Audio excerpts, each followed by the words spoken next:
Oh.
Good morning, everybody, and welcome back to CGS 2021.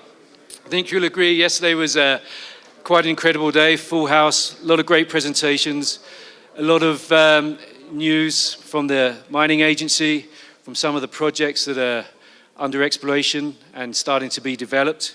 And we've got a very good program for you today, and even more of a focus on the projects today. and innovation this afternoon. A lot of people asked me about the presentation that Javier Quintana gave yesterday from EY about the mining trends. And so EY is actually holding a free webcast next week featuring, talking about the mining trends in greater detail with the CEO of Anglo-American, Mark Cutifani. So we'll be sending out the information for that and the mining risks report as well, I think on Thursday, so everybody will have that. And obviously, if you're interested, you can sort of tune in to that webinar.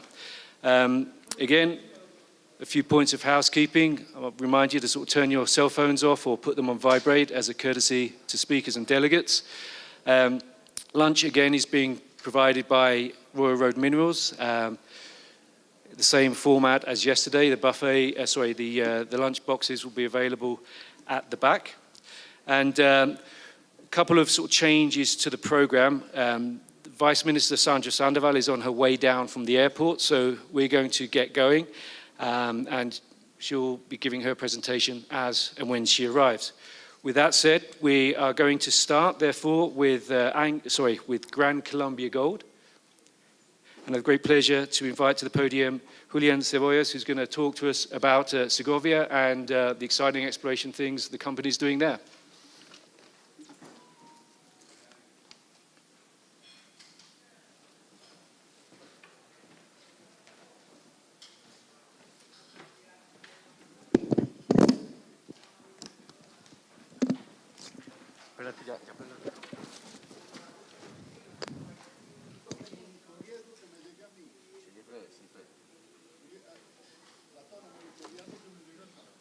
¿La pantalla? Papi, la pantalla.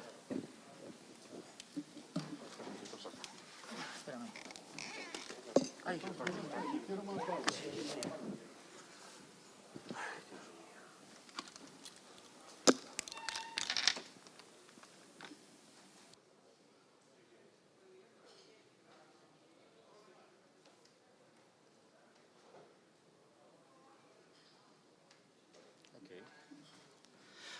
Bueno, buenos días. Gracias, Paul, por esta invitación nuevamente en el evento. Queremos presentar un poco de nuestro referente histórico, nuestro desarrollo de actividades y nuestro plan estratégico para los siguientes años. Hoy, lastimosamente, para los geólogos no hay este grueso paquete de exploración que suelo presentar, de conceptos y de hipótesis y resultados de exploración. Estamos en Segovia ampliando nuestra capacidad de exploración, redefiniendo el distrito. Entonces, creemos que para el próximo año podríamos tener estas nuevas presentaciones en ese sentido.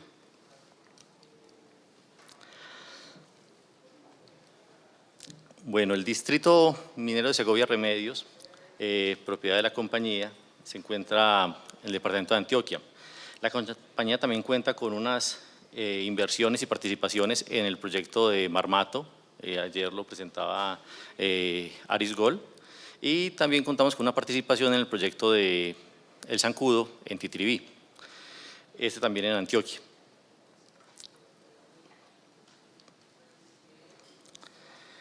En el distrito contamos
El Silencio is a mine that has 150 years in operation.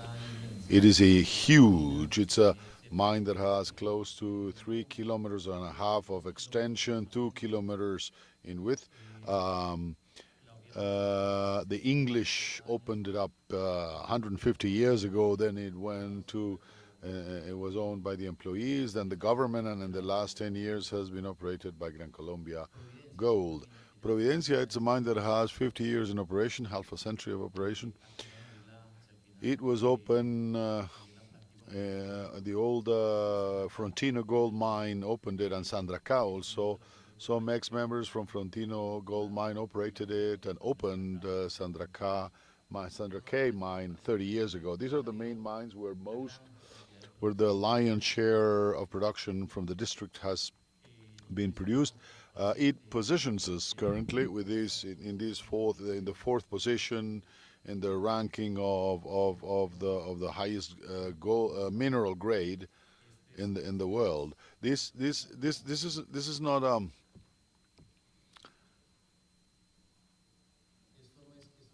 this is not coincidence. It's not something that has happened of late. History shows that the production of this mining district has always been above and exceeding 10 grams. The English operated it for more than 140 years at about 13.56 grade, achieving production yields slightly more than 4.5 million ounces. In the last 10 years, Colombia has been able to operate at 13 grams, 13.69, a little slightly more than the historical pattern of Frontino, and 0.5 million ounces. It's a deposit that has already extracted more than 6 million ounces so far. With also with the reference that the district operates a lot of illegal mining. Surely it's a district that has exceeded or is close to 10 million ounces, all in all, exploited, both legal and illegal. And we could think that it's a district that is extinguished or highly mature, but we will see. We'll have some surprises coming up. During the last few years, we've been drilling and exploring that have maintained us on our toes, about 25, 30 meters of drilling meters in depth underground. We've maintained resources and reserves close to 1.5 million resources and reserves above 600,000. We haven't been able to increase it, but we've been able to compensate close to 200,000 ounces that we produce yearly. So we've been able to generate in the last 4 or 5 years 1 million additional ounces to maintain the production volume. And we've understood that if we continue in this fashion, we might be able to compensate, but we're not going to truly evaluate the true potential of the mining district.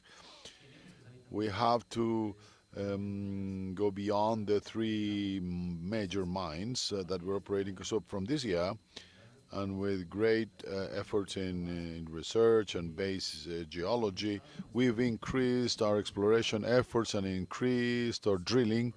Just in exploration, we've doubled meters of going forward. We're about 63,000 meters this year, doubling last year's meters, and also in a rather internal drillings of grade controls, we've made significant increases. We're going to be around, in terms of drilling, about 100,000 meters this year.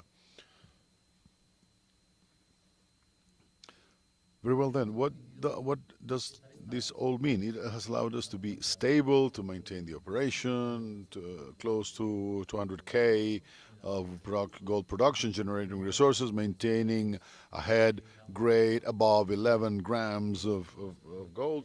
Grams, you can see this in our last press release, the results from the first months of this year. There are very good perspectives, a great outlook. You can see it on a website. You can look up the press releases. We expect that by December we're going to have a press release for the last results, and the landscape and the outlook looks good. We see that increasing the meters of drilling and increasing basic geologic knowledge, we will increase resources and reserves.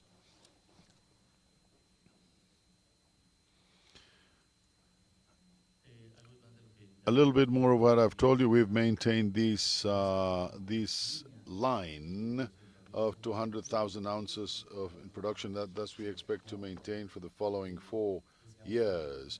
We are intending to maintain this pattern. I'm doing more exploration, increasing our infrastructure, our resources on the ground. It's controlled by enriching zones. We understand this much better. To maintain this, we need to maintain the search and to maintain the continuity of these enriched zones.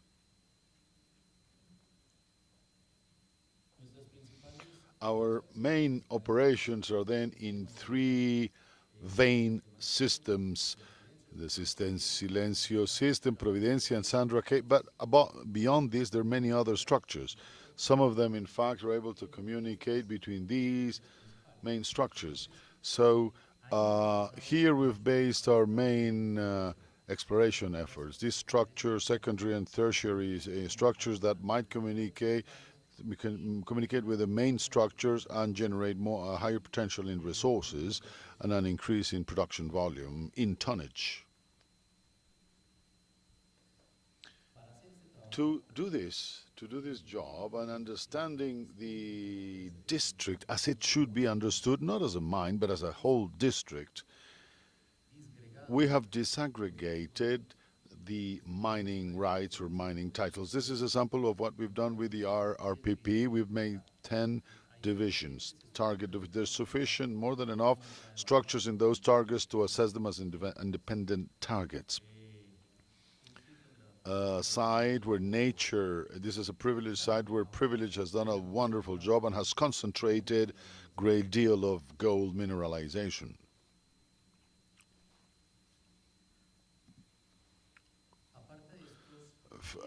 Besides these 10 targets, we've separated them into 2 important groups. One, which we call the in and near mine, where we based our exploration in our main structures to maintain production volume, to maintain resources and reserves. And another big block that we've called the brownfield group, where we have the targets of those secondary and tertiary structures there so far. So we have 4 in near mine and 8 in brownfield. For this year, we chose 4. There's the 4 main targets to do exploration. We set a goal to 40,000 meters in near mine and 20,000 in targets. As of 31st of October, we had already drilled about 52,300 meters, of which 40,000 in near mine, already achieving the target, and 11,000 meters in the targets. We expect to close the year with 63,000 meters, which we would achieve by far the target. We've increased drilling in one of our main mines because we began to find good possibilities to make it grow more, which is the Sandra K mine. So we advanced much more aggressively beyond planned drilling. We had almost 10,000 planned, and we ended up double that. That was on surface looking to the deep zone.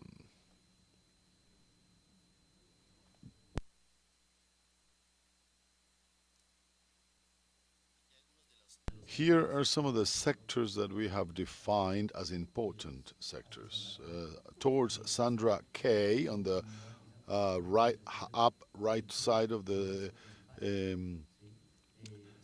we are placing ourselves close to 300 meters ahead of our main lines, and we are obtaining results. Also for the sector of Betamanto in the Silencio. Betamanto is the VM in the lower part, in the middle of the screen, VM, 450 ahead of the exploitation, beyond the exploitation zone, and we keep finding results and secondary structure, the 450. You see 450 where the arrow is, that it branches out of Silencio, and so far has very good yields, very good, and we're working on its continuity. From Providencia, we're talking about the lower left, 150 meters underground. We've drilled towards an old mine from Frontino, which is called Marmajito, an old Frontino mine. We're drilling about 350 meters below the old exploitation fronts, and we were giving continuity to this offshot.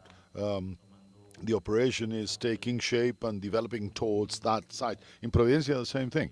We've looked for continuity and the communication and linking valuable zones, offshots, smaller offshots, but we have found very good values as well. From the mining development perspective, what are we projecting for next year? Well, something very important with the communication between Providencia mine and El Silencio mine, in depth, underground. We're talking about communication that is going to be close of 1 kilometer underground, but it's going to allow us to communicate two key important zones and to be able to have mechanized, deep mechanized mining. In El Silencio currently we're not mechanized, but in Providencia we are. So doing a ramp from Providencia towards El Silencio, we're going to be able to connect with ore chute and be able to extract the zone in a mechanized fashion. We've also discovered in the north of El Silencio the 1040 vein with very good resources, secondary vein, but very good width, fairly good width, and this is where exploration of El Silencio is going to be based next year, with good width, with good grade, above 15 grams of gold. So we expect to compensate and maintain in that production volume, in that production level. Some images of our Maria Dama plant, and Maria Dama is a plant that operates right now at 1,700 tons per day. We were going through a growth plan that we expect to finalize next year to be at 2,000 tons per day. That's our target, to be at that volume next year. Based on what? We hope to have 200,000 ounces, because our main offshoot in Providencia is extinguishing, so we're going to go to ore shoot from Sandra and El Silencio, and a secondary ore shoot in Providencia. So we're anticipating a possible decrease in grade, in mineral grades. We decided to bring the operation to higher tonnage to maintain the 200,000 ounces. So this is a plan that considers that we might lower the grade, to 7 grams or so per ton, and to maintain 200,000 ounces. So from the geological point of view, what we have found so far, we believe that we can be around 10 or so we could increase our production. We're going to see what happens for the next year, but those were the calculations. And our famous plant, a great process, the tailings plant, and the highly recognized for sterile material processing, has allowed us to maintain the operation with very good life. It still has another project, important project, is the polymetallic project. The veins have very interesting values in zinc and lead. They're already being recovered, zinc and lead. We had a plant that is going to process these two polymetallic sources and is going to recover lead, and we're going to sell them as concentrates. So this is what I had. Thank you very much.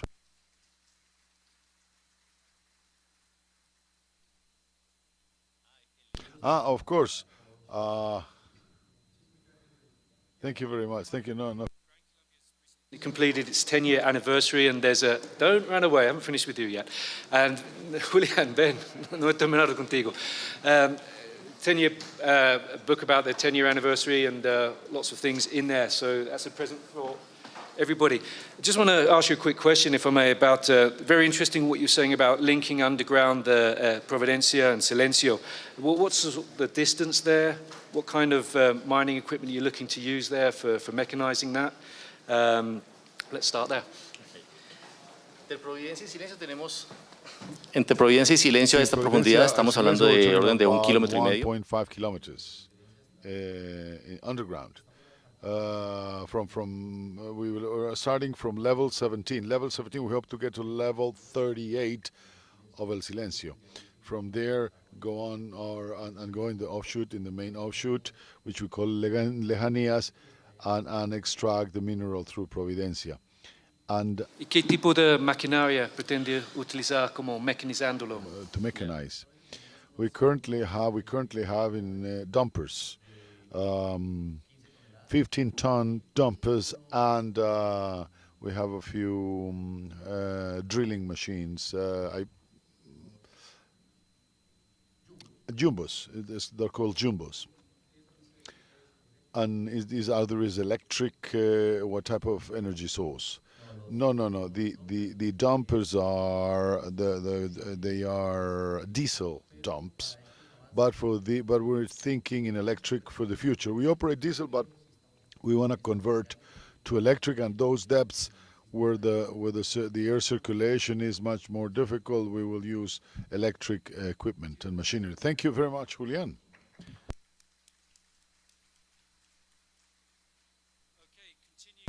Program. We're still waiting for the Vice Minister to arrive, and so we're going to sort of jump ahead with Dale Craig of B2Gold to talk about the Gramalote project, and feasibility is due next year, so I guess we'll be hearing a lot more about what's going on there. Thank you, Dale.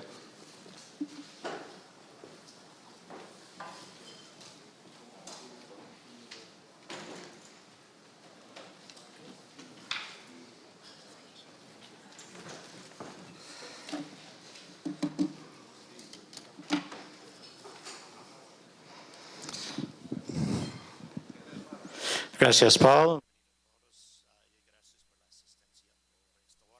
Thank you very much. Thank you very much. Thank you very much. As we wait for the Vice Minister, I'll take my turn. I'm going to present in English, but sometimes if my presentation goes too fast, you can read. Okay, welcome everybody. It's great to be here, and it's great to be able to bring you an update on Gramalote project.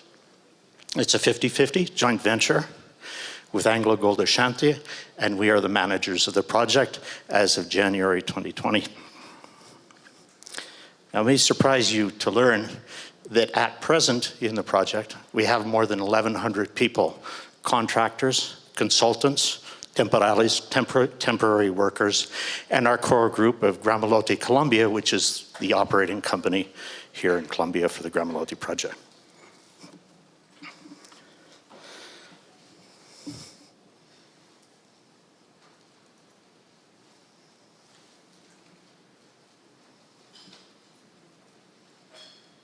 ¿Dónde?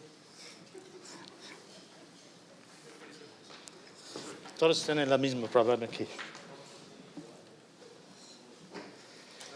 I'm not working today either. ¿Es por esto? O?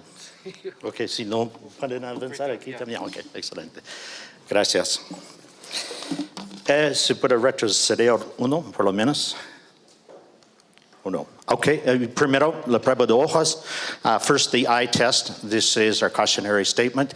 In it, we say that certain aspects of the presentation that I make today are forward-looking and may be subject to change. It also directs you to more information in Cedargon.com, for example. And I would also direct you to our own B2Gold website, which has a great sustainability report called Raising the Bar.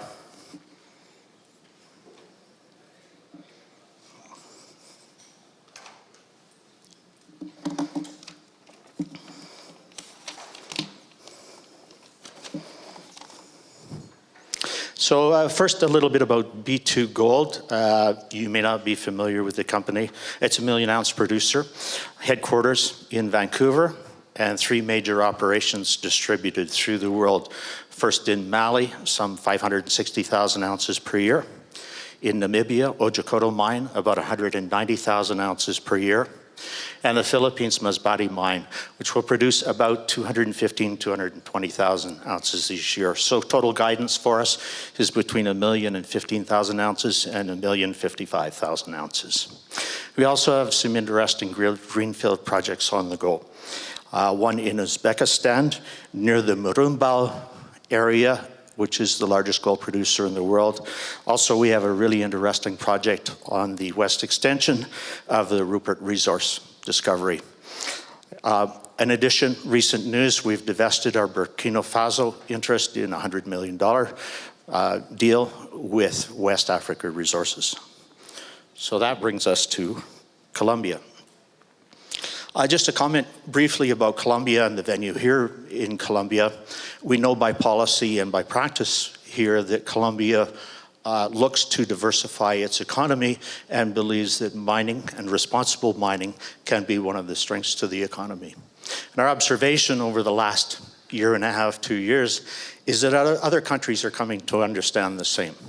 That partnering with a responsible foreign investment can assist to drive the economy and move it forward.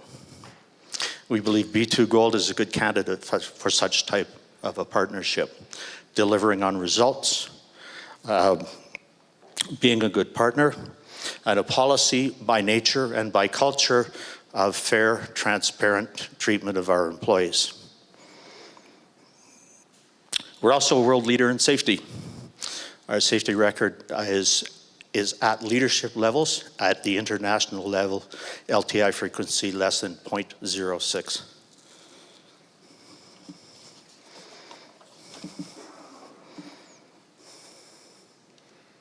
So B2Gold itself has a great history from its inception in 2007. And by the way, Gramalote project was part of our IPO in 2007, was listed as one of the constituents. Through 12 years of production, in every sequential year, we have broken production records for ourselves.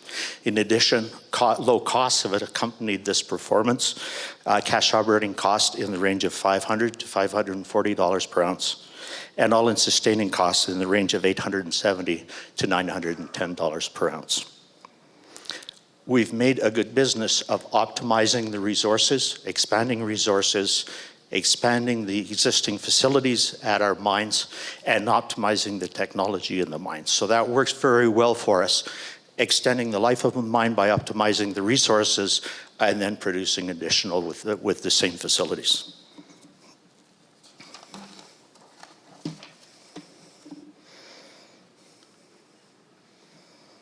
It's nice to see the slide changer cooperating with me.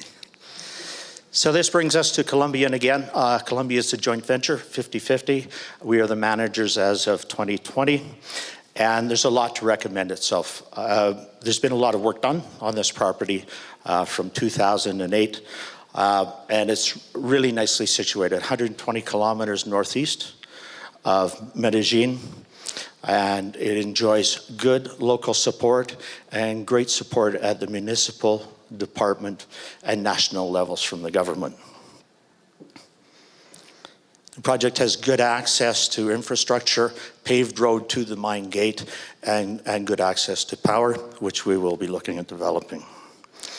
And it has in existence right now an EIA and a PTO, Plan de Trabajo y Obras, which is essentially the mine plan. It's also been designated a project of strategic national interest. So for us, for B2Gold, and me here as country manager and here as a representative of Gramalote, Colombia, I would say this project is a good fit for us. It fits our production profile and our production pipeline. It provides geographic diversity. Two of our major producers are centered in Africa, so it provides geographic diversity, and it also provides us with a re-entry point into South American operations. We're comfortable in this environment.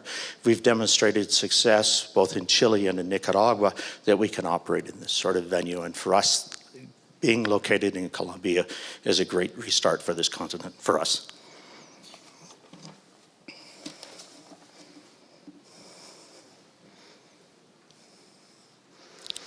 So where are we on this project? To back up a little bit, on our arrival in 2020, on my arrival here in 2020, we used as a basis for our work the EIA and the DFS that had been produced in 2017. And our plan was to produce a preliminary economic assessment and then a definitive feasibility study. And in fact, early in 2020, we produced the PEA, and it ticked all the boxes. And for that reason, we continue to move forward with work on the definitive feasibility study. But that study and the results that were released in May of this year were less compelling. And on examination, we believe that there's a more robust project here. And with that, we embarked on the work to develop that. Now, there's some real positive aspects to this project. Recovery, 95%. Processing costs because of the use of flotation cycles is in the mid $6 range. So there's some real positive, low strip ratio as well. What we need to work on is the IRR and the net present value. So with that, we embarked on a program to unlock those values for Gramalote.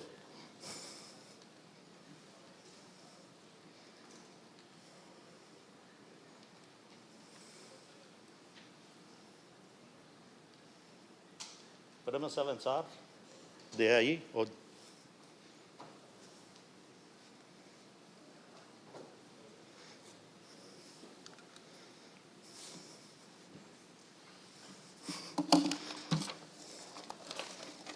Gracias.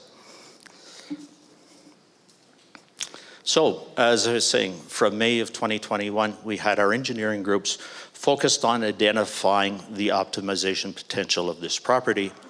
Once identified, we're now working through the engineering details on those optimizations. And where do we focus?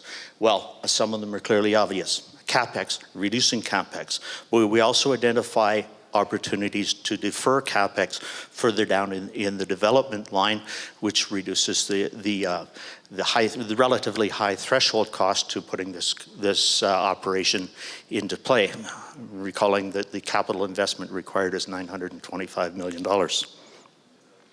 We also looked at OpEx optimizations, and we spent a lot of time looking at the infrastructure. So there are many improvements that we can do. For example, 15 kilometers fewer roads, making the site more compact and aggregating some of our facilities closer to the center of our operations, which reduces road development and improves performance, for example, in accessing the magazine. Activities in the open pit, pushing deferring some of the strip ratio to later years, improving dilution profile by reblocking, and reworking our bench configuration. So a number of initiatives that are in play now, and those will result, we know, in some minor and some potentially major changes to the EIA. I'll talk a little bit more about that later. Also, the logical thing would be to do some more drilling. In 2020, we drilled some 40,000 meters. This year, in our focus area, which is Gramalote Ridge, we'll complete 32,000 meters just about at the end of November, and from there proceed to assay and mine modeling, or geologic modeling. We also did some close space drilling to confirm our modeling methodology, and we spent some meters looking at some optimization exercises for resources around the pit. So what we're doing is looking to upgrade the resources and increase the numerator in the cost calculation. Our social initiatives continued as well. And we know that in our work with artisanal small miners and with resettlement, those initiatives need to be coordinated and tied into our plans for mine development and onset of construction. We expect the feasibility study to be delivered mid-2022, and with a positive decision from AngloGold Ashanti and from B2Gold, we would expect deployment of our own contract team to get production initiated or construction initiated.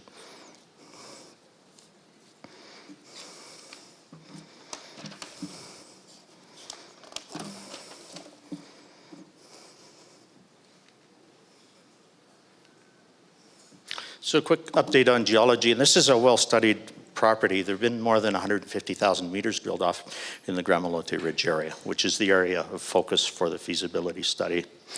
On the map, you see the pit area on the right, Gramalote Ridge. That's the focus of the study. Currently, we're carrying about 168,000 ounces that can be upscaled in resource. And outside of the area of study, but for future development, we have Trinidad, 340,000 ounces, and Monjas West, 240,000 ounces. There's a lot of drilling to do in those areas. This year, we drilled about 6,400 meters, 6,300 meters in Trinidad, but we know there's more development to do in both of those areas. And that, for us, is a good indicator. There's good upside on the property to extend mine life.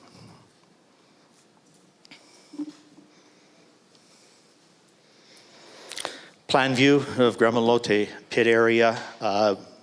Purple line is design pit and blue line is potential expansion. Yellow tracing are the drill holes. As I said, 32,000 meters this year. We're waiting for the analysis of that. I do have some comments, general comments, however.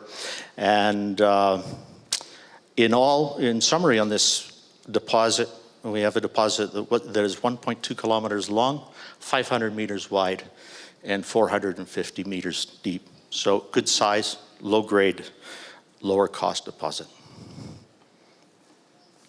This is a section, and if you look at the top right corner of the screen, you'll see a pit map with the line across it. That's the orientation of the section, and we would be looking towards the top right corner or towards the northeast.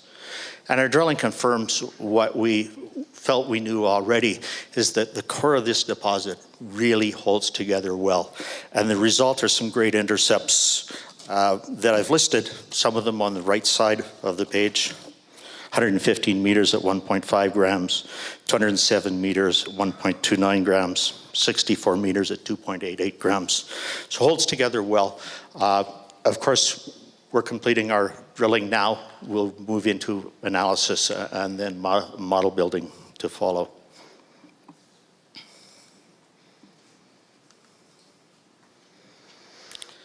Some other changes on the property. I talked about EIA and the potential for EIA changes, and we've identified those, and we've started to work with the government to discuss these changes.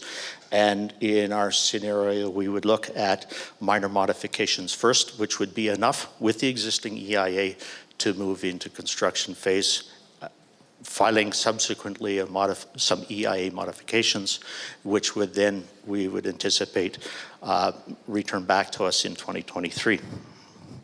Optimization opportunities I talked about a little bit. Power line, we're close to completion of the contract in preparation for that. There's about a 32-month delivery on power line, 24 kilometers long. There is a hydroelectric plant located in the pit site. We've purchased that and will continue to operate. We've also looked at solar power, a solar power study. Now, we have good experience with this. Otjikoto, we have a 5.5 megawatt solar plant that's connected to the Namibian national grid, or is just in process of being connected. We also have the world's largest freestanding solar plant at 30 megawatts. So not connected to the Malian grid, serves as an independent source for power for us operating Mali, and that displaces up to 25% of our power needs on a day-to-day basis. So we've got success. The interesting aspect on this is we're operating in Gramalote in a very hilly area. We're looking at using the surface of the tailings pond as a flat surface in order to generate power. So our initial studies have been with that intent, and that also has applicability for our Masbate operation.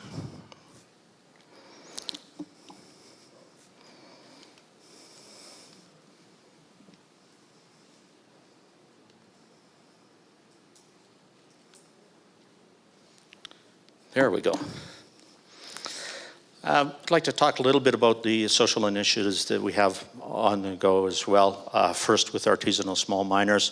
We know we have about 358, and that number varies, obviously, within our area of impact, and we've been working with those groups in the process of formalization, the idea being to formalize move into designated areas that are outside of our direct impact and provide a continuing self-sustaining industry for the town of Providencia and for the area.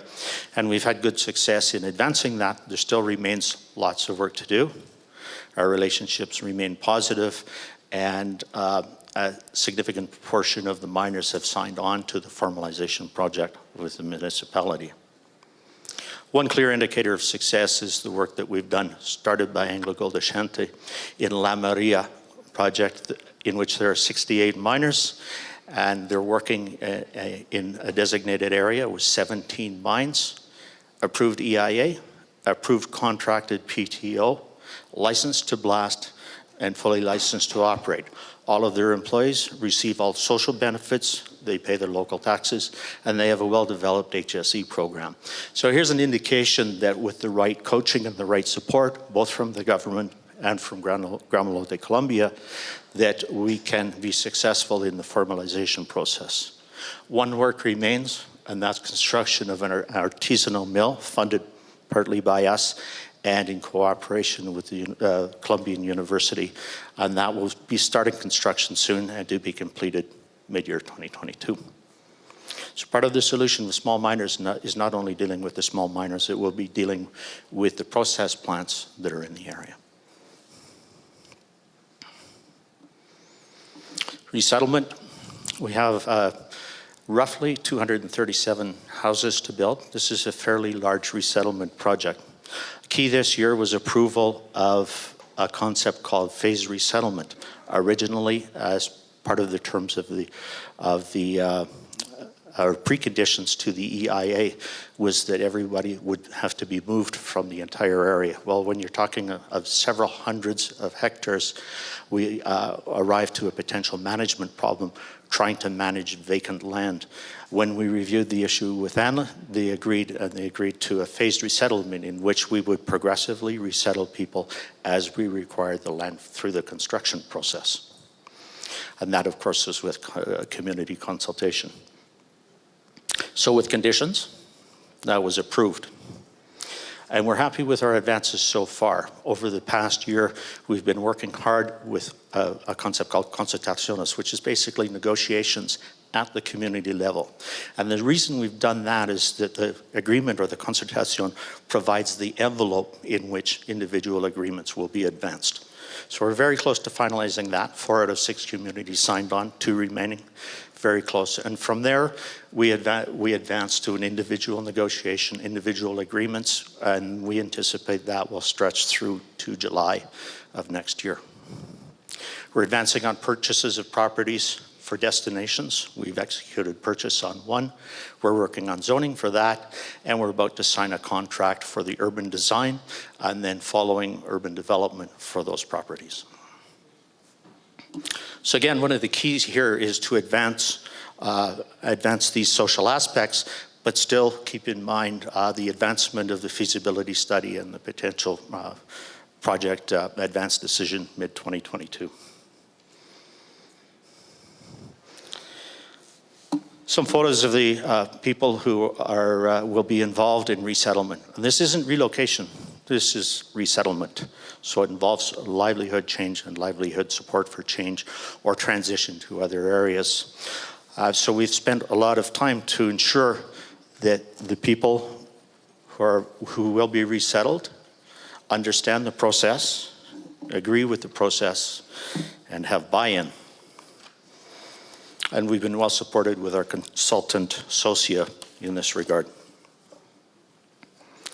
We've also ensured that they've participated in the project. The lower photo is the group that's visiting a land area called La Linda, appropriately named.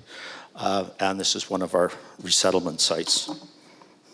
And on that land, our first house, this is 84 square meters. This house is modular, so we can add bedrooms, so larger family, we tack on one end additional bedrooms.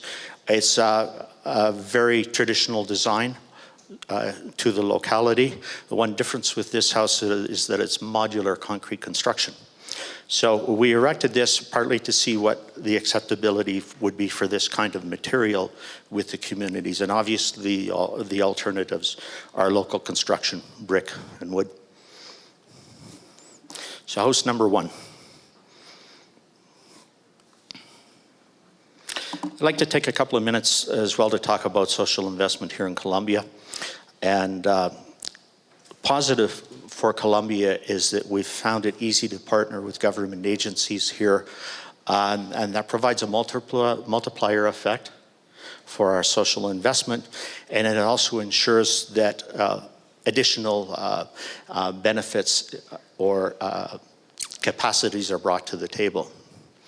For one, obviously, working with Andy, our workforce population, which is well over, just over, 1,100, is 99% with at least one vaccination, 89% fully vaccinated. We've worked on partnership both in education and in delivery of community infrastructure, but here's one case, and this is relatively recent. It's called Fondo Emprender, and that was in association with SENA, which is the training agency here in Colombia. So in partnering in funds and with SENA providing the training, we ran a competition, elected or selected 17 candidates for future entrepreneurs. Those 17 candidates were provided with checks 3 weeks ago to start building their dreams. And this is in support with SENA providing training for business management. So we like this concept, and before we're operating ourselves, we have 17 new businesses in the community. Sustainability, diversification, opportunity. That's it for my presentation. Again, I direct you to our website at B2Gold for our sustainability report. It's quite interesting. It's quite interesting to learn about the various legacy initiatives that we've put in place around the world, and also some contact numbers on the summary here. Thank you very much. Thank you very much, Dale. Excellent.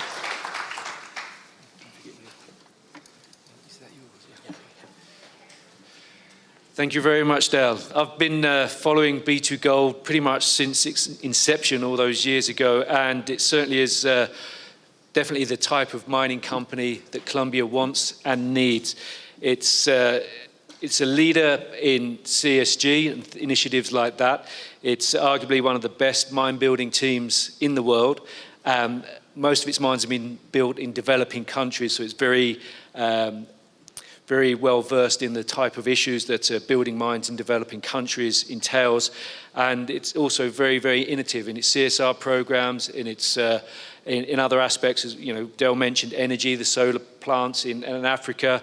What he proposed or mentioned about the solar plant on a tailings, that's technology that's already being deployed. Anglo American's got a very good example of that on a tailings pond in Chile. So all very good things. Congratulations, Dale. Thank you. I was waiting for questions. Oh, okay. We're continuing. Now I'd like to welcome James Wang of Zijin Continental to the podium, who's going to tell us about Buritica, how the mine development's gone, and hopefully other things besides. This won't work? Yeah, well, good patience. Yeah. It's coming. Good morning, everyone, ladies and gentlemen. I can only speak a little poquito Espanol, so I have to speak in English, sorry. And today, I will give my presentation in three main aspects. So first, I would like to give a brief introduction of Zijin Mining Group. A lot of people here may be not familiar with our mining group.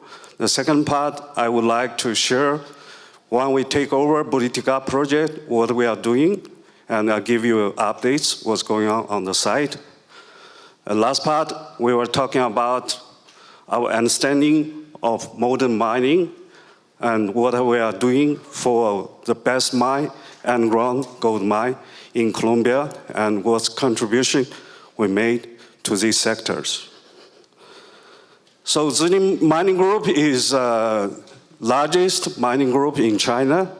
We are duly listed in Hong Kong and Shanghai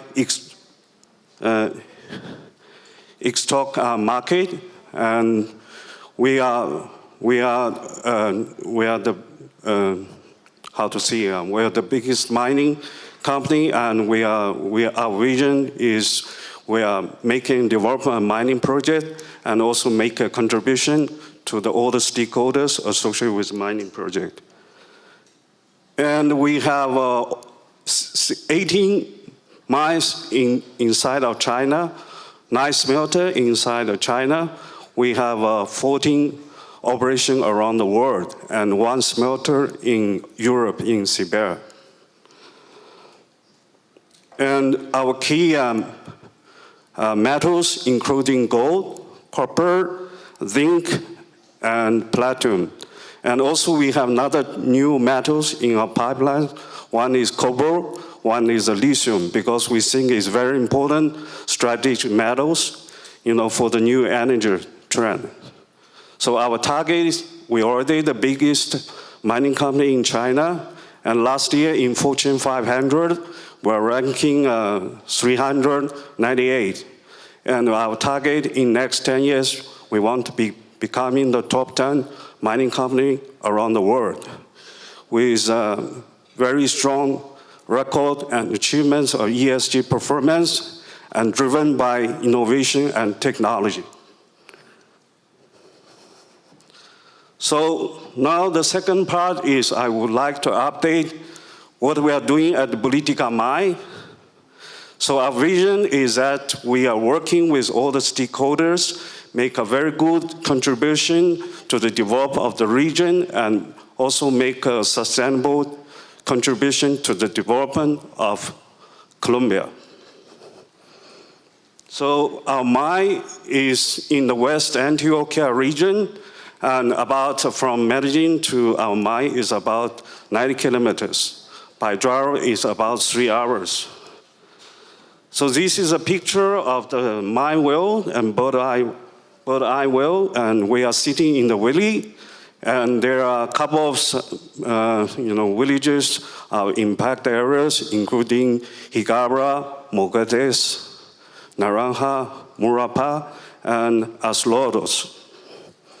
Our mining facility is just sitting beside of that valley. So our values, we put high priorities on safety and healthy, and we are working in the multi-cultural working environmental, so we emphasize teamwork with respect with each other. We put the priorities on environmental and community and honeymoon, and also we emphasize innovation and efficiency, and we maintain our integrity and transparent to all the stakeholders. So where are we now? We already finished the first stage, construction phase. We commissioning of the whole project last year. Last year we produced 71,000 ounces of gold, and we finished our total investment of $610 million US dollars, and our contribution to the country, including tax and royalties, this year were over 40 million US dollars, and our royalties over 10 million US dollars. And we provide indirect and direct jobs total over 3,000, and we still have reserves about over 3.7 million. And our total mine of life will be over 15 years. So we maintain very high operation standards to try to build the best mine for this country. So this is a bird eye view, and to show you how we configure our mine, we have 3 portals. It's called Higabra portals, Yaraga portals, and Rampasu portals. And we have mines developed underground and then transported by our ore pass to Higabra portal. Then from Higabra portal, we send to our crushing station. And after crushing station, we send the processing plant. And we have gravity concentration. We have leaching process. Of that process, we have tailings neutralization. 50% of tailings sent back to our backfill station. 50% send our dry tailing facilities. All the contaminated waters will be treated by a processing plant and discharged before meet our standards and before discharge. So this is a typical flow chart of our process. And when we take over the process, we do a lot of optimization studies, and we make a proposal to government authorities. We think we have more potential to increase the recovery of the metal values and also reduce our impact on the environmental side. So we make a proposal to optimization of process to insert a copper flotation process and also zinc flotation process in our process. So right now we are doing the construction. We are at the final stage. We were commissioning the new process by the end of this month.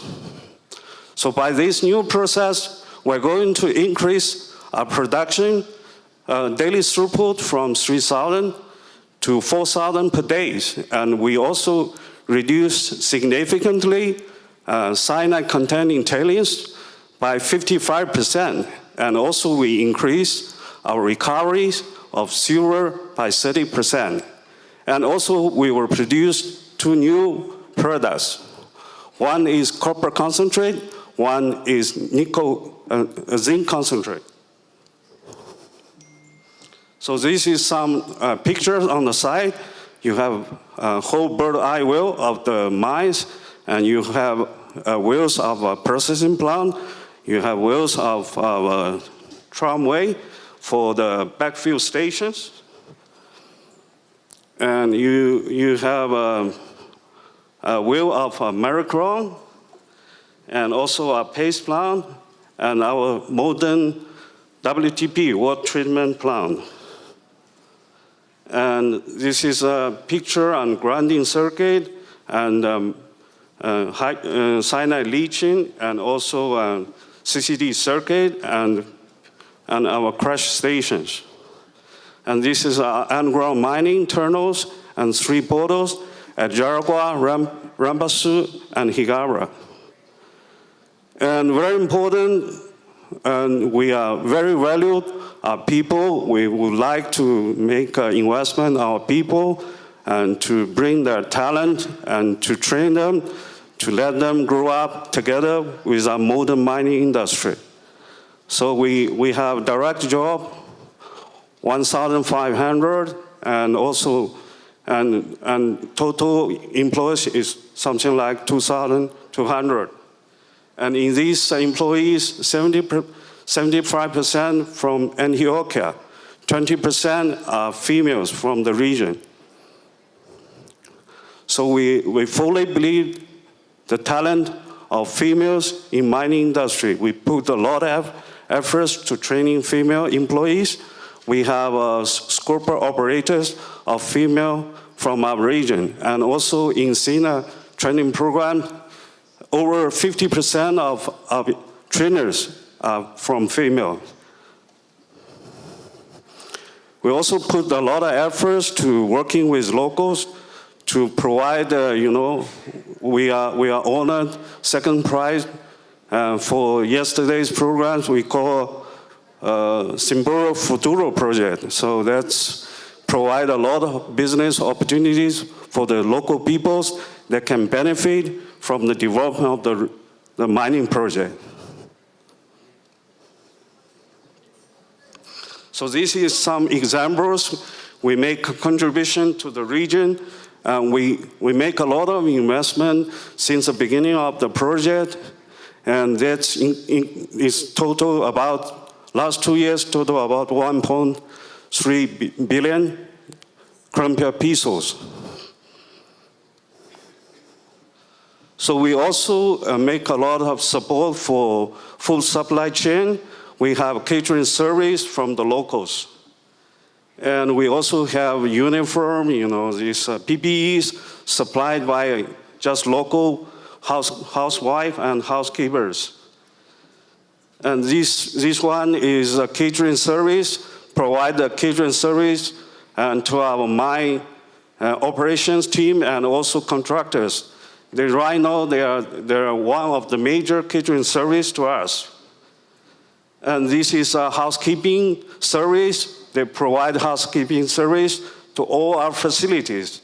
And these ladies are actually from our villages. They're housewives, some of them are single mothers. So during the pandemic period, we gave very strong support for their income and revenues.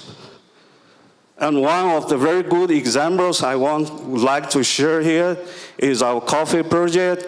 And we spent a lot of money on training local suppliers and create an alliance on coffee production, provide the equipment, provide the technology, and also we provide marketing support, and we support them attend and to create a different brand and also attend the different fairs in overseas.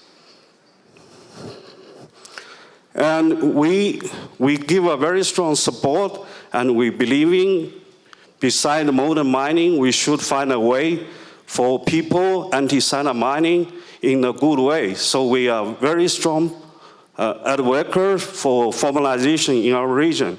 Right now, we have 9 formalization groups working for us. In these 9 working groups, 3 are dedicated female formalization group.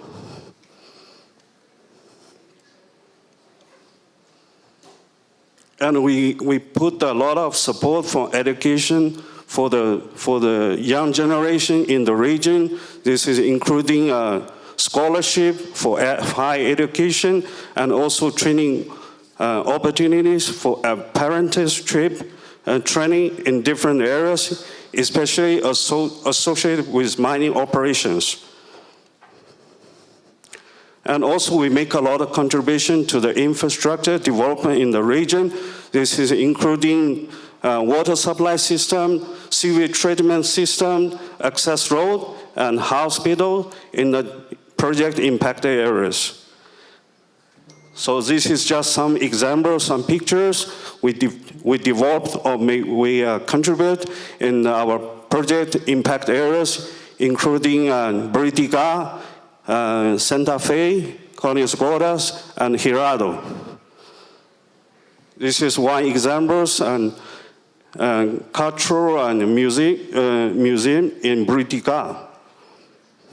And also access road, we make a lot of contribution to maintain with municipal government during these very challenging landscape, areas.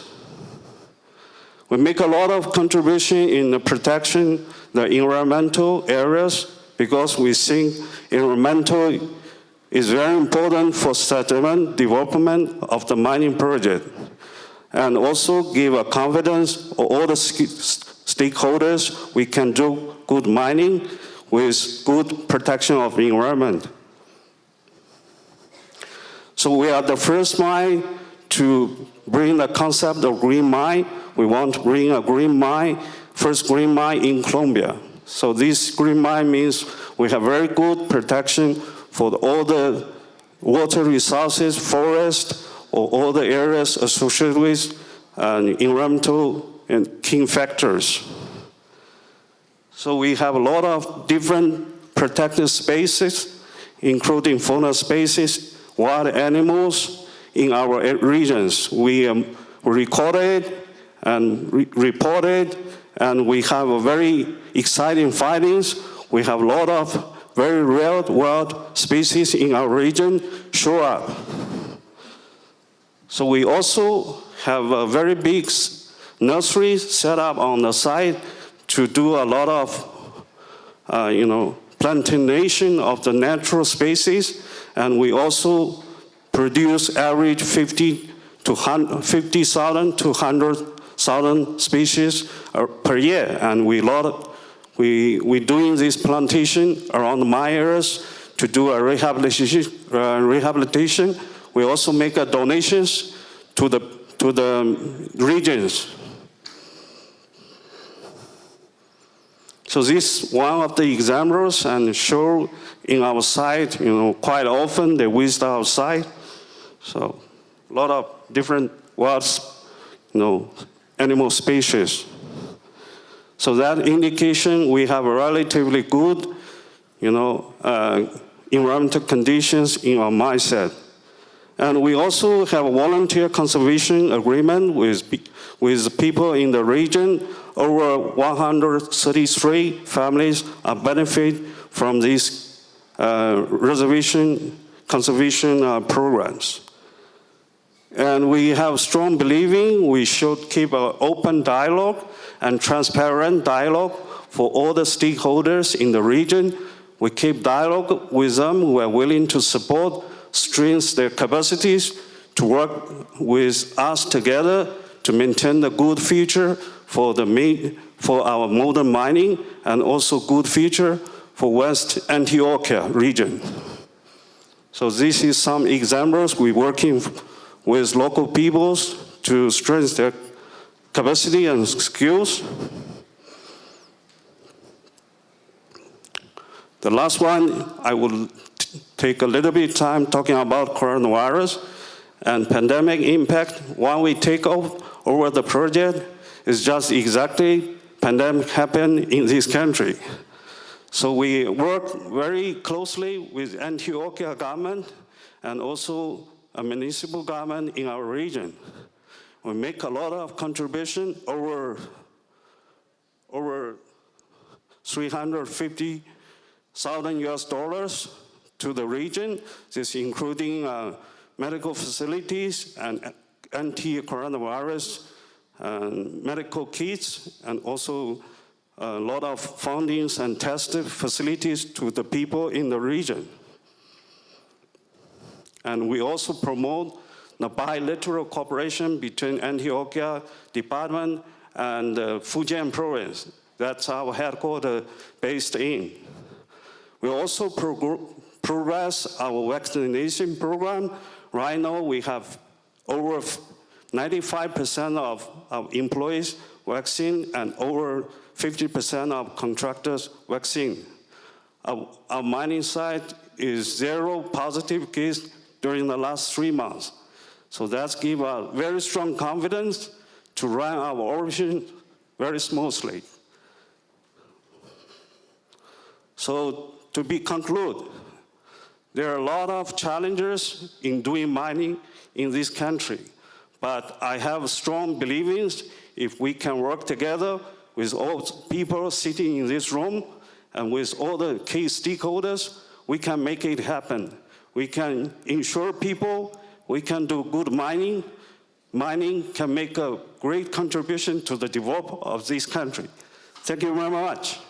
Muchas gracias.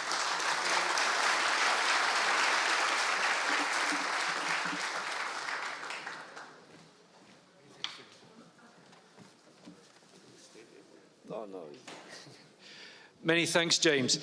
Building a mine during coronavirus must be an incredible challenge, and it looks like Zijin Continental's done a very good job there. We heard yesterday about a lot of the social economic development programs the company is undertaking with its Siempre Futuro, which was, as you probably recall, one of the finalists in the CGS Awards. Pleased to say the Deputy Mining Minister, Sandra Sandoval, is now with us. And so I'd like to invite the Vice Minister to the stage, who's to give her presentation. Thank you very much.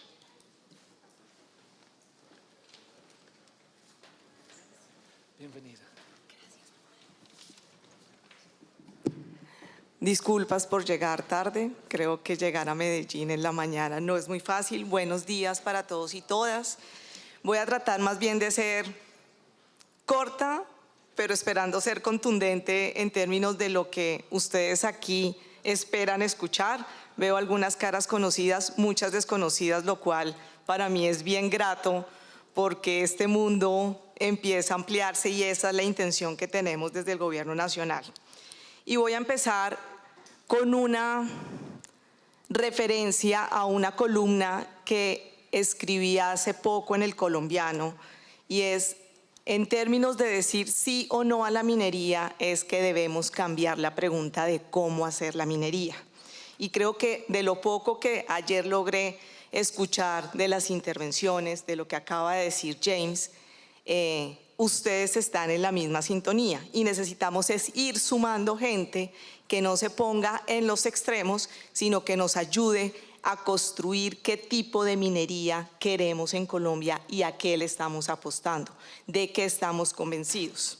Y es así como empiezo con otro mensaje.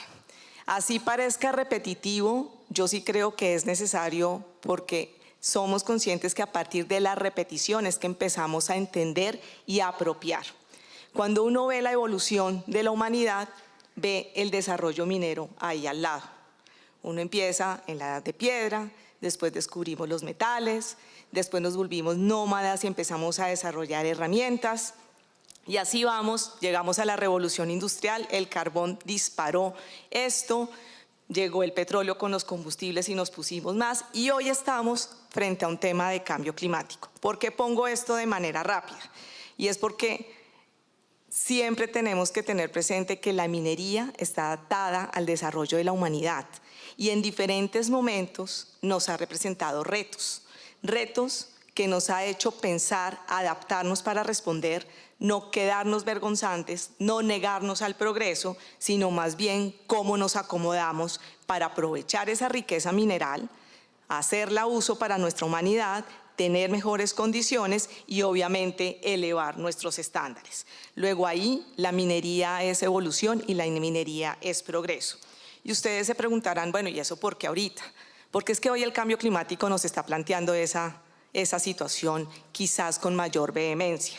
Y tenemos unos nuevos retos, nos están diciendo que tenemos unas nuevas formas que atender y cada vez tenemos una población que está más dispuesta a hablar. En una reunión de hace unos 15 días de Brújula Minera, cuando nos presentaron los resultados de percepción, el doctor Wang, que es el que fundó el Centro Nacional de Consultoría, nos decía, la humanidad usualmente estaba, y creo que ahí Sergio estaba conmigo, entre callar, conversar o confrontar.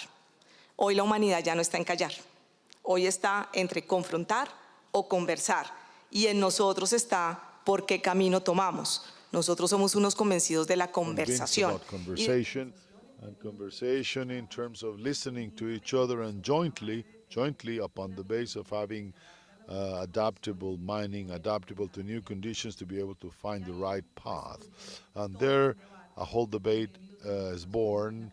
What's happening in COP26. Everyone in COP26 were saying we need to work in the struggle against climate change, the energy transition, and so on and so forth. But many of the government officials were saying mining is increasingly more important in this conversation. On the one hand, Colombia is affected by fossil fuels and coal because we are rethinking. We have a whole bet of energy transition, but on the other hand, we also have to talk about diversification because we've always thought ourselves of being polymetallic. We have gold production, we have some beginnings of what could be copper industry, and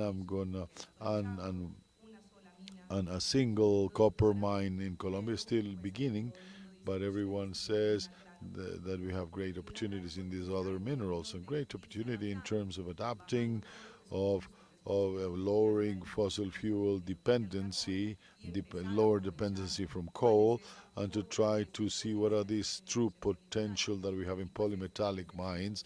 And this is the Gold Symposium, but gold linked to copper, all the polymetallic potential, and over there, of course, platinum. And in this train of thought and understanding that this is what today is the center of the conversation in the world, they're talking about more demand of these metal minerals, better prices. We're seeing a boom, a trend, and a higher prices trend, in spite of the efforts in other countries that do have high tradition and mining policies and high mining development. However, more they're emphasizing exploration, and you are the experts on the matter much more than we are. How? Because of what you do, because of what you are specialists on. However, but reserves are not the same. Grades are lowering. It's increasingly more difficult to discover mines, and Colombia starts to see that it has great opportunities. And if we contrast this with production and copper reserves, we find that 40% of copper production is in Latin America. It's concentrated in two countries. And if we see it from the perspective of reserves, we find that 34% is always also in Latin America and countries that are located in the same mountain range. And that's where everyone says there's potential. There's potential. But the potential is not good at all if we don't undertake specific actions to truly tap what we have and to know what we have and how we can extract it. And that's when we in the government, from the very beginning, the Vice Carolina, the Vice Minister, was yesterday with you. I don't know if she's here again today. We began with her a discussion in terms of to achieve diversification, and we began. So what is the meaning of diversification? It is how we are going to do it, how we're going to drive this, because we have clarity that we have to benefit from it. And we start to see that this opportunity had to be worked on, and we started to work in something that was Exploraco, which we launched in March this year in Medellin, Exploraco, and we had also an opportunity to present it in detail in ACM, all the guidelines that are part of that Exploraco agenda. Why do we began to work in that front? Because in the different conversations we had with entrepreneurs, for example, some were focused on explorations. Those that know about the mining cycle knows that exploration is key and crucial. And all of you, some of you are dedicated to exploration. If you don't do the effort, you're not going to have mining development in the future. Without exploration, there's nothing. And we started to, I'm going to give you some figures. We started to see a copper project in Colombia, 9,000 kilos a year.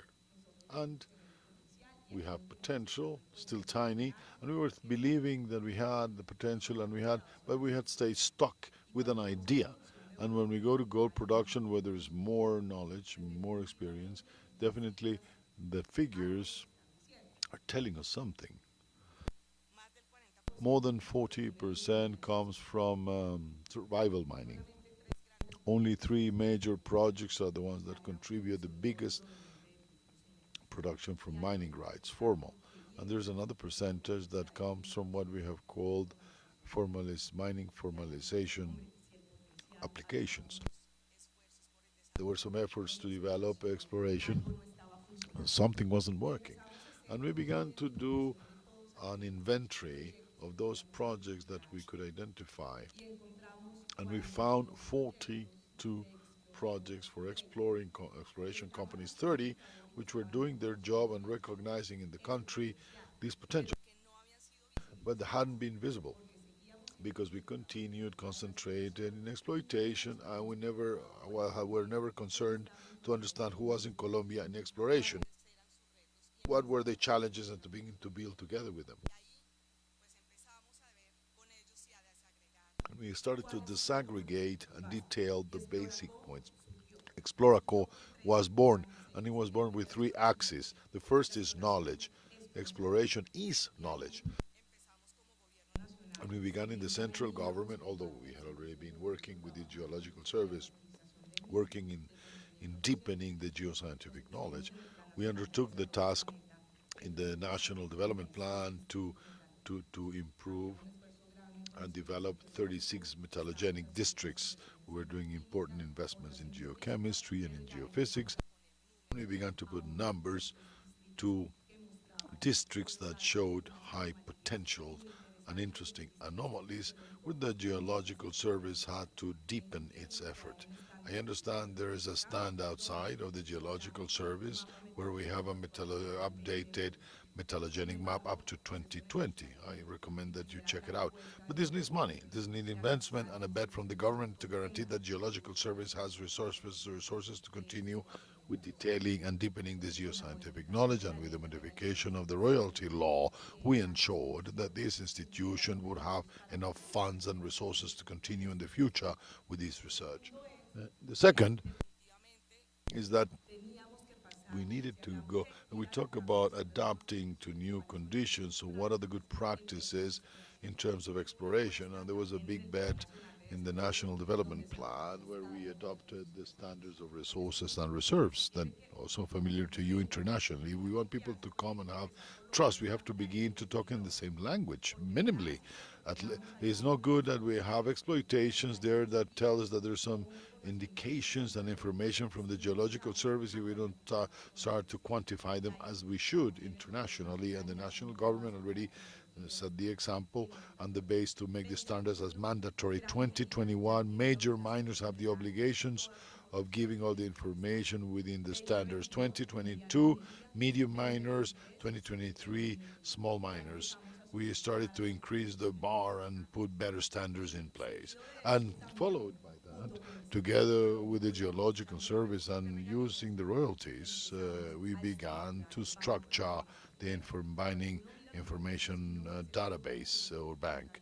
Hydrocarbons has a huge oil information and petroleum, well-organized information. It receives it, it classifies it. We don't. We should. If mineral resources are all over the country, we didn't even have that, but now we do.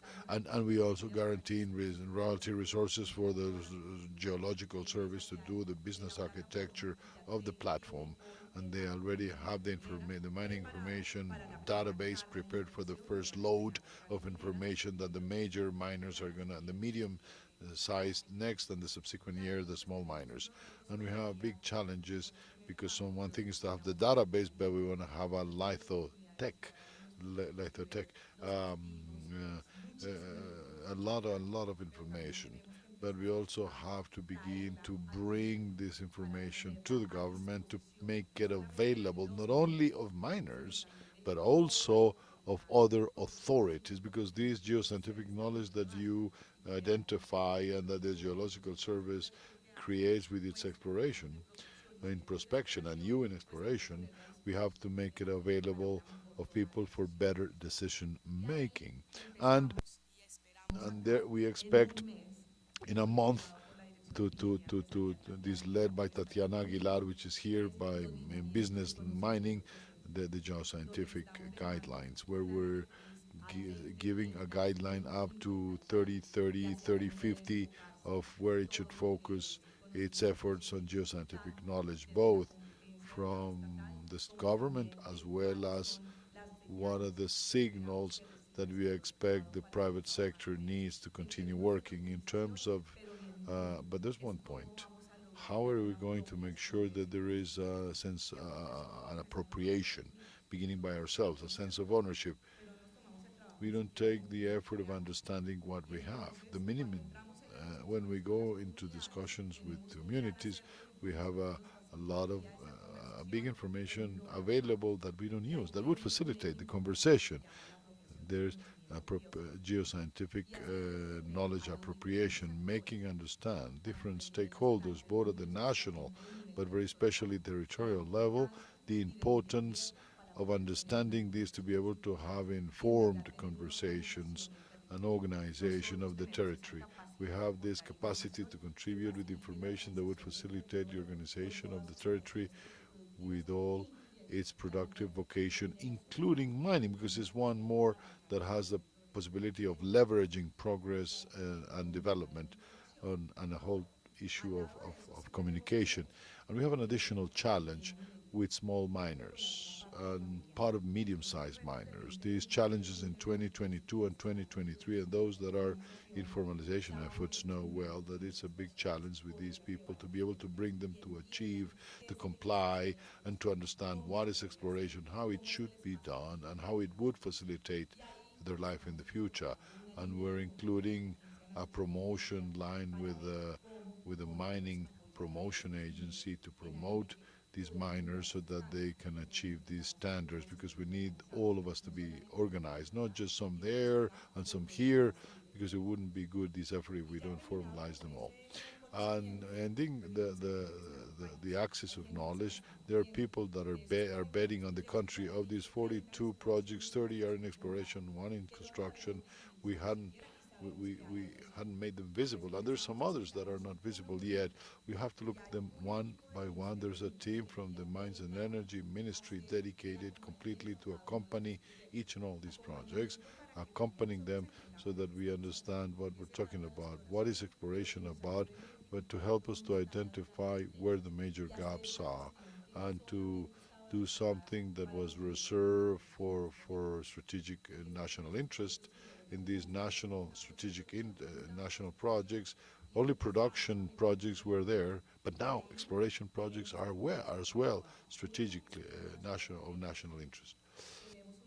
We have maybe most of the items in the agenda are not from the mining industry or the mining ministry, but we take very seriously the job of having an advisor that accompanies these companies to do the articulation with other government agencies to open communication channels and understanding. This didn't exist before. Today the ministry has this support. We have a big challenge, yes, but we have a big bet, and we are very convinced to drive and push this to making sure this sector succeeds under the law, but facilitating life for paperwork and permitting. Juan Miguel had the opportunity of telling you, at least from the mining authority, the effort we're doing. We began this effort because we had 7,000 concession contracts which were stuck, some even 10 years. Come on, that was awful, inconceivable. If someone wants to invest in Colombia, that has to have all the stages, and we hadn't had the opportunity to answer customer service. Well, this National Mining Agency took this purpose seriously, and today is resolving fast many of these. We're about 70 or 75% with what pertains to the National Mining Agency and Antioquia's mining agency, and we expect to get to 90% at least with a delay in the backlog, and to achieve another value proposition, which is in 90 days, the new concession proposals registered once analyzed working to be able to resolve them in 90 days. And we have found two paradoxes. One, we realized that many that had requested rights were not prepared, and we're convinced that that inefficiency of the government was going to stay. And when we accelerated the rhythm, we started to find that we resolved. We went to coordination with the mayors. We made public audiences, and many haven't come to sign. It's because they didn't feel prepared, or because they had the request was for a different interest or a different interest. This is allowed to clean and determine who really wants to be a miner seriously in Colombia. And on the other hand, we began to find that many didn't fulfill and comply with certain conditions, basic compliance. I'm not going to go to economic capacity, which is obvious, and we've been increasing this a bar, but simple things that their social purpose and so should be mining, not anything else, which is sometimes it's paradoxically when we have some that are requesting mining rights and they're not a mining company. So, but we're fast tracking these paperwork and permitting. There are some challenges, of course, in some specific aspects, but the great majority that we've been clearing.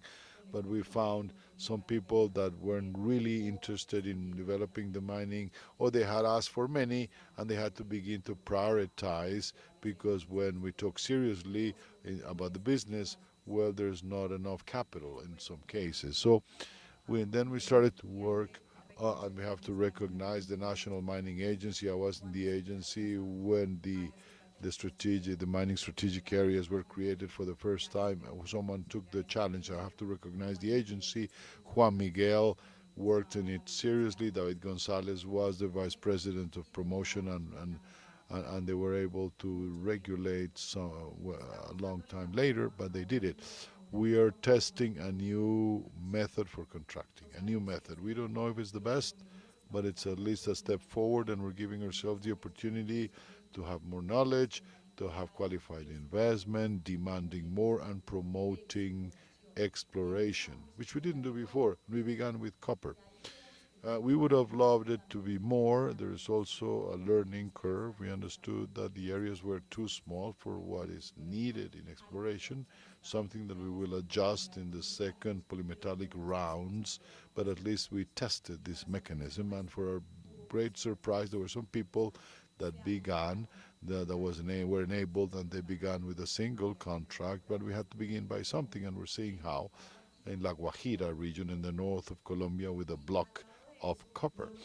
And I don't want to overlook, and this is part of organizing the territory. I don't know if Omar mentioned this. Many explorers arrive where miners are already there, and that's the best indication. It's better to get to where miners already are, and a little bit by trying to minimize conflicts on organizing the territory from the mining perspective, and and relationships and to municipalities and regions. We began with the government of Antioquia working in driving for mining formalization, beginning by the paperwork that we had, backlogs. With sadness, we still had many backlogs begun in 2001 and some in 2010. Things that are absolute we cannot allow, because what it does, that chaos and this delay, gives permission to others that have no interest in developing the legal mining activity. And we have a challenge where we've been working on. It's the challenge of interinstitutional articulation at the national government. We continue working with the Ministry of the Environment and the regional environmental authorities. We have a couple of challenges. One is modernizing, updating regulation of extraction in forestry areas. Many territories overlaps with some what the Geological Service has said, where there might be high potential of polymetallics, and with some projects that are being developed right now. Also, in mining formalization, especially in areas like Chocó and part of Antioquia and Bolívar, where we have this challenge. And on the other hand, we continue seeing what are those new standards and how these authorities should be strengthened to respond to these new realities. The country has this conversation is in the agenda, in the political agenda of these new demands that the world is giving us. It's not that we're inventing them. This is place ourselves in the world, in the global agenda, and the discussions today in Colombia by the community one sees what happens elsewhere in the world. We have the responsibility from the government to have institutions that are strong, technical, but that understand these new realities and are prepared. And also the private sector. We had this conversation when we were in the event of Brújula Minera, the mining compass.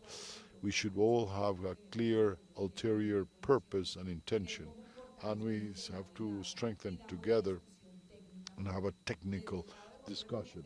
On the government side, we're working in strengthening these institutions, especially in the environmental dimension, and we began to guarantee resources, because this needs money and resources. And with the royalty law, a proportion was destined to strengthen environmental authorities. So in alliance with the Ministry of the Environment and in conversations with ASOCARS, we're seeing how we can work together to better use these resources, understand what is happening, and how we better prepare to respond both to you, to businesses, and the communities and the country, to make sure that we are doing the mining that we all expect with the best international standards. And so it's still a challenge. And there's another challenge, although we've been advancing on it, which is relations with the community. And exploration is fundamental. It's not just exploration in terms of knowledge to prepare, to know whether you could have mining projects and whether you could develop it, where we begin to plant the seeds of relations with the territory. If we don't do it from the exploration stage, many of the problems we have today in projects or in construction or setup or in production are precisely because there was no best practices in relations with the community. Not only relations in terms of social investment, no, I'm talking about the conversation, to establish channels of communication, to have an informed, transparent, and frank dialogue, and know that we are one more, not to exclude, because the mining activities we were shameful in the past. It was better to be low profile, and we didn't want to converse because we're not doing anything bad. But we need to sit down at the table with the community, with all the stakeholders in the territory, and to talk openly. And I believe that there are some key examples. Yesterday, there were some examples of some great paths that some of you are already opening in the private sector, but from the government, we're already beginning to have this serious discussion. There were some trials of some relationship strategies, but we included a word which is called development, and we understand that it's not only to make projects feasible. When we're one more and we begin to have good practices for relationships and conversations and dialogue with the community, to tackle complaints and concerns, to be open and to respond what we've been asked. This is how we insert ourselves in a vision, a comprehensive vision of development of the territory. When we start to see ourselves at one more in coexistence with other players, and we start to have a common purpose with the community where we're operating, we're not going to be there 2 or 3 years. We're going to be 30, 50 years or more if we do well. So we have to build with them this vision and be part of that vision of development that they have. And this is an effort that we're doing. We are developing a pilot program in Cordova and others in El Cesar. Cesar, Guajira has a special connotation, and it was and we had to move very, very fast in Guajira, and we're moving fast, but we're trying to tackle it as best as we can. But in Cordova and Antioquia, we began to have some pilot programs where we're building in alliance with the community and with other companies and other productive activities in the territory, including in the energy, to become part of that territory vision of the territory. And we start to build the spaces to tackle conflicts in a controlled space where we're capable, as responsible and respectful being, to see each other in the eye and not to go to other conflictive approaches, because we have a space of trust building where we have some guarantors where we're building, but also if we have a problem, we are sufficiently mature to be able to discuss them openly between the parties. And that has to lower the conflict, lower the tension in the territory, and start to have better levels of acceptance. And this is part of the challenges to maintain it. The mining compounds gave some good news. We're improving acceptance by public opinion, but we still have a long way to go with authorities, with territorial authorities and national authorities. And I put myself in the side of the mining sector. I don't differentiate between company and government, the sector itself, the industry. We have to work together to generate this trust. We have these pilots in Colombia. We have an opportunity soon. We hope we can tell you how they are, to see and get your feedback. Those that are in the territory, it's not the same El Chocó as Cordova or Nariño or Antioquia or the lower Cauca region, or Antioquia in the southwest, or Antioquia in Amagá or in the west. So I believe it's very, very valid to receive your feedback. I invite Paul to do a town hall meeting or an event to have your feedback from the industry. And we're also facing another big challenge, which is the illegal extraction of minerals. And there, we are also working in a strategy that has two pillars. One, we are convinced that who wants to work in legality, we have to offer him the right conditions. But the condition is vocation of legality. It's rules of the game. We have to achieve these. We have to enforce them, and we try to accompany them with the tools that we have available. But on the other hand, we also have to enforce and control who doesn't want to be legal, not just in gold. Not just in gold, I want to be clear here, construction materials. In construction materials, there's a lot of illegal exploitation in Colombia, and how it affects us. And when I talk about illegal exploitation, not only extraction, but the whole value chain, the whole supply chain, extraction, processing, transportation, purchasing, and sale, the whole value chain. So we have a big so in some pilot programs we've been developing a strategy where we have control zones and enforcement agencies, and also strategies with other authorities that are involved to help enforcing territorial authorities. We understand the complexity of our territories. Sometimes in Boyacá we find that the illegal is the cousin and the relative, and it's difficult. We have to see how we can help that local authorities feel safe and sure and can do the actual enforcement and protect those that are legal, to be able to enforce those that don't want to work in legality, and to offer opportunities to those that do want to work under the law in legality. And I want to thank that we have some companies that have been fundamental in this support and this example in the side with a comprehensive vision, have inserted formalization, and that not only has helped them in terms of validating their projects, but also to be able to insert themselves in a larger construction of the territory. And I go lastly to the issue of promotion. In promotion, there's some really interesting parts that are examples of the presence in the territory. Mining is not done in Bogota at all. Twice a week I am in the ground, in the territory, talking with owners of mining rights and titles, with local authorities, both at the departmental level and mayors, the Procuraduría, etc. It's a matter of evangelization that they undergo to give the message of what is legal, what is illegal, to change the mindset. They have been filled with the misinformation. The National Mining Agency is bringing the agency to the territory in an outreach program. Juan Miguel told you that we're going with all the leaders and all the public officials to the territories, trying to give the message of legal mining. Obviously, the agency has a function of promotion and is making rounds, is going out, reaching out, talking in the international markets, telling the markets what we're doing, looking for investment. This money is done with money. This business is done with money and investment, and tell what we're doing, and to recognize the challenges we still have, because we cannot say that everything is perfect. Absolutely not. But we are working in these fronts that I believe that ultimately talk with with candidness and frankly is part of the process of building trust. And also we're focusing on good practices and best practices. Working in the government, we're working in the government in establishing minimum best practices. First, good practices in terms of what minimums compared to international benchmarks, so that the National Mining Agency would adopt them and turn them in mandatory through standards.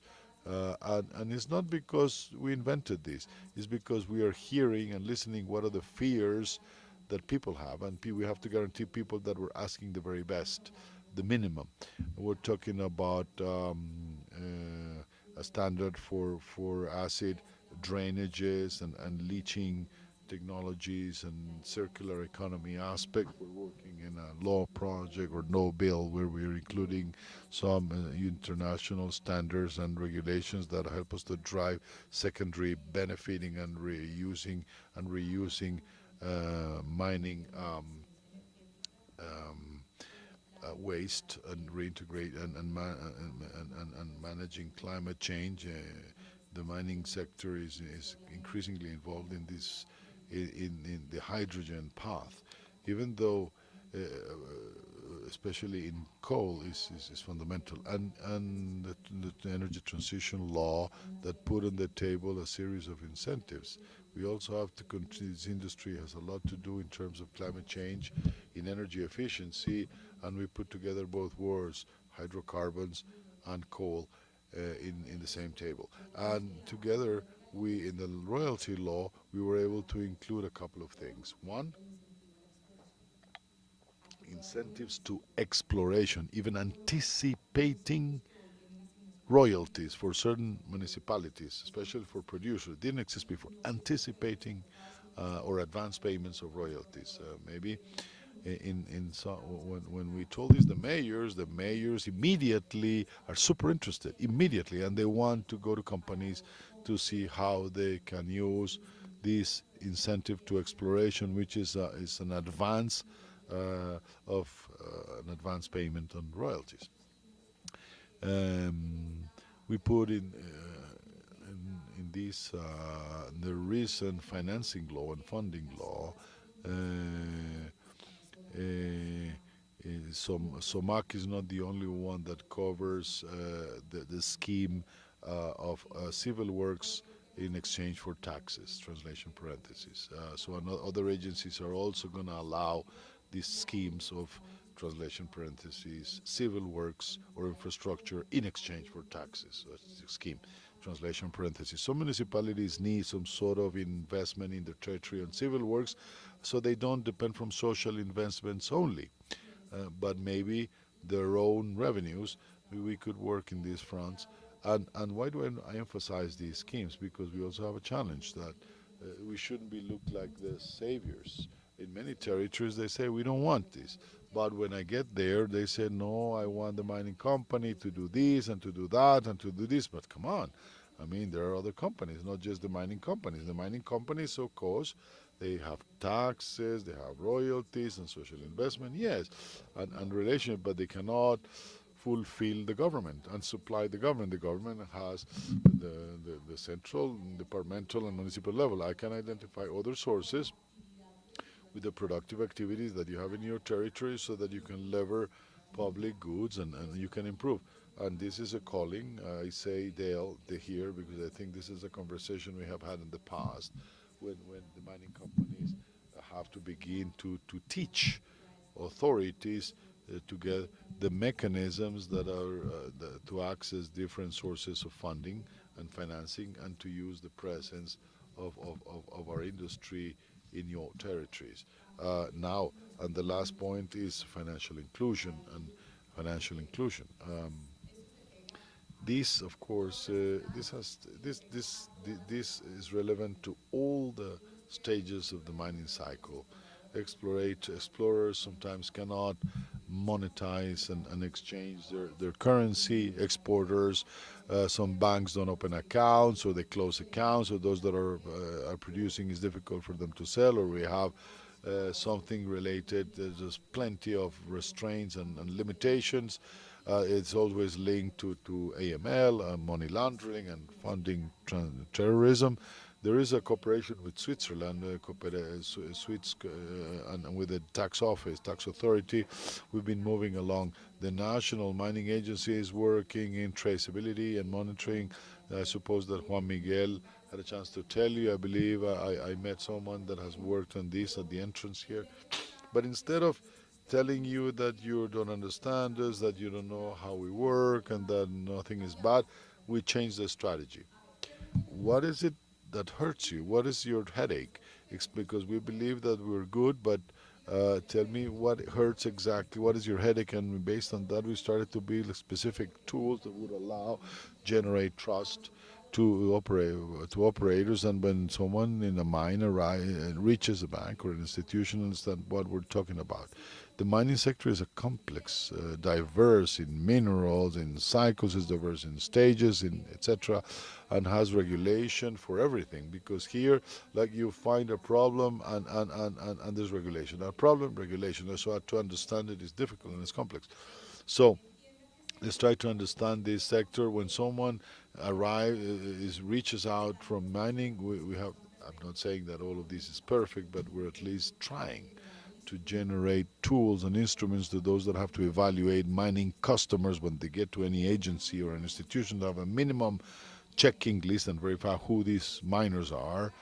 To make first premise, they should be legal and comply and be compliant, and second, then do the customer analysis independent from the industry as if it were any other customers. Well, they pay, credit worthy or not, but don't close the doors just because they're minors, and don't close it because you don't understand and because you're generalizing and stereotyping. So there we have the guides. We're working with compliance officers of all the banks in Colombia. The financial authority has been working with us in this. The the bill of law that a mining company helped to draft, and it goes to the third debate in the Senate, and we hope that it will be approved this year. Some aspects, important controls have been included in commercialization, etc.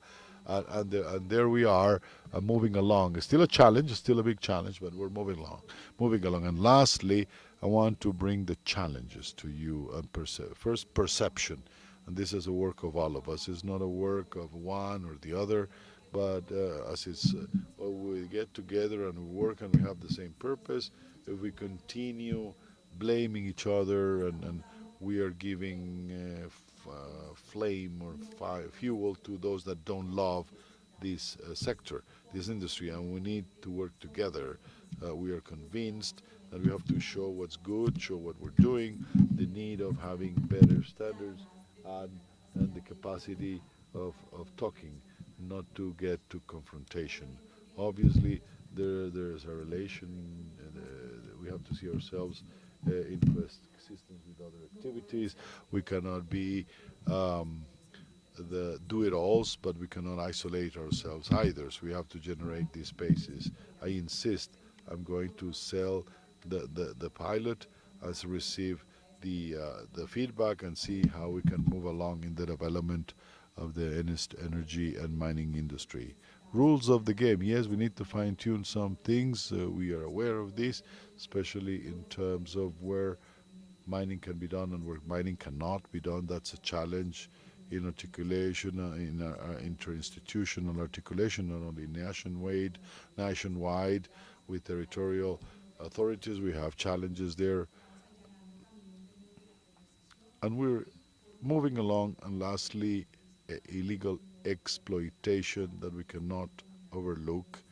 Together, we need to partner up, but not only in controlling and enforcement agencies, but also generating opportunities and what other types of controls in the value chain we need to put in place. And lastly, I want to leave you with this message. This is based in building trust, and the lesson that last year gave us in the pandemic is that trust is built not because we have the answer to all the questions that are being asked. We don't want to be. We cannot say that we are perfect. We're always doing things, but they don't understand each other. We have to understand the other person, have empathy. Trust is built together when we're open to listen to questions and willing to answer. And if we don't have an answer, let's build together the answers and understand, or try to understand what they're telling us. Because if we continue in an asymmetric conversation, when we only give information but we don't listen and we build together, we will not be able to move forward and succeed. From the government part, we are in this mood, building the guidelines. Respond to this conversation. We will continue open to all your comments and recommendations and suggestions, and recognize that we have challenges. We hope to solve them, and if there are other challenges we don't know of, please let us know and we will accompany you. Thank you very much.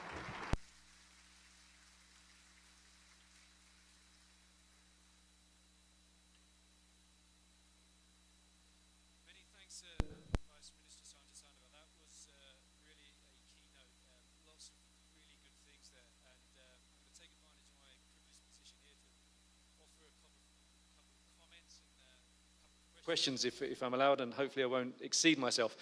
I think there's some really interesting things the Vice Minister was talking about. Royalty prepayment, they're starting to do that in Peru and Ecuador to help bring communities on side.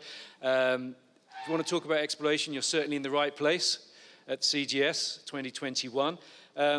The concept of companies delivering their exploration results and information to the government, I think, is a very, very pertinent one, and I'm sure most of the exploration companies here will agree, because often companies pick up concessions or properties that have been operated previously, but the information somehow has gone missing.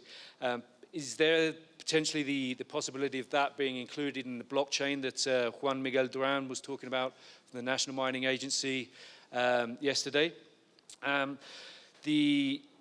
The intention to be able to convert a concession application into a title in 90 days, I think everybody would really appreciate that.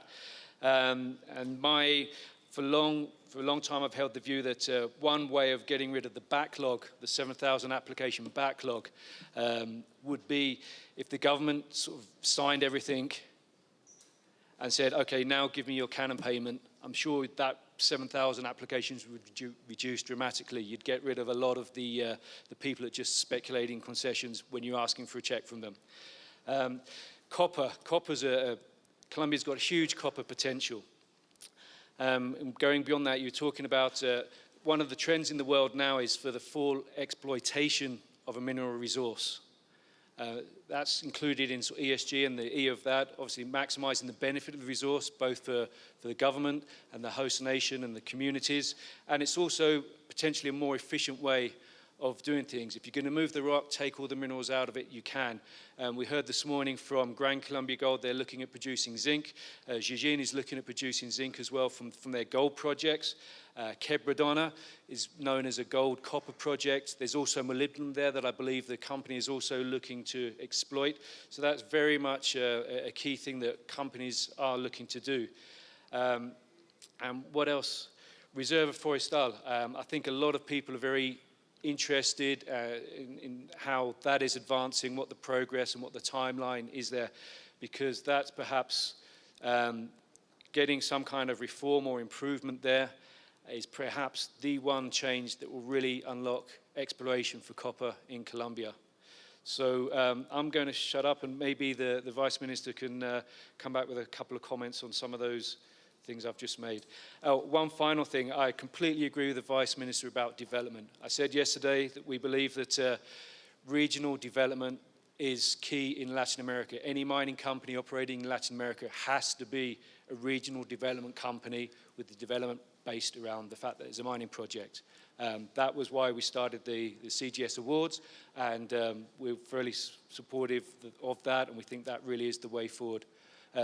If I can invite you back to the stage, Vice Minister. Oh, okay, well, some things to consider in the future. Don't really want to put you on the spot. Okay, we're going to continue. Final presentation before we break for coffee. I'd like to welcome to the stage Andres Lopez from AngloGold Ashanti to talk about Quebradona.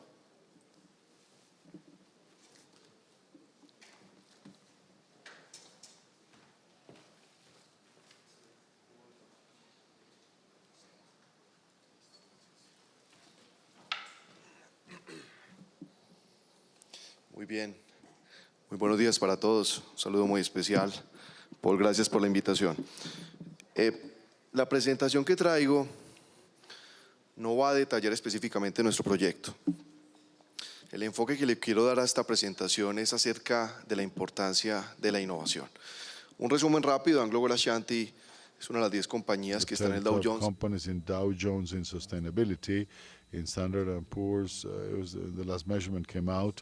We have 14 operations in 10 countries, and right now we are in Quebradona, the project that I represent in this presentation. To begin this conversation, I want to start from the following premise.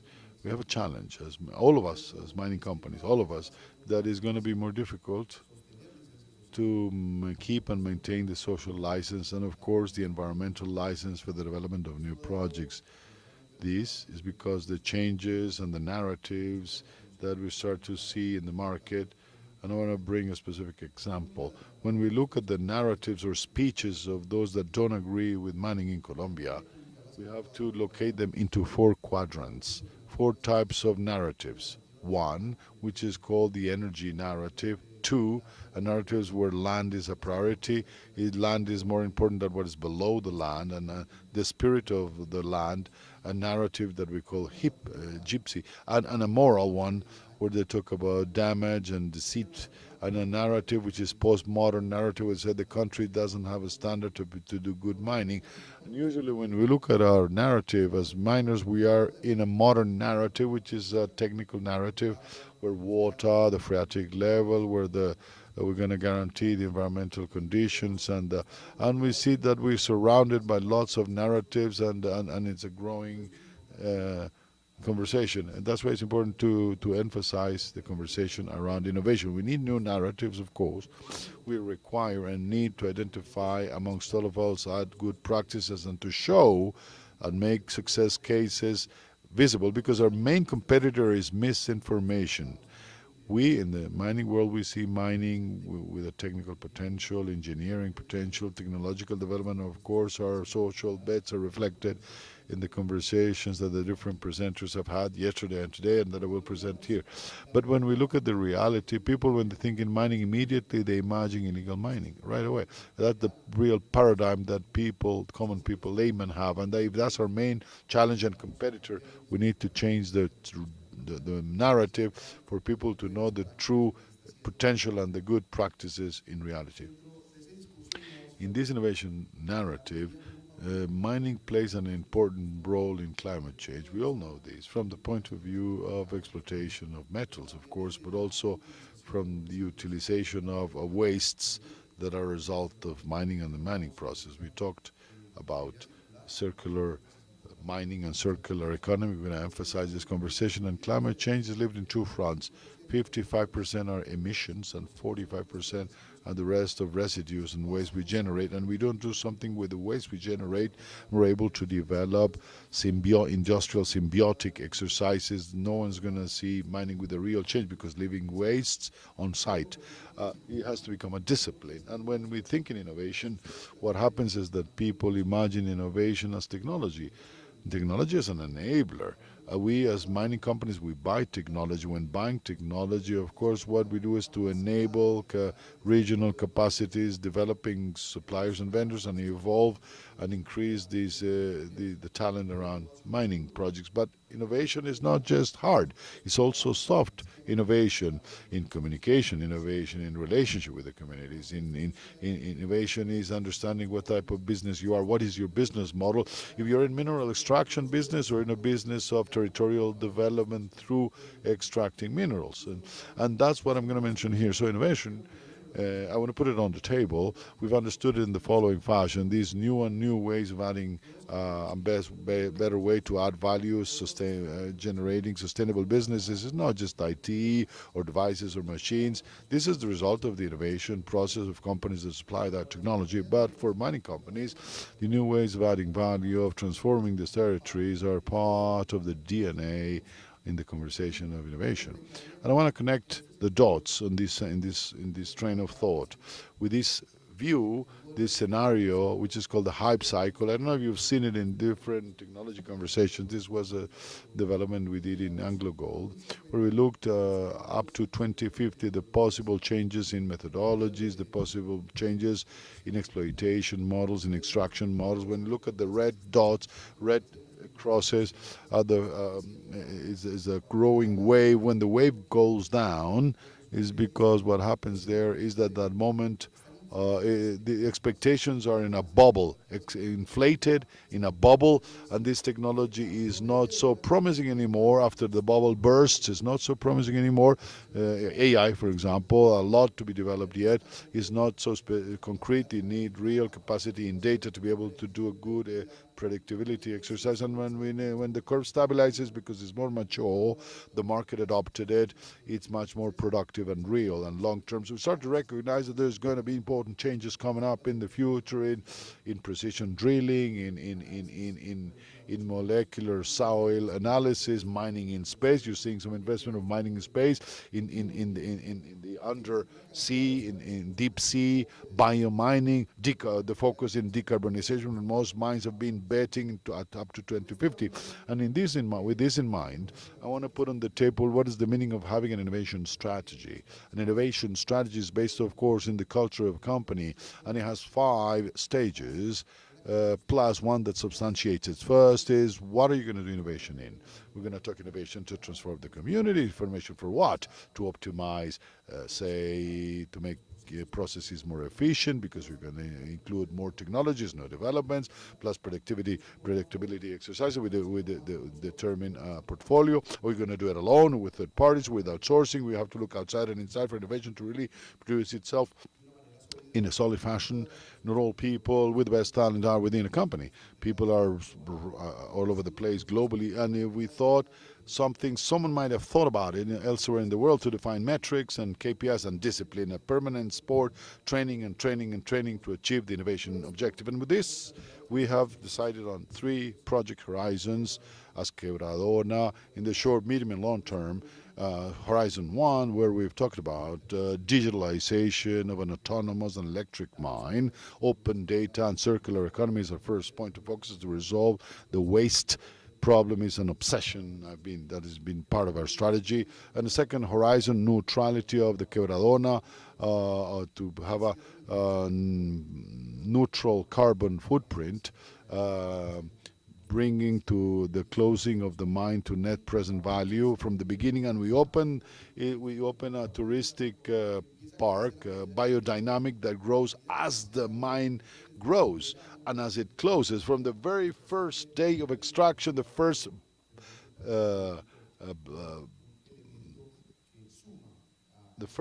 kilo or the first pound of a mineral, we start to build the park, the biomineral park.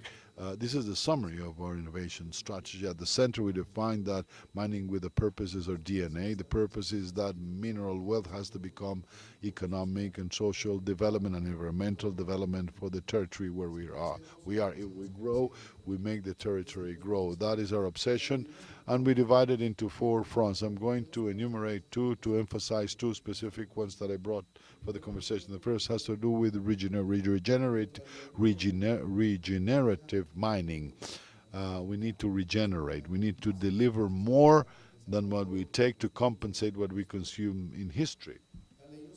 Law demands 1,100 compensation hectares. We've planted 2,200.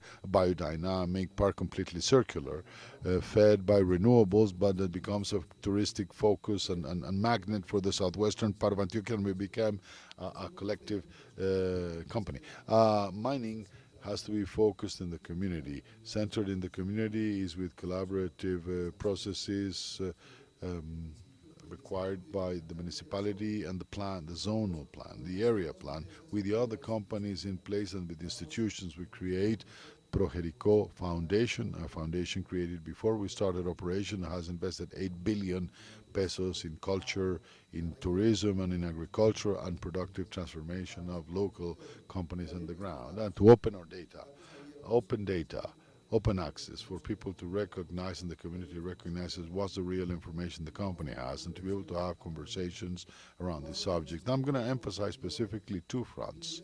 Circular mining. Circularity can be defined in several ways. We understand it as designing to avoid having any type of waste or residue, but we know mining designs don't have this level of technology not to have any waste. But if we do have the waste, let's reutilize this waste for the community, or to develop sub-products or solutions or parts of our own mining process. The best example is around tires. There's a single company in the country that is recycling tires up to 63 inches, and these tires become basically parts of industrial processes after separating the steel and the rubber and returning and recycling. It's closing the cycle, and mining has many more opportunities in this direction, opportunities from the construction all the way to closing of the mine, but also more ambitious targets to achieve industrial symbiosis. The myriad numbers of products in millions of tons could feed easily the capacity of the largest cement company in the country. If you think in inert, thousands of tons can feed one of the biggest cement companies. If we can connect these industries, we begin to resolve very interesting problems that the market has. And this is the best example. Here, for example, is the summary of the road map, where we've detailed different wastes and residues and waste in every one of the stages. I want to emphasize the specific 105 million tons we will produce of inert with a filtered. There are an opportunity if we have this, if the southwestern part of Antioquia has 1,500 kilometers of secondary roads and tertiary roads. The tailings, there's low productivity of growers, delay in time and lead times of people that have to move and that get their products out of this region. So there is a big opportunity to use these tailings to improve this infrastructure. And we tested the tailings to stabilize soil. In urban furniture and outdoor furniture and this type. The result, these are real tailings, in real examples. We started with 60%, adding 60% of the blend, this material that comes out of the mining process. And when we keep on moving with different universities and working with cement companies, we were able to develop a mixture where we have 50% of the material from tailings in the roads. And this is the most important thing of the conversation, that the cost of kilometers in Colombia is reduced by 30%. If you live in the availability of the resource, economic resources of a municipality or group of municipalities that are around a project, there's a great opportunity to exploit these materials and as the extraction process moves along. And the opportunity here is this one. If we used only 30% of these tailings, we could stabilize every 2 years 2,000 kilometers of roads. And there we need to bet on a public and private alliance. It needs the conversation with ministries to be able to make sure that we can finance this by taxes, by royalties, all the mechanisms we want to develop through this material, also with the deficiency or the deficits of roads in Colombia, knowing that we have available material. The first thing. And the second thing has to do with 4.0 mining. If we bet on the new generation of mining, we bet on leading edge technology. It's an opportunity having more controlled the variables, and we are thinking of having a big hub of IoT, and have 5G. We already made some pilots for 5G. We're advancing with the Ministry of IT Technology so that private 5G, we can have it in 4 or 5 years available in the market, because it would ease not just an antenna of 1 million devices. This is permanent data to be able to control the mining process, but besides that, a series of technologies that surround the mineral process, from the crusher, the anti-collision system, fatigue protection systems, autonomous and semi-autonomous battery and electric vehicles. We're going to start with hydrogen test. And as we know, that the challenge is related to people having to see to believe. We wanted to show you, we wanted a month and a half, we want to show you the first autonomous mining vehicle in Colombia, the very first 5G technology utilization in Colombia. This is a machine, it's an 18-ton loader, jumbo, a preferential jumbo on site, every one 100 tons. We brought it to the municipality of Jerico, driverless, in alliance with Nokia, Epiroc and Sambic and Tigo. Being competitors, they collaborated to show this new technology. People have to know that technology transforms the industry, is synonymous of reliability, safety, productivity, efficiency, but for the community, the reliability and security and safety of mining processes. We did this so that communities would interact, so that youngsters would interact. We did it in an open space. It allowed us to have a huge impact in the people that participated in the event. And we look at 5G.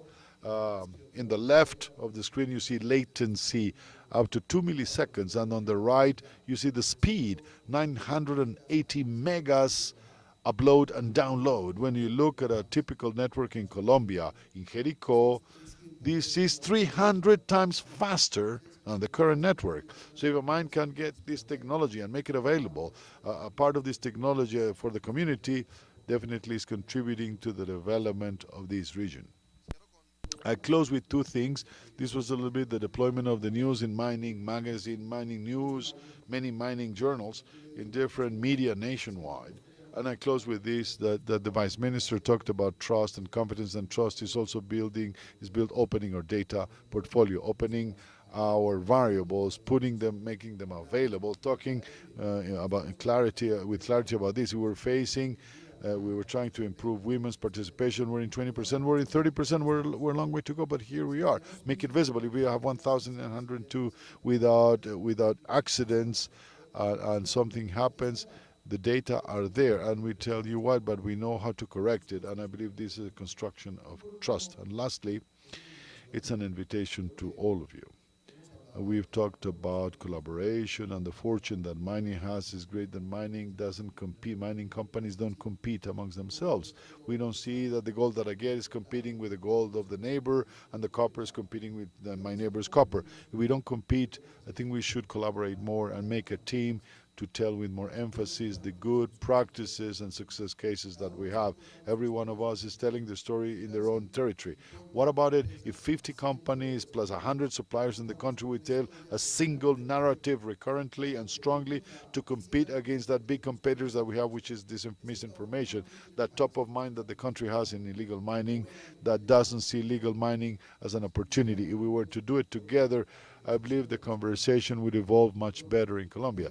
And that's why we undertook the task of proposing the first mining innovation hub in Colombia. It's created in Peru, it's created in Chile, and we want to propose to invite you to this conversation. There's my email. We're advancing in the first conversation, and we want that the public and the private and the public sector and the private sector are part of the conversation. This could help us to improve the reputation of mining when we tell the success cases, but also to collaborate and to tell each other the success story if we want to multiply them. If we talk amongst all of us, it's possible to achieve a stronger mining sector. And we talk about circular economy, developing suppliers and community relationships. There's a fifth chapter that I want to propose that has to do with communications, narratives against mining, energy. These are postmodern. And the narratives as miners are modern. Yes, we have to face these three that are missing precisely to achieve the objective.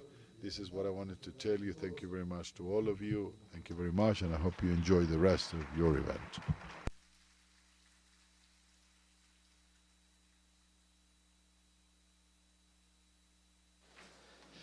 Many thanks, Andres. I don't know if how many of you have actually had a look at some of the planning documents and the things, the sort of deeper presentations that go into what AngloGold Ashanti is planning to do at Quebradona, the technology, the recuperation, the rehabilitation, the social programs. There's a lot there that's quite at the sort of cutting edge of sort of mining development in the modern age. So congratulations there. We're going to break for coffee now, and we'll be resuming at, 11 o'clock. Thank you very much.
We're going to start our next session, Gold Development and Production Companies, sponsored by Technofast.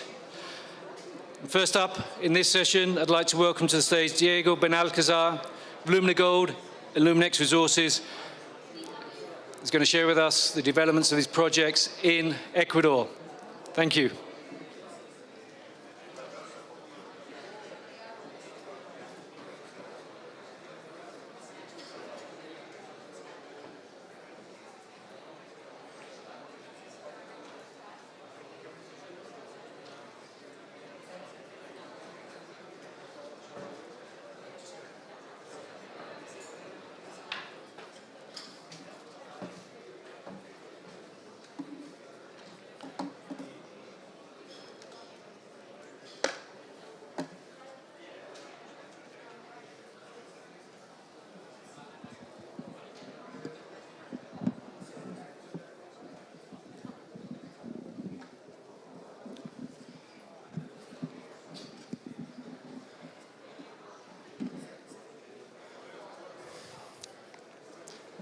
Buenos días.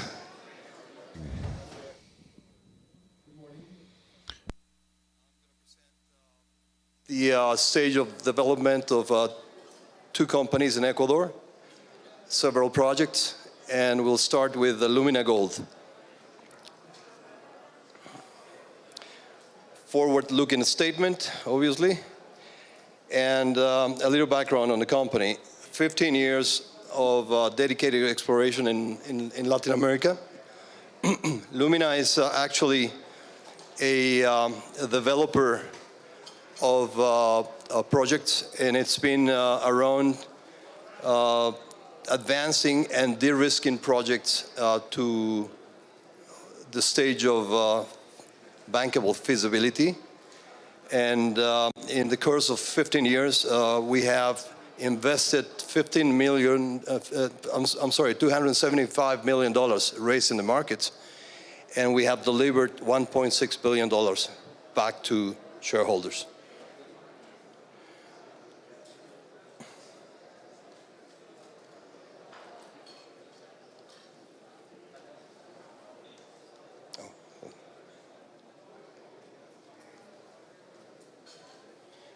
A little time reviewing the corporate state of the company. It's a company with $217 million in market capital. Our 52-week trading range has come from 55 cents to a buck, $1. The shareholders' key investors are Rosbidi, Ecuadorian entrepreneurs with a good proportion of the company, 20%. Management and board, close to 9%.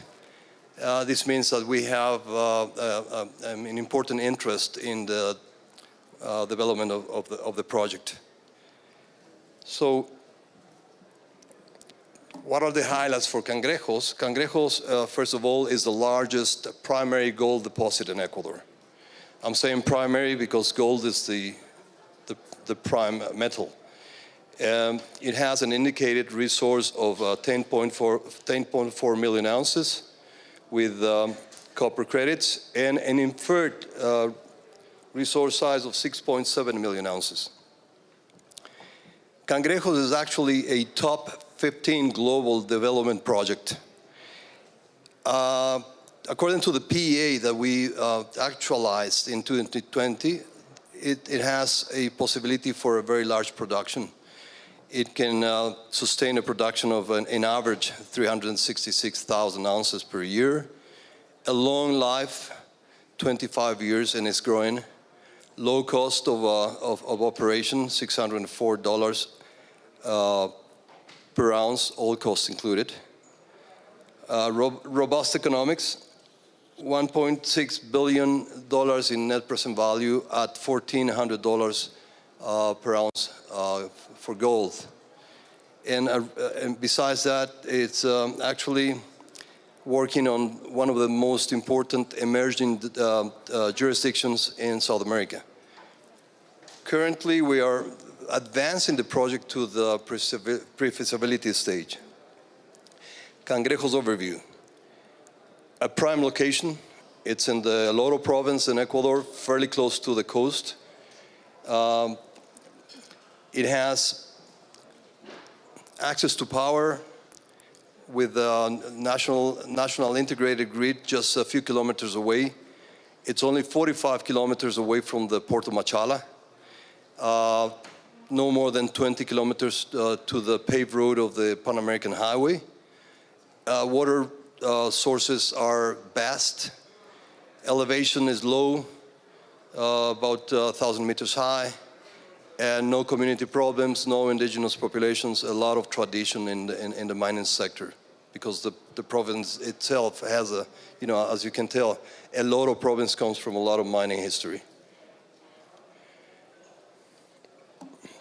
The most common questions we are answering to, to the markets and to people that are interested in the project is does it have a scale? Yes. We see that Cangrejos is the 37th largest primary gold asset in the world. It is the 12th largest undeveloped primary gold deposit by gold production capacity. What about the grade?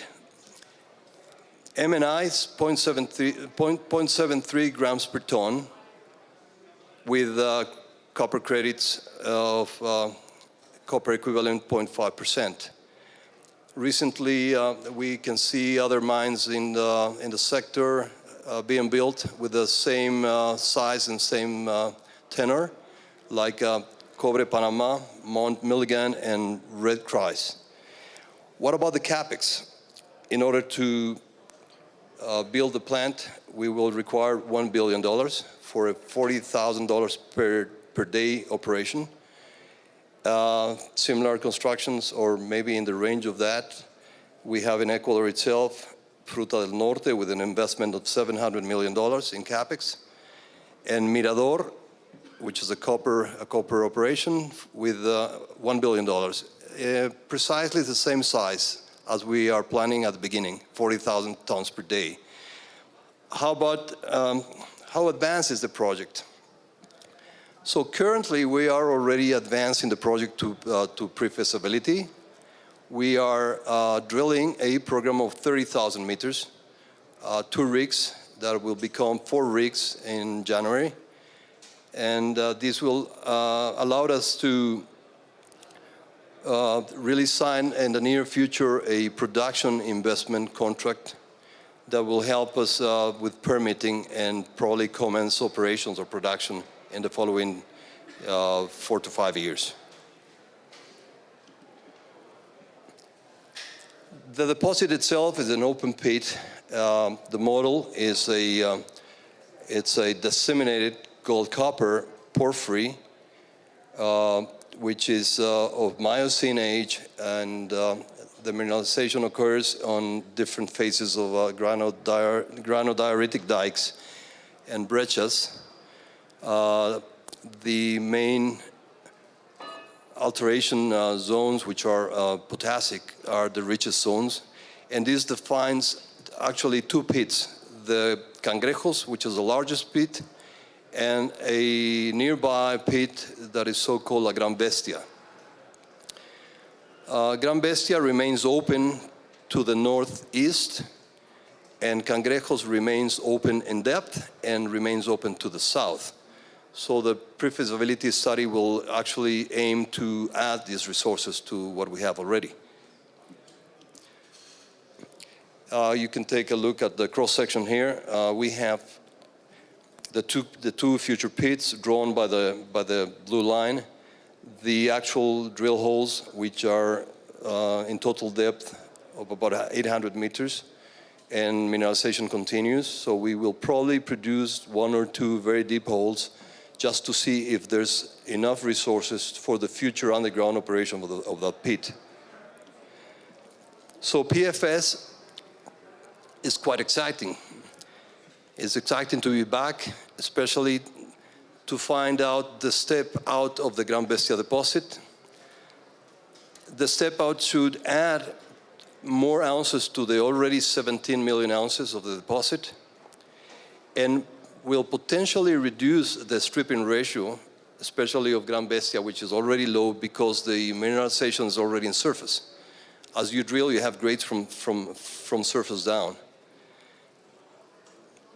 Copper and gold have a higher price now than what we had during the PEA study. The 30,000 meters program will be completed in mid-2022. All of that drilling will be used for the PFS, of course, which will be ready in 2023.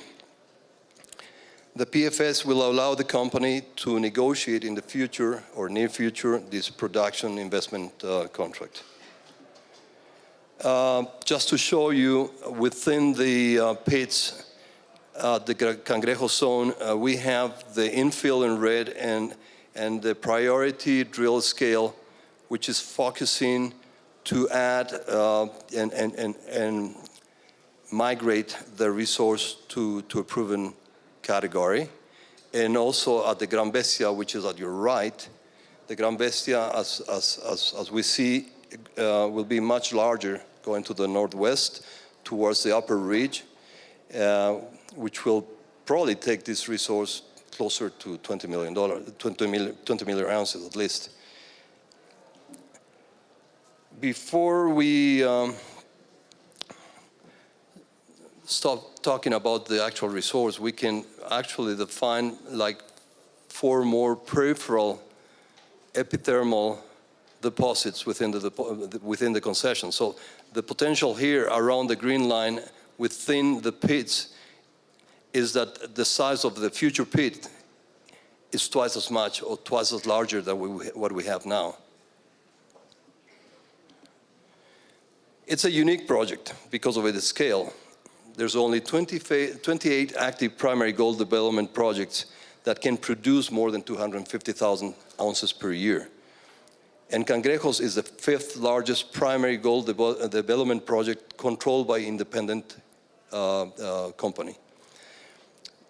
You can see some examples of the best and largest projects in the world over here. What are the main results of the actualized PEA, preliminary economic assessment, that was done finished in 2020? We had a preliminary one before this in 2018-19, but adding all the data from the ongoing exploration, this is what we find. We have the possibility of a rate of production in the first 5 years of 267,000 ounces per year, going up to almost 400,000 ounces per year as we double the size of the capacity of the plant to 80,000 tons per day. In copper, I'm not going to go too much into that, but it's a credit for the operation. The process grade from year 1 to 5 is going to be 0.76 grams per ton. From years 6 to 25, it will be 0.53 grams per ton, and at closure and at the end of the mine life, 0.56. The cash cost, all included, net cash cost will be at the beginning $545, and after we migrate to 80,000 tons per day, $604 per ounce. The initial capital in order to build the plant under a 40,000 tons per day size is going to be $1 billion. On year 6, we will be doubling the capacity, doing an additional investment of $454 million, and sustaining and net closure of the mine will require $445 million in addition. Internal rate of return, pre-tax, initial 20.2%, and throughout the mine life, 27%.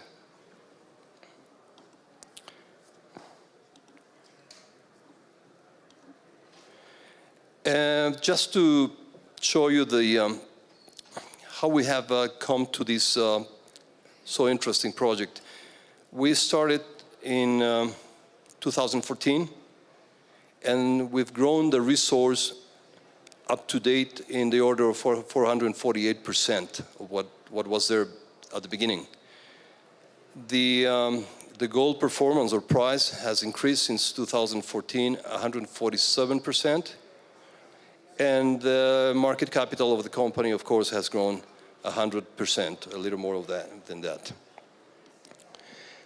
Thank you very much. Can we see, take a look at the Luminex, please?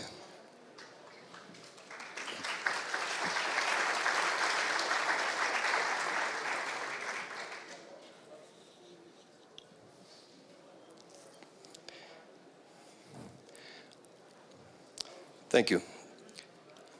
Then again, forward-looking statement. Stock information, market capital is much lower, 60 million. It's a company in Ecuador that actually manages the whole portfolio of properties under a different listed company. And actually we have like 11 different projects here. The market cap is sold, 60 million. The trading in 52 weeks from 52 cents to almost $1. And basically the same shareholder composition as Lumina, although listed under a different symbol.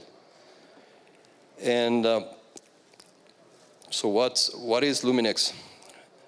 Essentially 4 key assets, 2 world-class partners, and 1 country. So Luminex Resources operates and manages Condor and Cascas, which are the names of the projects, where we are the operator. And Condor is actually under the development of a new PFS. We've finalized the PEA, and we are very excited about it. So we'll talk a little bit about that. And Cascas is a new set of concessions with multiple manifestations of porphyry copper deposits and hydrothermal gold. BHP is one of our JV partners. They have a earning contract with us. They require to invest $42 million over 6 years, and in order to earn 60% of the Tarqui project. And they will require $40 million more to add 10% to that involvement. American, who's also operating another property on the Western Cordillera, earning a top deal with a requirement to invest $57.3 million in 7 years for 60% of the project, and an additional 10% earn to carry it to construction. So among both of them, there's a commitment of about $100 million in those two projects.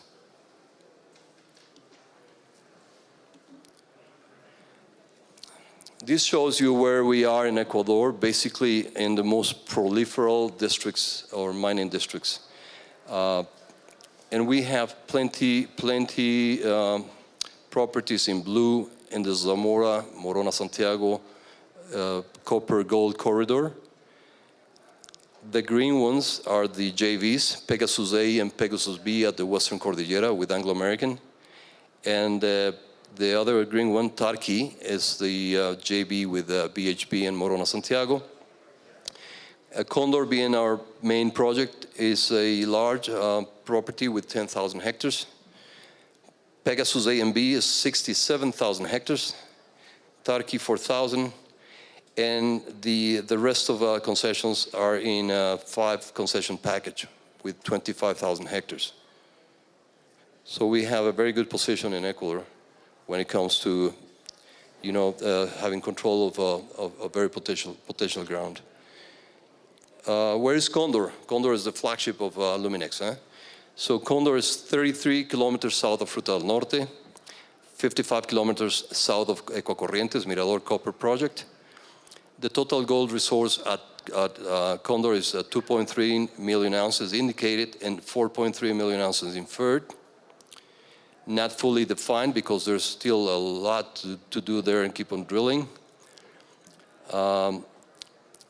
It's got a very, very systematic and large volume of core, 135,000 meters of drilling. It is 90% owned by Luminex, 10% owned by the pension fund of the Ecuadorian Army. And we have spent close to $40 million since 1993. If you take a look at the map to your right, the red stars are projects that are actually deposits with a resource already defined. And the green, smaller stars are projects that we are exploring, and basically some of them taking them to the drilling stage. The one at the very bottom, Nayumbi in the south, is what we are drilling now. For the initial proposal and the engineering and the metallurgy that came out of the PEA, we have selected the ground for future infrastructure, plant, waste areas, where the open pits will be located, of course, on top of the deposit. But besides the open pitable mining sector, we have defined underground resources. So this will be a combination of underground mining and surface mining. In order to add more resources to Condor, not only through infill and outstep, we are also about to start a drilling program in an area so-called Prometedor, which is only 3.5 kilometers to the southeast of Condor. And it's basically the same structure, the same. We have been, really selecting the targets and pretty much ready to start drilling in January. So we're going to move to the south. Remember the project I was saying? In the very south of Condor is so-called Nayumbi. We have done, in the past 4 or 5 months, 2,000 meters of drilling. It is an epithermal gold target with widespread hydrothermal breccias containing up to 80 grams per ton gold in hand samples on surface. Has a strong geological, geochemical, and geophysical similarities to Fruta del Norte. You can see in the map the distribution of the very high grades of gold, and it's interesting that we share same type of structures on a pull-apart basin with the same type and age of rocks than Fruta del Norte. Very exciting because we are defining vectors to the central mineralization. We will have some news in the future months, but this is something that we are paying a lot of attention. A little bit more on Nayumbi. Nayumbi is really a zone of mineralization that is structurally controlled by a fault. This fault is so-called the Mirador Fault, and it has all the systematic work defining, well-defining where we need to continue fencing, which means drilling on steps of 200 meters away, just to define the regional potential and then aim for the centralized one. We're going to go southern. Just to show you here, you can take a look at the Fruta del Norte cross-section at the bottom, and it's quite similar to what we are finding on top. And it is important to have some cross-reference when you are exploring this, because the units where you have the mineralization, the conduits, the type of mineralization, the paragenesis, is quite similar to those deposits in the north. We're going to jump a little more south to the Cascas concessions. Cascas has been drilled in the past months, 2,000 meters at the Shakai deposit. We have from holes 1 to 4 large intercepts of 0.1 to 0.3% copper. We are working at the second copper anomaly, so-called HAPA. Japa is a bullseye definition of an incredible high-grade copper porphyry. And to the southwest, we have defined the presence of a peripheral epithermal deposit, so-called Kuru.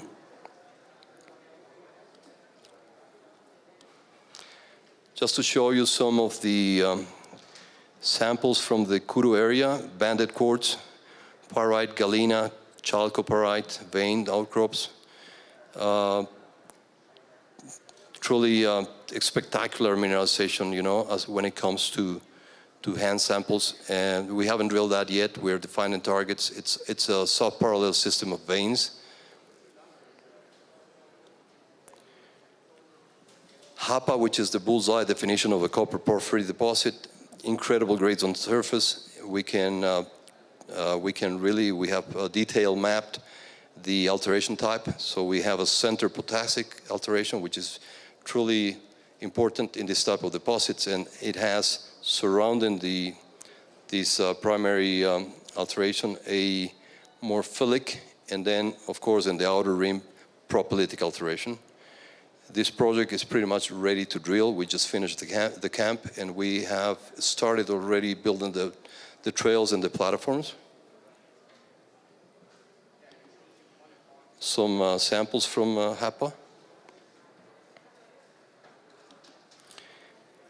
We're going to go even southern, almost close to the border of Peru, at the very end in the south of Ecuador. On the same basin, we have Tres Picachos, which is a copper, moly, silver prospect.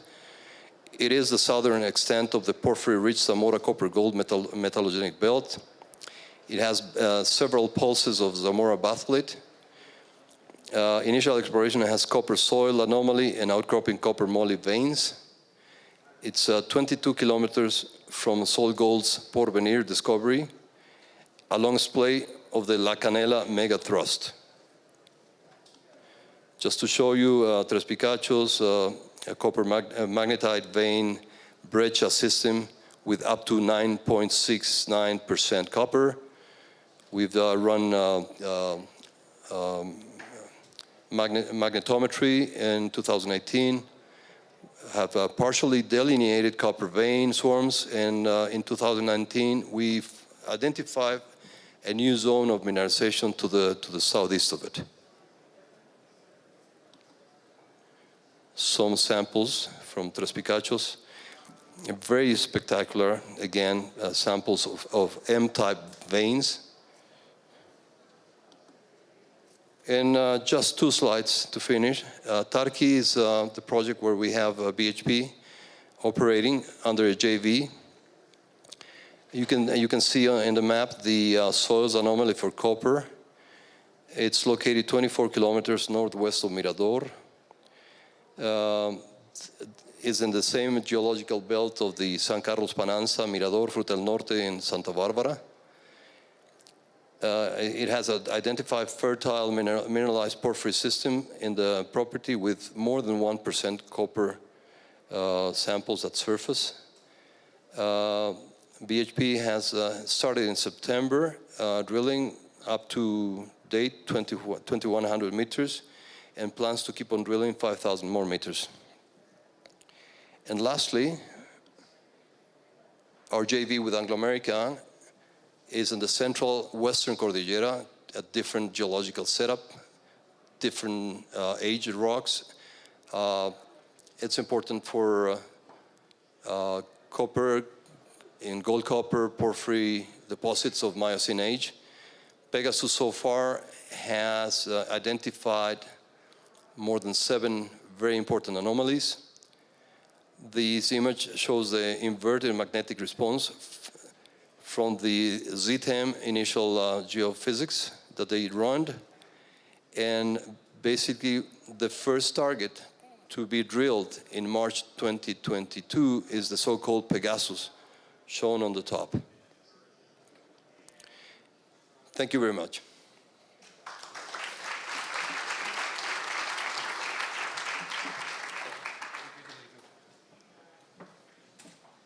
Thank you very much, Diego. Pegasus is looking really, really interesting. I can't wait to see the results from that.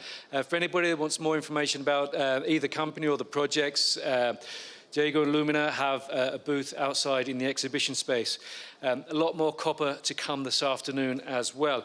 Continuing with the gold production development session sponsored by Technofast, I'd like to welcome Tom Kelly to the stage, who's going to share with us information about one of Colombia's newest gold mines here in Antioquia, with Antioquia Gold, the Cisneros project.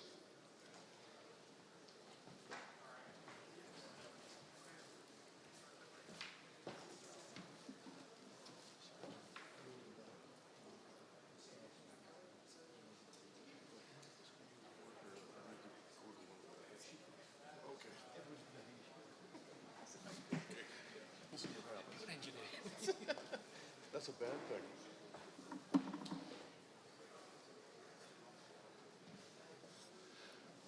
Bueno, good morning, everyone. My name is Tom Kelly. I'm the country manager for Antioquia Gold, and we have the Cisneros project here in Antioquia.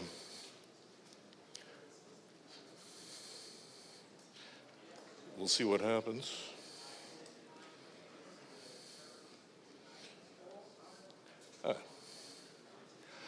First, we'll go through the legal stuff. If everybody's had a chance to read that, on to the next one. Okay, the Cisneros project is located about 75 kilometers from Medellin. We're on a 4-lane paved highway with a 4G corridor, and we have ample water, we have ample energy, and we're located in the Antioquia batholith. And to the north and to the south of us, there are significant gold deposits, some of the most important gold deposits in Colombia. So it's a good neighborhood. We have over 17,000 hectares in contiguous mining concessions. Of that, we're operating on 2 concessions that are around 500 hectares. And in addition to that, we have the remaining concessions that we have either performed exploration on, will be performing exploration on, or are busy doing some exploration at the present time. It's a nice land package. To the next to La Palma is Gramalote, and farther to the north of the 7342 concession, other companies have other exploration rights and are looking at other gold occurrences in the area. Our history is short, but it's been pretty good. In 2007, a group of private investors purchased what's now the heart of the Guayabito mine, and in 2008, through a reverse takeover, listed on the venture exchange in Canada. 2009 through 2013 were years of exploration. The exploration was successful. In 2013, the Huayco environmental license was approved. 2015, Huayco was started. 2016, the Guayabito license was approved. And in 2017, Guayabito surface work and initial underground work was started, along with the plant construction. And in 2019, commercial production was declared. The total investment is around $93 million US. A brief look at the geology. On the left-hand side of the slide, you can see Guayabito. Guayabito is made up of basically, we call them veins, but they're not veins, they're shear zones. And they're 2 complementary sets of shear zones intersecting each other. And where they intersect, we get enrichments, secondary enrichments, that turn out to be several thousand tons per sublevel, and with good high grades. And we also get good grades along each of the fracture zones. Fracture zones are myelinite, gouge, rubble, and it's been juiced with pyrite, and the gold follows the pyrite. And you can see the Cisneros fault, and you can see the Noose shear. The Cisneros fault is a major structure, regional structure, as is the Noose shear. And close to where they intersect, we have the Huayco mine. The Huayco mine was started originally with veins, and veins in the true sense of the word, quartz veins in hard rock. But during development work, the Neuse shear was crossed, and in crossing the shear, the economic values of gold were found within the shear zone. Consequently, we have been developing a lot in the shear zone, and we also develop and mine narrow veins. The shear zone is a bulk tonnage zone. It isn't high grade, but we can mine it very cheaply, and it's a significant contributor to the mill feed. The average grades in the tensional veins or in the veins of Guayabito ranges from 10 to 15 grams. We do have veins that run multi-hundred grams, but unfortunately we don't have a lot of those. And the Neuse grades range from a gram and a half up to 3 grams. We do have anomalies where we get up to higher. Right now we're mining a 4-gram block in Neuse, and but the average grade runs around 2 to 2.5 grams.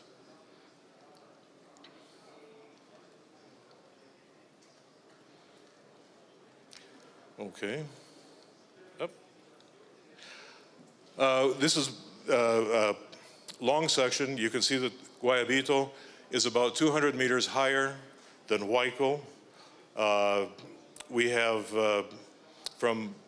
in Guayabito, we've got around 10 kilometers now of development work done, and we've mined around 120,000 tons. In Huayco, we've got around 15 kilometers of access and development work completed, and we've mined over 500,000 tons. And you can see the difference in elevation. Geologically, they're not the same beast. The host rocks are different, and as I said, Guayabito's fracture zones, and Huayco is true veins, and the shear zone. We do have some neighbors. The neighbors are under us. We have an old railroad tunnel that connects Limon on one side to Santiago on the other side, and there's a 2-bore highway tunnel underneath us as well. That's part of the 4-lane highway system between Medellin and Cisneros. The 4-lane, the twin bore, has worked out well for us because it's reduced our pumping cost by quite a bit. That doesn't make the tunnel owners very happy, but it's been a convenience for us. But we do have to mine, as we go down, we will be mining around the tunnel. We obviously can't mine through the tunnel. And Huayco is off to the side, so we don't have much of an effect with the highway or any other infrastructure in Huayco. This is the Neuse shear zone. This is a typical stope. This particular stope is about 10 meters wide. The upper sublevel, the lower sublevel are about 4 meters high, and the bank in between is the bench in between is 15 to 50. It can range 15 to 20. The highest bench we've taken is total height of around 32 meters, and the strike length is the length of the block. Typically, that runs anywhere from 30 meters to maybe 60 or 70 meters. And you can see that the ground conditions are good. We fill this with our traditional rock fill placed with dump trucks. And we mine in blocks starting at the bottom of a series of blocks. We'll mine up 1, 2, and 3 blocks, and then we'll begin down, start the sequence again deeper in the system. We get very high productivity out of this. We get very low cost, and it's an extremely safe system. We use remote control mucking for all of our ore removal, and basically at no time is anyone exposed to working in an open stope like that.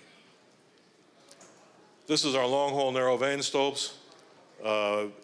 In Huayco, we can mine down to 40 centimeters with long hole mining. We mine benches 12 meters high, and as you can see, there's a stope there that's been mined with long hole mining. We do the same thing in Guayabito, but because of the nature of the material in Guayabito, we tend to get dilution because the structures are much less competent, and so we do get caving that goes along with the extraction, and that does cause some dilution. This is the process plant. we'll check the pointer out. Is that working? I can't tell. I have no idea. Starting at the top, you can see the geomembrane covering. That's covering the run-of-mine ore stockpile. That stockpile is fed into a jaw crusher. Material goes over a screen. All the jaw crusher material goes over a screen. The undersize reports to the fine ore bin. The oversize reports to a cone crusher, and that material then goes back to the screen. The fine ore is fed to 2 ball mills. The ball mills discharge feeds into 2 Falcon concentrators, and the concentrators then the discharge from the concentrators goes into the flotation circuit. The flotation circuit then is followed by filtration and bagging. We used 1.5 ton big bags for concentrate storage and for concentrate shipping. And the rest of the material, the tailings, report to a tailings impoundment area that's about 9.5 kilometers from the site. This is production historically from 2019. The top graph shows production in tons through the process plant and recovery. As you can see, we had a mild peak in 2019. That was all stockpiled ore, and as that was depleted, the throughput dropped as we were going through a change of contractors. That change did not work out very well, and in in July of last year, in 2020, we went with a different contractor, and we've had good results since. You can see that the production has been increasing, and we've stabilized the grade, the recovery. The recovery is around 97 to 97.5% overall recovery of gold between a gravity concentrate and the flotation concentrate. And you can see in the bottom graph the production in tons of concentrate, which mirrors the production in tons of material processed. And you can see the concentrate grade, which varied over time, and that was quite a problem. But since about mid-year last year, we've been able to get it under control, and now we sell a concentrate that runs between 75 and 85 grams of gold in the flotation con. This is the gold production by month. As you can see, it's gone up considerably. The production is this is gross production. Our production, the mine's our own self-production is around 65 to 70% of this, and we'll talk about the remaining 30% in a minute. This is produced by year, again, ounces. You can see that we've been expanding, we've been growing, we've been doing things, trying to make things better, trying to do what we do better, and we're reasonably satisfied with the way things are going and the way that production is going. This is third-party production, which makes up around 25 to 30% of our gold production. We buy from third parties. There are parties that are vetted by us. They must comply with all the Colombian rules and regulations regarding mining, and also regarding corporations and mining companies. And they must have bank accounts, tax receipts, and all the other things that are required to make a viable company, and not one of dubious origin. And you can see that we didn't have a lot of emphasis on this until almost mid-year this year. We now have a dedicated team that is in the field working with our providers, providing technical assistance, providing geological assistance, providing the different kinds of assistance that will make them safer and make them more reliable partners for the future as we expand the plant further. Our cash costs, we run around $1,100 an ounce. We expect we are expanding Guayabito, and when the expansion with Guayabito is done, the expectation is this will be below $1,000 an ounce in terms of our cost per ounce. Our cost per ton, again, these are our own costs, is around $82 a ton. With the expansion of Guayabito, we expect that to drop down into the high 70s, mid 70s to high 70s. And our tailings, as I mentioned before, we have a 9.5 kilometer tailings line. That tailings line at the present time empties into a tailings impoundment that is at the bottom of this slide. It's the blue area. That blue area is a hydraulic filled tailings impoundment, and we have about a year and a half left in that impoundment before we need to do something else. We've decided to go with a dry stack system for the future, and that dry stack system will start where zone number 1, the green area, and as that becomes filled, we'll go to zone number 2. And then we have a capacity there at our present throughput levels of about 12 years. This is the dry tailings plant. It's 2 Larox filters and the usual pumps, pipes, thickener, all the other good things that go with one of these plants. We had the dried tailings or the filtered tailings will report to a covered tailings storage area. From there, the tailings will be loaded by front-end loader onto dump trucks and placed in the dry tailings impoundments. As far as our relations with the communities, we have excellent relations with our communities. We work in 2 municipalities, Cisneros and Santo Domingo. About 80% of our work is done in Santo Domingo and about 20% in Cisneros. We have a number of different social programs. One of our groups is the largest producer of Mexican chilies in Colombia. So if you like Mexican chilies, chances are you're eating chilies that were produced by people that we are working with and trying to create new markets for the products that they can grow. Additionally, we have a self-sustaining or sustaining gardening program going on. It's a pilot program now with 20 families. The idea is they'll be able to produce their own food and do it in a sustainable manner. As that program succeeds, we will be expanding that as well. And we participate with the community in a variety of different things. We provide musical instruments for the marching band. We've made a number of the small football fields or small courts, basketball courts, other sporting facilities, and we provide support for the schools in our area as well. As far as social management goes, as far as in the environmental things that we do, we've got 6 air quality monitors, and we comply with 100% of the requirements. Solid waste management, we do recycle, and what we don't recycle, we compost or we dispose of in a responsible way in licensed disposal areas. Water management, we have 7 water treatment plants.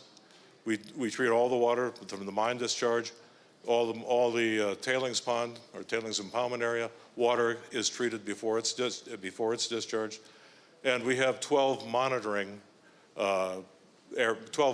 sites so that we can make sure that what we're doing is clean and meets all the environmental regulations that we need to meet.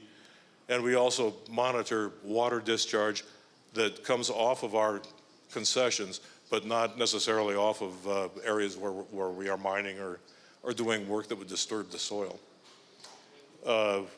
We have a compensation and investment plan. This is 1% of the overall budget. It's dictated by law, and that is for the recovery or the revegetation and reclamation of areas. Typically, it's where we've taken water for exploration projects and other similar things where we've had a presence in an area, but it hasn't been a permanent presence. It's been a temporary presence while we're doing some sort of work.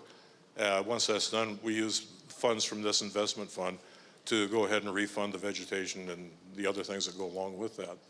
We also have a fauna fund, and we have a landscape management fund to make sure that things are as close to they were beforehand as they can possibly be, given the magnitude of the work that we do. Sustainability, we have 507 people overall. Of that 507, 212 are direct employees. The remainder are contract employees. Of the 212 direct employees, 32 of those employees are women, and of those 32, 10 are in management positions. The superintendent of logistics, the mine superintendent, the head of human resources, the head of finance, and the head of mine safety for project safety are all women, and we're in the process of hiring more women and making ourselves more of an equal opportunity employer for everyone.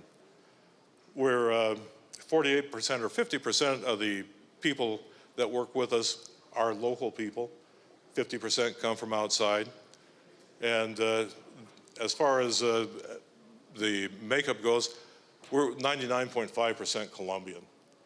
I'm obviously an expat, and we have two other expats that are both Peruvians. Other than that, we're 100% Colombian, and we're proud of that. We think that we have a great deal of respect for Colombia, for Colombian technology, for the people here, and we've been very successful with the Colombian team, and we're very happy with them. And that's about the end of my story. Thank you.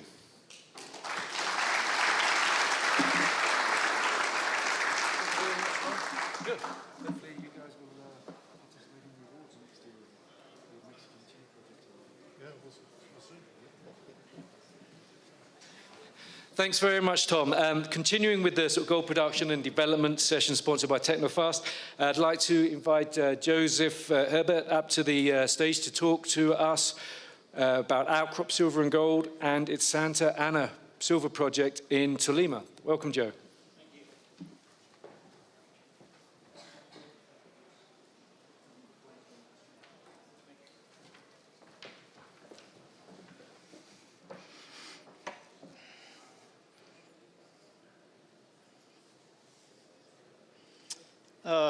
Well, it's a pleasure to be here to talk with you guys about the project. I'm CEO, Joe Hebert. I'm going to talk mostly about drilling our high-grade Santa Ana vein project in northern Tolima, but we do have four other projects that we are interested in finding JV partners for.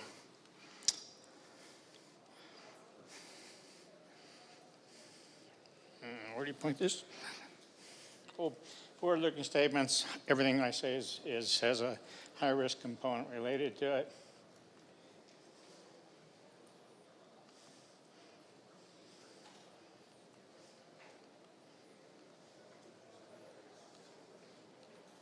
There you go. Before I get into the technical, the investment attractive, why Outcrop might be attractive as an investment is we have very high grade, probably the highest graded silver project in Colombia.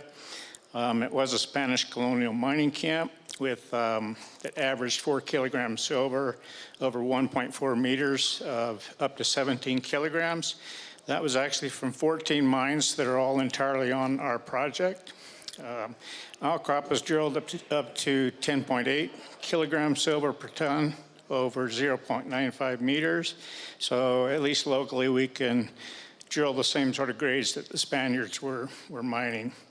Another advantage is we look at vein zones rather than individual veins when we make our distance counts.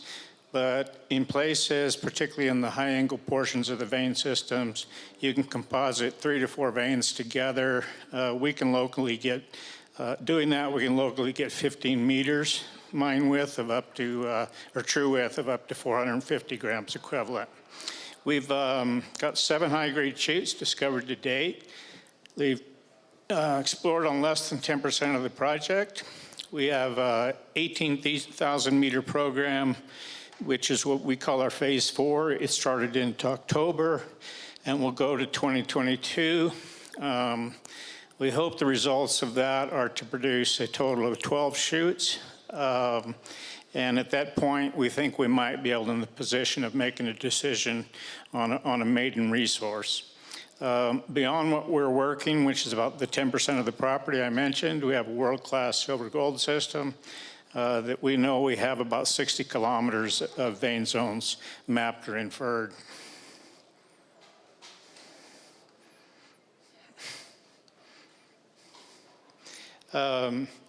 Just an overview, 100% owned by Outcrop. We now have actually, this is 28, but we've increased the land package to 30,000 hectares recently. Great highway access, great grid power, water that can be developed on the project, very strong community support, and really excellent security conditions. We have up to this point, we actually have more than this amount of holes now, but up to the point of 146 holes, 93 of them had intercepts greater than 200 grams equivalent, and the weighted average grade for that is 1,500 grams silver equivalent. Very minor to non-existent co-credits, base metal co-credits. It's basically 8.51 grams gold and 860 grams silver. We've developed targets recently, and those targets have been past the public meeting standard for conversion to title and been accepted by the A&M as valid.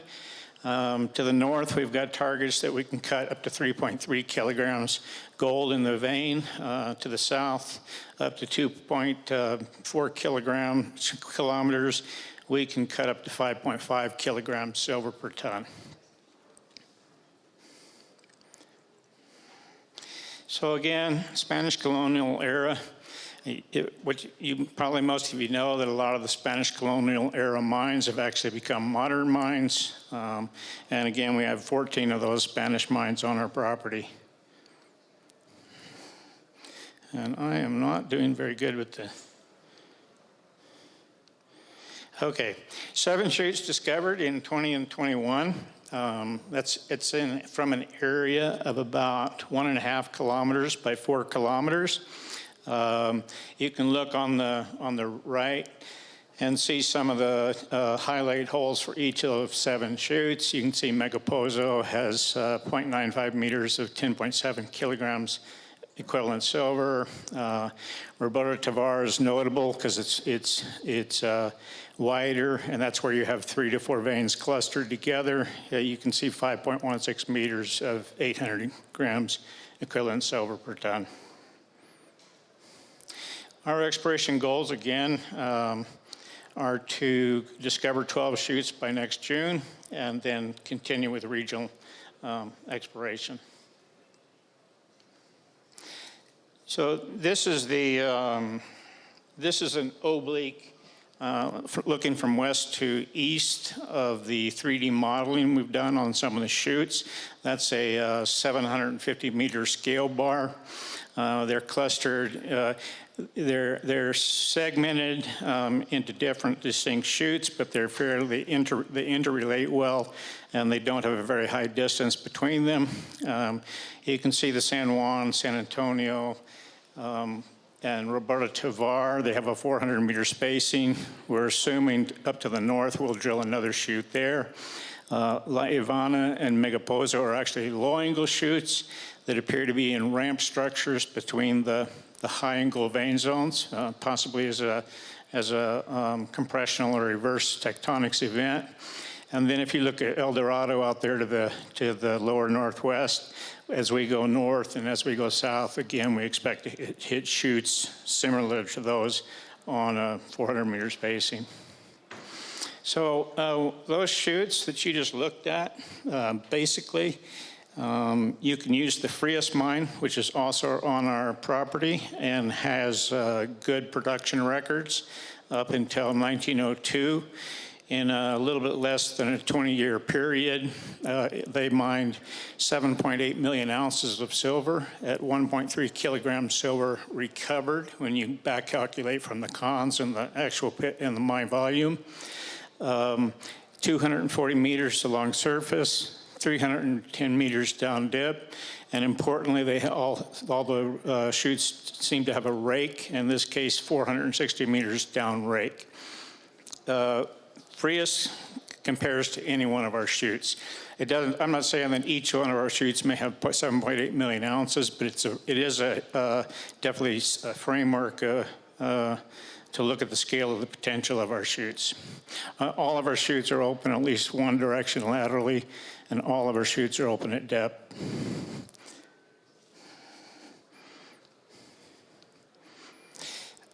So this is just to compare the similarity of the Megapozo to what I just described in the Frias. You might remember the dimensions. The Megapozo is 330 meters along surface.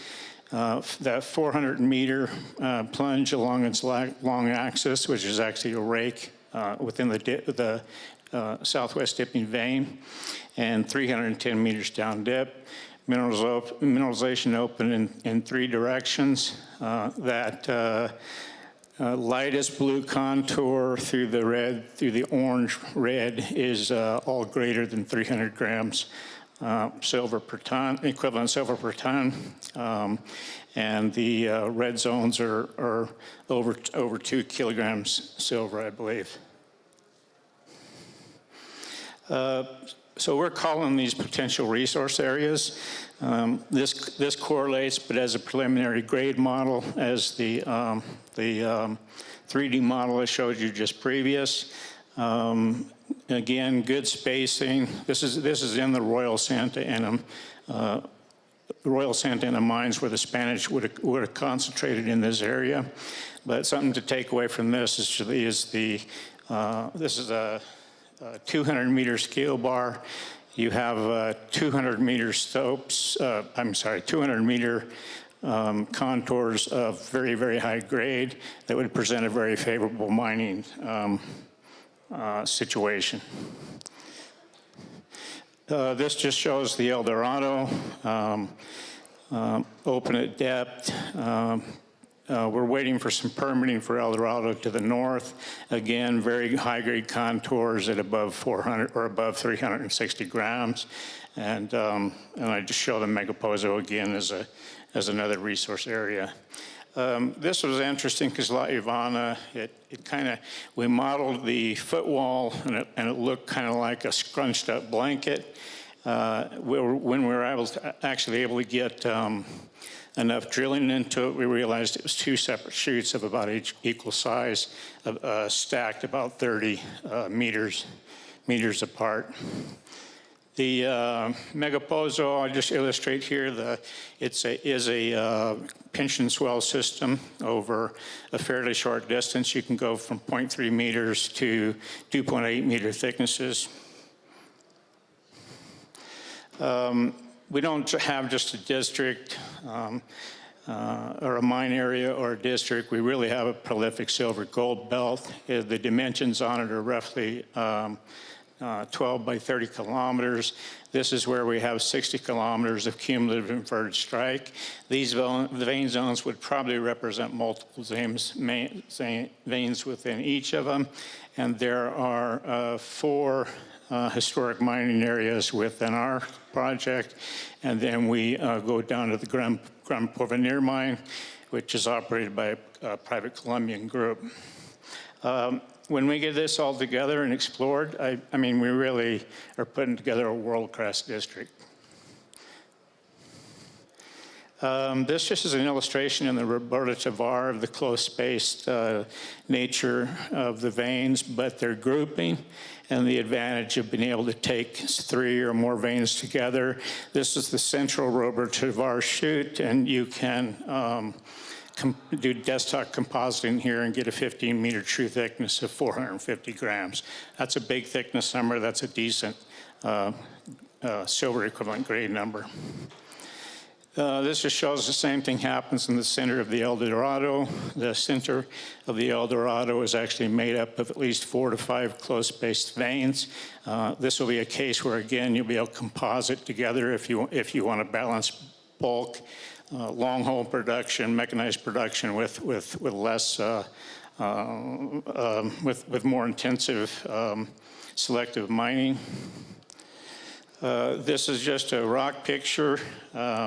We think it is, and many people and workers in the district thinks it's a telescoped epithermal over orogenic. I'm a bit of an orogenic agnostic, but I do hope that it has the depth potential of a typical orogenic system. But there's at least 4 phases. You see massive sulfide, you see veinlets and druzy bugs as vein halos that sometimes can incorporate lower grades within the mineralized interval, distinctly separate sulfide breccias, and then banded sulfides.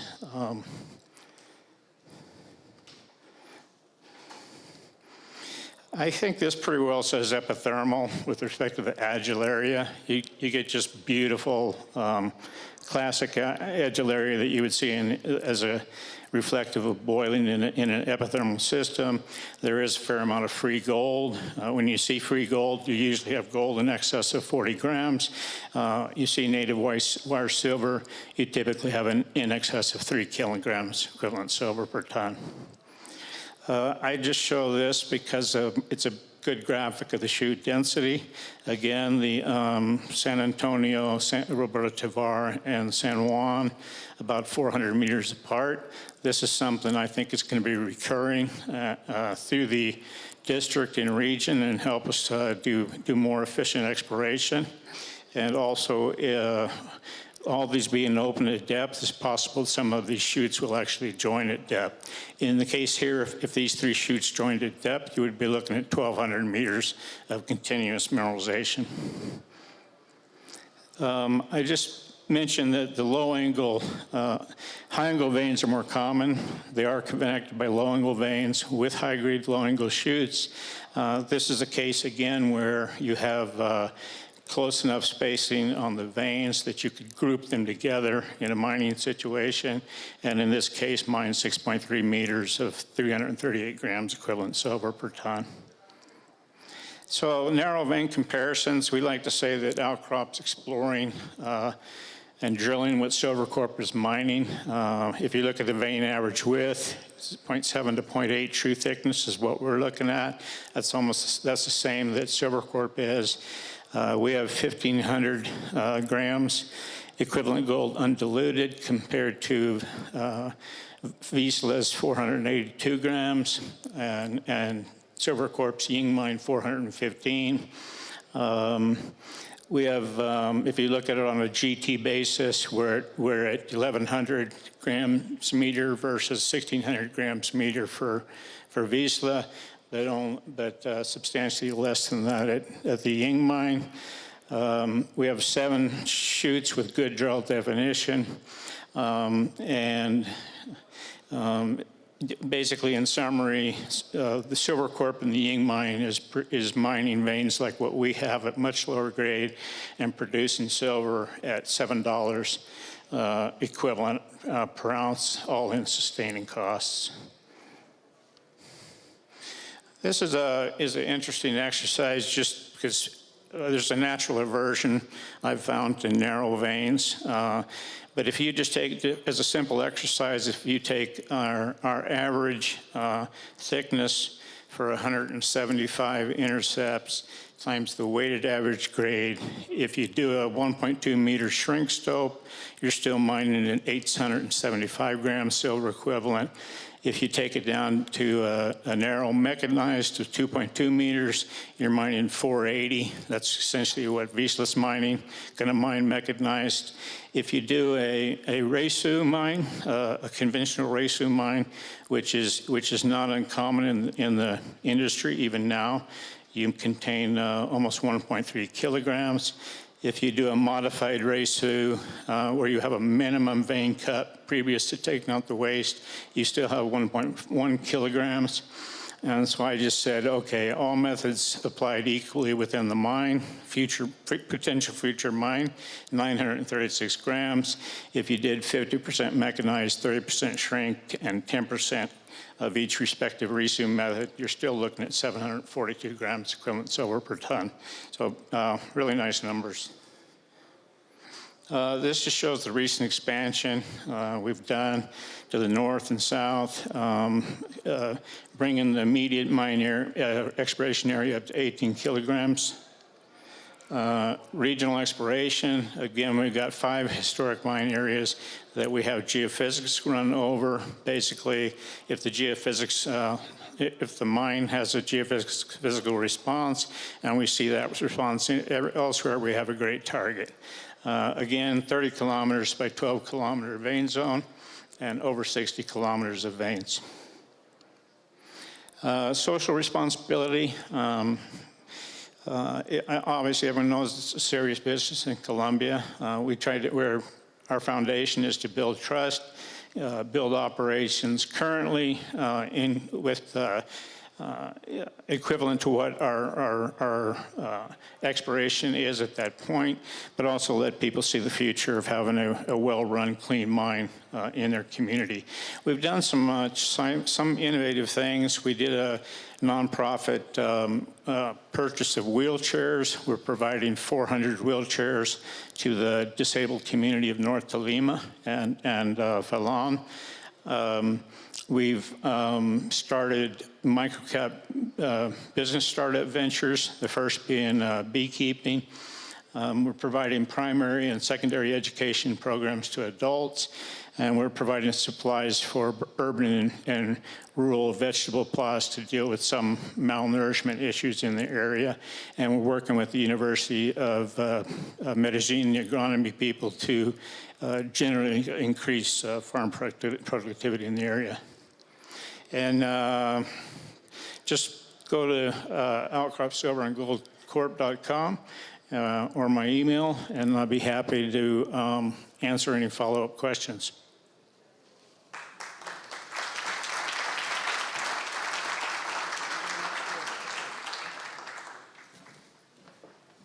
Thank you, Joe. It's good to see how the project's developed over the last few years, and Colombia having a world-class silver district. We saw a presentation on the southeast part of that district yesterday with Buritica. Very good to see silver being a mineral for Colombia as well. The last presentation in today's gold production development session, sponsored by Technofast, I'd like to invite Javier Cordova to the stage from Soma Gold. Unfortunately, Eduardo Flores cannot present. Mineros is listing on the TSX this week, and so the lawyers have said no. But we have a very good presentation here, I'm sure, from Javier about El Bagre and El Nechi, another one of Colombia's newest sort of gold producers. Forward, back. Yeah, thank you. Gracias, Paul. Bueno, buenas tardes a todos. Vamos a tratar de hacerlo más. Try to do it as concrete as possible. And I'm Javier Cordova, CEO of Soma Gold. Soma Gold is a Canadian junior, atypical junior, sort of a non-typical, because we're focused on exploration, but we also have production, and we will explain later. Oftentimes confuses the market that is not so used to see hybrid or a junior in production and exploring at the same time. But for us, our perspective gives us a great strength. We'll begin always by legal aspects. A little bit the highlights of Soma. We are listed in the TSX and Toronto Stock Exchange Venture. We're a producer. We're focused today in Colombia. All of our assets are only in Colombia, in Antioquia. We bought in June last year the Operadora Minero from Cisneros, which is where we are producing today from 2 mines and opening the 3rd mine, Cordero. Our production has been stabilizing in 1,400, 1,500 ounces, but in the last months, as a result of the beginning of the development of Cordero, and once we generated certain production volumes, that production has increased. We expect to close the year with approximately 1,000 ounces of gold monthly. And as you see in the chart, next year, in full production of Cordero, which are better grade than Mangos, we will be at around 2,500 gold ounces a month. We have In our properties, we have between Operadora Minera, 4 Points Mining, which has the Mina Limon, which is well known, and Sara Holding, which is our exploration property, about 30,000 hectares. Our operations, we also have a contract with, I think, believe, did a wonderful deal with Mineros, which are our neighbors. And part of the agreements we have with them is buying energy, because I mentioned this because it's fundamental for our operation, not only to have access to energy generated by Mineros, but that energy would also be, that energy generated is a hydro plant and is part of our focus towards the environment.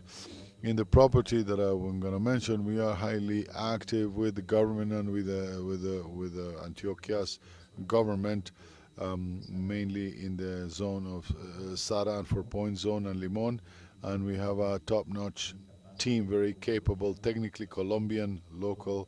All of our staff and all of personnel is Colombian, with except me and the directors, but all of our executives and directors are Colombians, young, most of them from the zone, and this gives us a great strength. We have two plants. One is the plant at El Bagre for 150 tons per day, which is the one that's operating today. We're generating our production of two mines, mainly La Ye and Mangos, and opening the development of the third mine, Cordero, which is the one that will generate production for the next 5 to 7 years. La Ye and Mangos are in the process of maturing. They will extinguish in the first quarter next year, and Mangos in the second quarter 2022.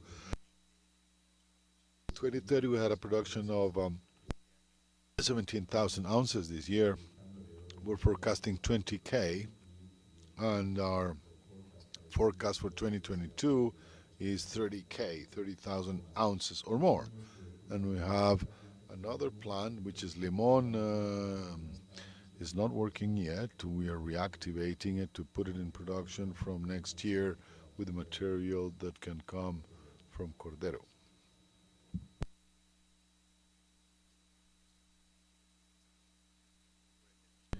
The same forecast, Operadora Minera, we bought a company that had been produced for 10 years. We bought it at the middle of last year from Mineros.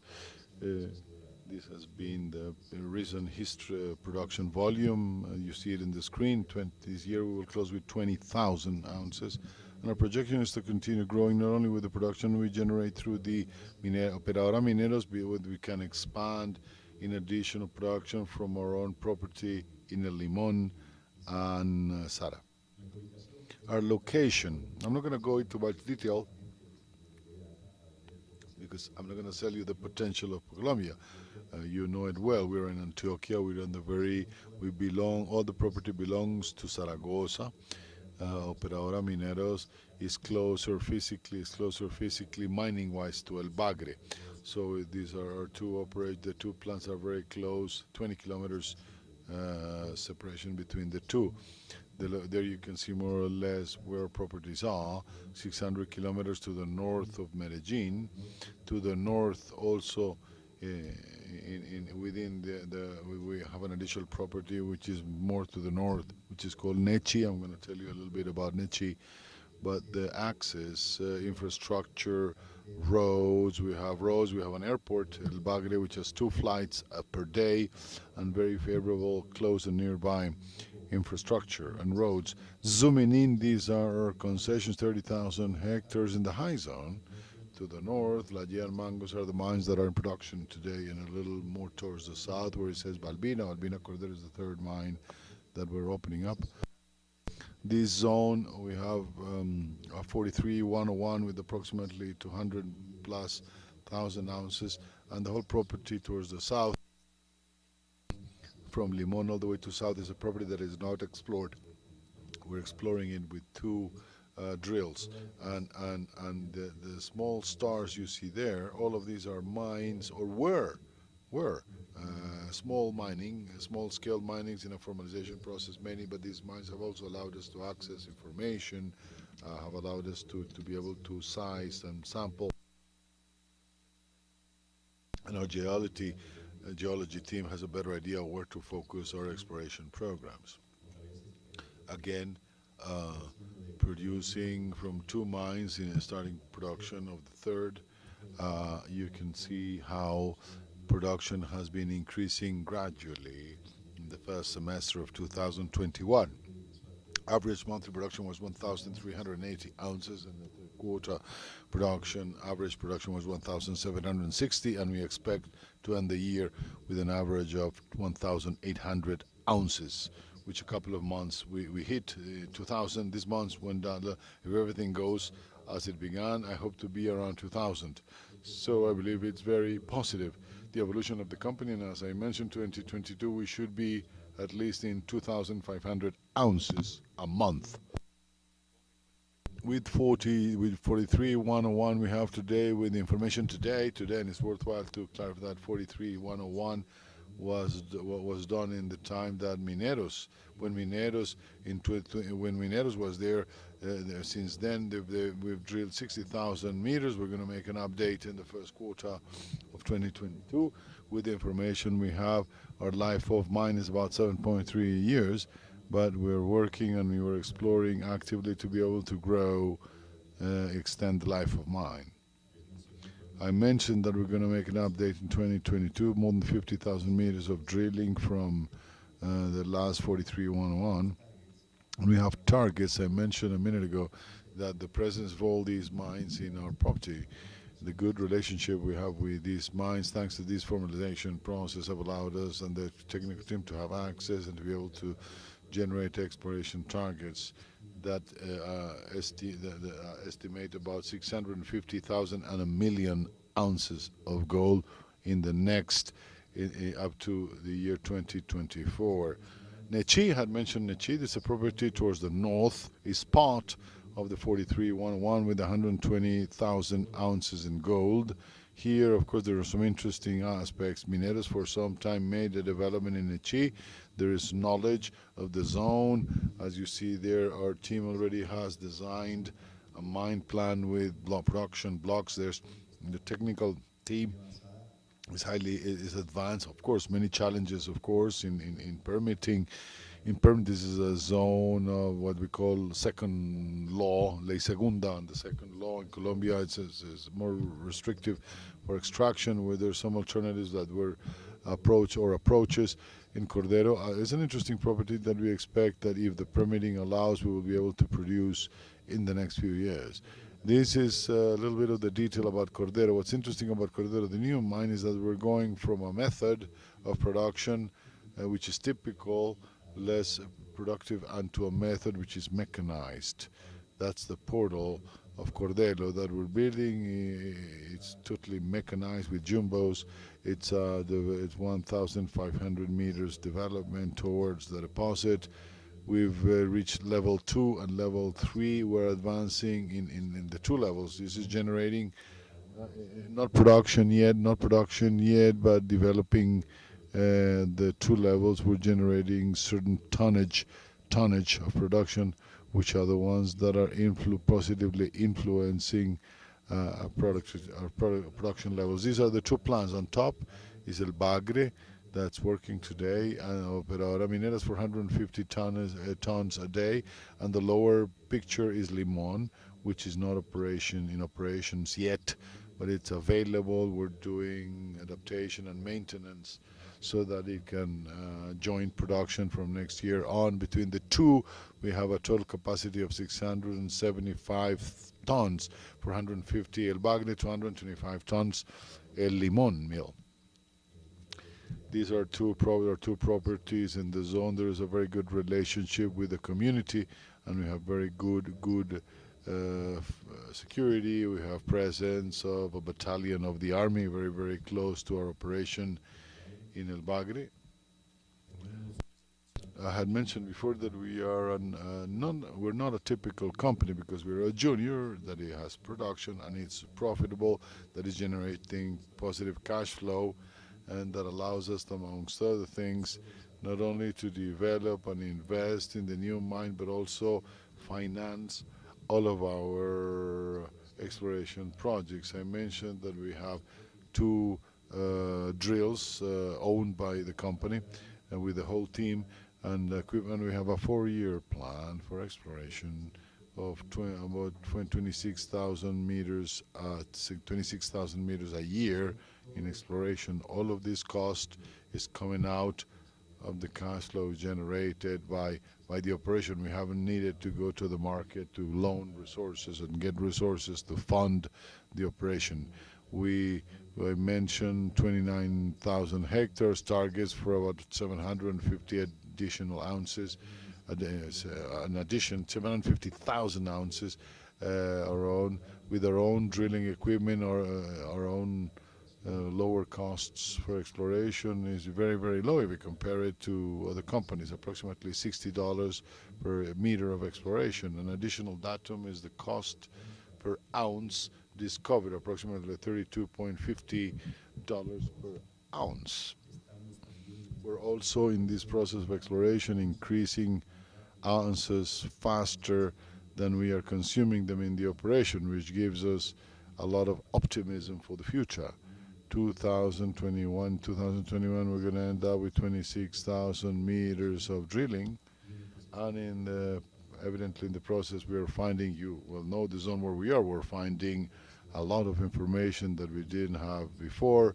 We want to do in 2022 a geophysics study of 29,000 hectares. Is a huge area, especially in the Zara zone where nothing had been drilled before. This will help us a lot in the process. This is an explanation of what we're focused on right now in Zara. Alacrán, Deliris, and Diamantina are tiny little mines, operations of small miners in the process of being formalized, and the 3 of them have a subcontract approved by the local government. So as I said, since these are operational mines, especially Diamantina, we have access and we know the grades and the production they're generating. They are producing in level 1 only, with an average of 9.89 grams per ton. And we have drilled at 150 meters below their operation with positive results, as you can see, 7.92 grams and 13 grams. So what makes us think that all this zone, it's open in depth, and Alacrán, which is to the north of Diamantina, since it's and in that trend to have several operations. What we're trying to do with the 2 drills that are in that zone is to test out that all this is a single sector that is mineralized. El Limon mine, which is extinguished, is not in operation, is towards the north of Alacrán. So we believe we have a big space where we're focusing our efforts. And just to finish, I just wanted to mention the community aspects is important in our personnel. We are very highly active in the work we do with our communities.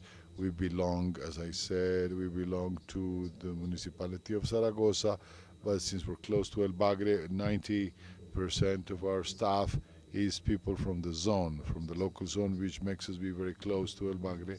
And we've started from last year a very aggressive, ambitious program of safety on the job, safety in the operation.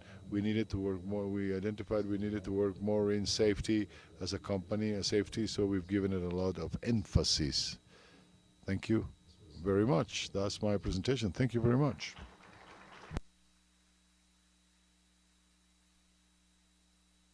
which is sponsored by Royal Growth Minerals. We'll reconvene at 1:30 for the copper session sponsored by Ceballos Resources. Thank you very much, everybody.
very shortly for our copper session, sponsored by Solaris Resources. Thank you.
Good afternoon, ladies and gentlemen. Please take your seats. We're about to start this afternoon's session.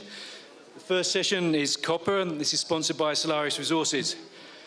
Copper is a commodity that's very close to my heart. I've been writing about copper for more than 20 years, and in fact, it was copper that first brought me to Colombia in 2004, I think it was. So I've got a long connection with copper, and that's given me a long connection with Colombia. The copper price has been over $4 a pound for the last 18 months, pretty much. Very close to historical highs, and indeed reaching historical highs of more than $4.50 a pound. So there's a bright future for copper. Copper is fundamental for the energy transition and electrification. There's a supply deficit coming very, very soon, and it's going to hang around for a long, long time.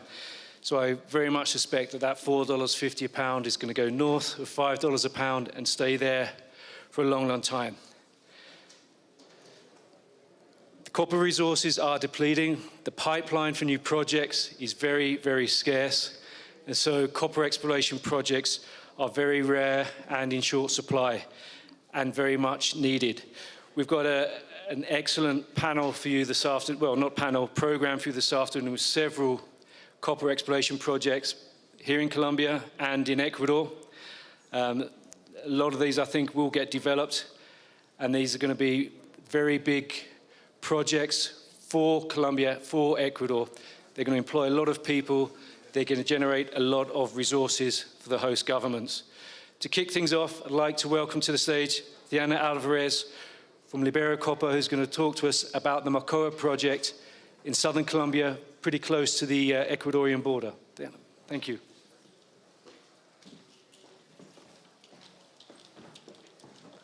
Muy buenas tardes. Muchas gracias a Paul por la invitación y a todos ustedes por el interés en conocer un poco más de Libero Copper y nuestro proyecto Mocoa. Voy a hacerles una presentación un poco híbrida de lo que es nuestra presentación corporativa y nuestra presentación pues, a nivel local, a nivel país. Mi nombre es Thyana Alvarez, soy la directora de Relaciones Corporativas de Libero Cobre. Tengo más de 20 años de experiencia trabajando en el licenciamiento social de proyectos mineros en el país, orgullosamente minera porque también tuve la oportunidad de crecer en el Cerrejón. Mi papá es pensionado de La Guajira del Cerrejón, entonces la minería me ha perseguido toda la vida, afortunadamente. Throughout my entire life.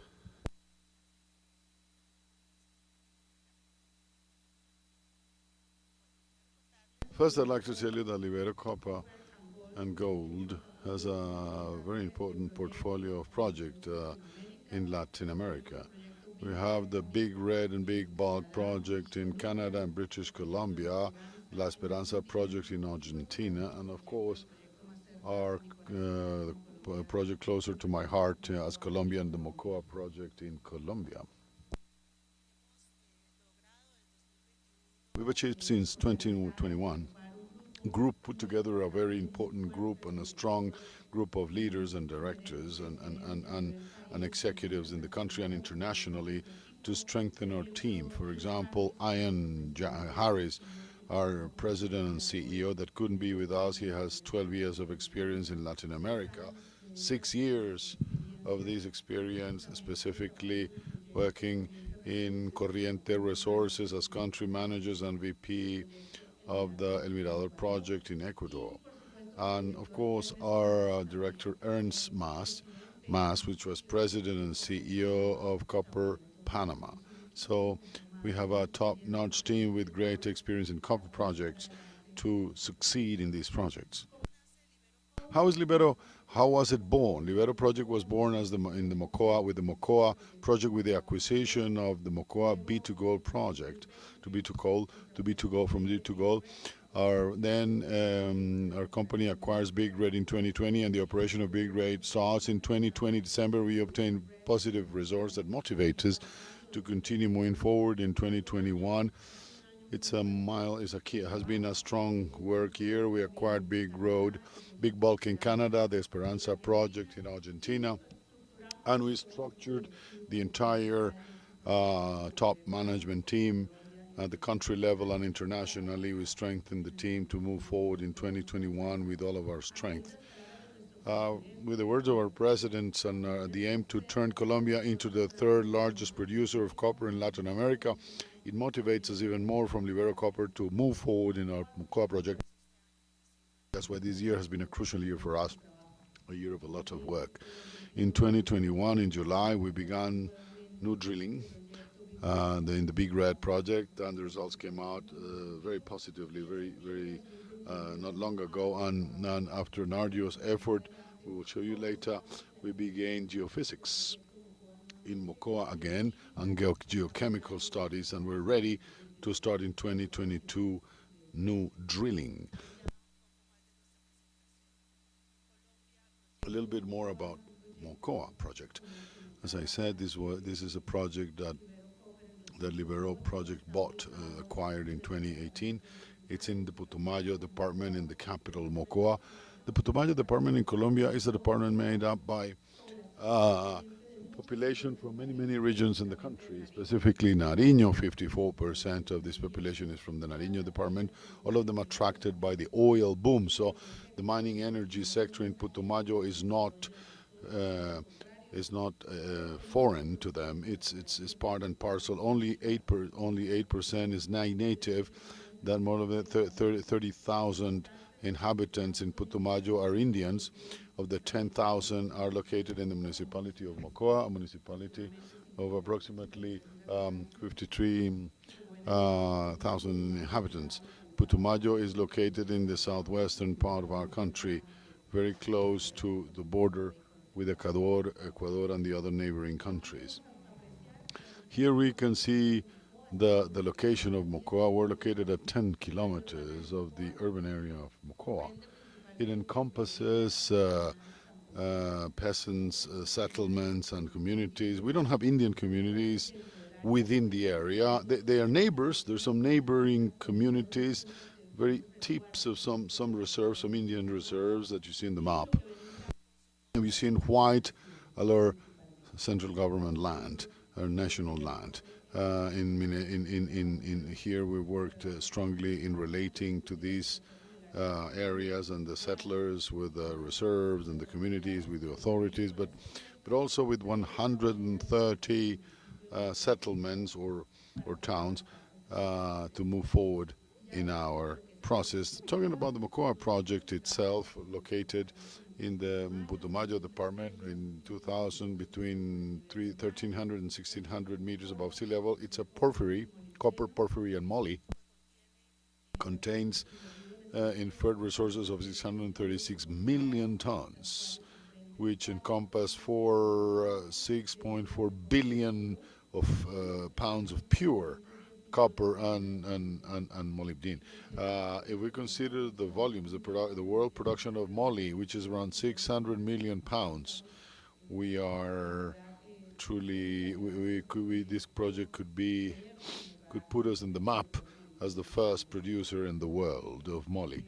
This mineral is very important as part of the project. We see the Buritica project that is going to be presented later. And here we'll see where are we located in the exact same belt, Jurassic Porphyry belt, that comes from Peru, Ecuador, where our project is. The Buritica project is also along that belt. As I said, the Mocoa project was discovered in 1973, first by Indio Minas. Back then, some drillings were made as well. B2Gold in 2018, 2012, thus about 25,000 meters of drilling, and that we will see what the results were, and it allows us to calculate the resources we have known up to date. In 2018 is acquired by Libero Copper, and is this year when we enter the territory and we start to work with the communities to be able to get started with our work again for exploration. These were the drillings for B2Gold in 2018, 2008 and 2012. A project with great potential for expansion in resources towards the north, south, in all directions, and we'll see it later in this slide, where you can see more clearly the area of resources, the area where in the past, previous companies did geochemical studies, they did drilling, but as you can see, there's lots of work to do because more than 95% of the area of under study is completely virgin, so to speak, yet to be tapped, yet to be discovered. And we've started geochemical studies that we ended up last month, the geophysics, that we ended up some geophysics, and we're starting geochemical studies, 1,500 samples that would encompass 5,900 hectares in a grid of 200 by 200 meters, with the aim of finding new areas of interest, and especially these clusters of porphyry common in Jurassic belts. What have we done in the 2021? We first housekeeping. We wanted to work on our values, internal values, our internal group and staff that is made up by 80% of local Mocoans and women and men. We defined our internal values strengthening our home, our pillars, our values through respect, accountability, responsibility, to define everything that our corporate foundations and pillars would be, to go outside towards the communities, working locally from the base, from the grassroots of communities, of course, with authorities, national authorities. All of this with the aim to achieve political will, and we continue moving forward, always thinking, being good neighbors, good allies, and partners of communities where we are in Mocoa. This slide shows all the efforts we've been making in 2021, both internally as well as externally, with our team, with the communities locally, with national authorities and political efforts and lobbying, and without ever losing sight of our exploration activities. We recently signed an agreement with Colombia's National University, which will be accompanying this process.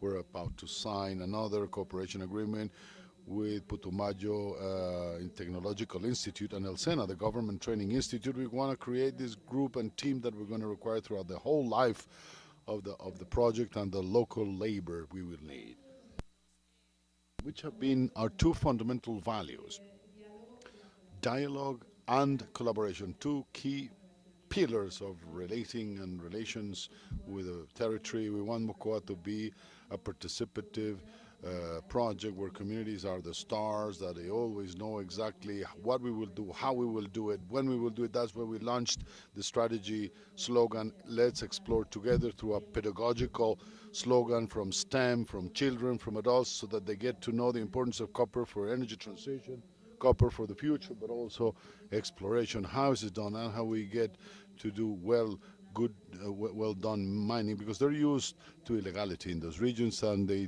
associated to this. So we require a lot of pedagogy, a lot of education, and that's what we've been doing through listening and permanently listening is what we mostly do. Listen to our communities, talk with them, and co-create, participate, and make them participants of the process. We've done a one-on-one relationing and 4 intense months with 2,700 people directly with the territory. We are permanently present with the media so that they know directly and simply what we do in the territory.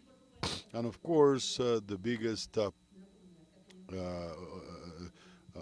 obviously, one of the important things is to maximize the benefit of our activities for local activities, to create shared value, permanent value creation, joint value creation, not only training our team and forming our team, but our contractors and vendors, to create a multiplier effect and to start to work with our communities in mapping capacity, skill sets, training plans, and technology transfer with National University, ITP, El Sena, and a lot of leadership and education efforts for development, because we're not ready.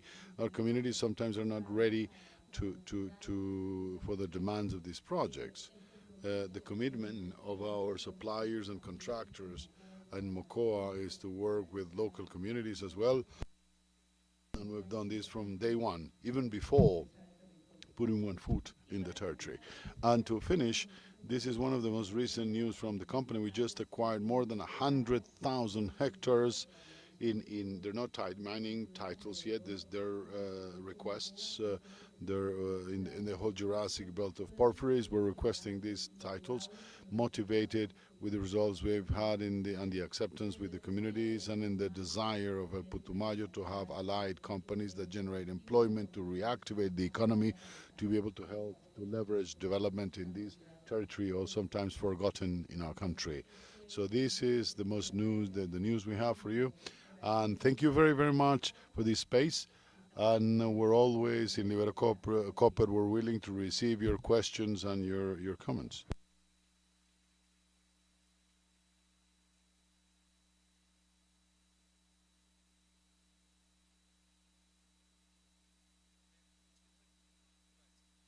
Don't leave yet.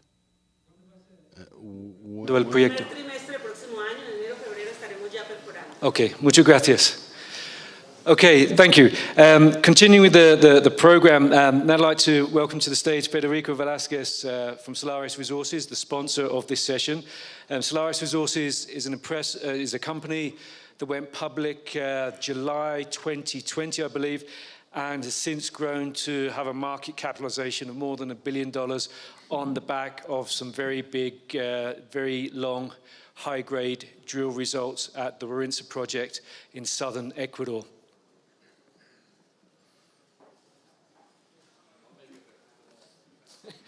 I keep talking a little bit longer. Warintza is one of the projects that was initially discovered or put together by the legendary David Lowell.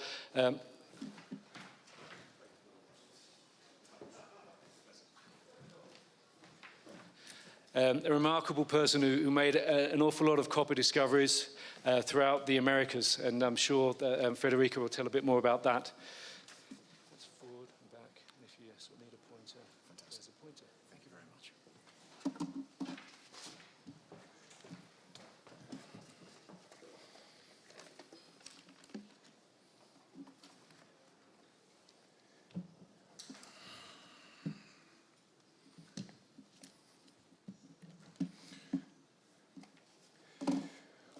Muy buenas tardes con todos.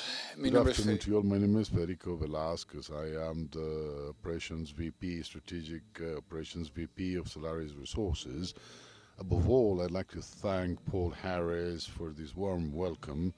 Also to the city of Medellin to allow this enormous opportunity to gather the industry, not only from Colombia, but the entire continent, from Latin America. It's a pleasure to be here on behalf of the company. On behalf of Don Earl, our CEO, he excuses himself for not being to participate. He sent the worst representative, me, and unfortunately you're gonna have to bear with me. You're gonna have to, but I'm gonna change between Spanish and English to be able to answer any questions and to be able to address the different audiences. As a matter of fact, I'm here to represent the Ceballos company. The flagship project of our company, I don't know if you have the presentation there. Is it there? Perfect. And the flagship project is, thank you, is the Warintza project, which is in the Condor range, mountain range in the southern Ecuador. The results couldn't be better. They're very favorable. We are talking about a project that has gotten results of more than 1,000 meters of intervals of more than 1% of copper from surface. As you can see, the highest copper grade. We're very happy to continue pressuring to see how far this project expands, how far away. The company is managed by the Augusta Group, and if you don't know who Augusta Group is, it's important that you know that the totality of the value created thanks to Augusta Group, we've reached almost $4.5 billion in transaction in liquidity, and Warintza has been a strategic project for us because we think it can accompany and match the success we've achieved until very little. Our ideal in the Warintza project, our main aim is to confirm the potential of a mine, an open pit mine in Warintza Central, with high grades, mineral grades, and robust, rich economic outlook. We expect the first results to occur in the first quarter next year.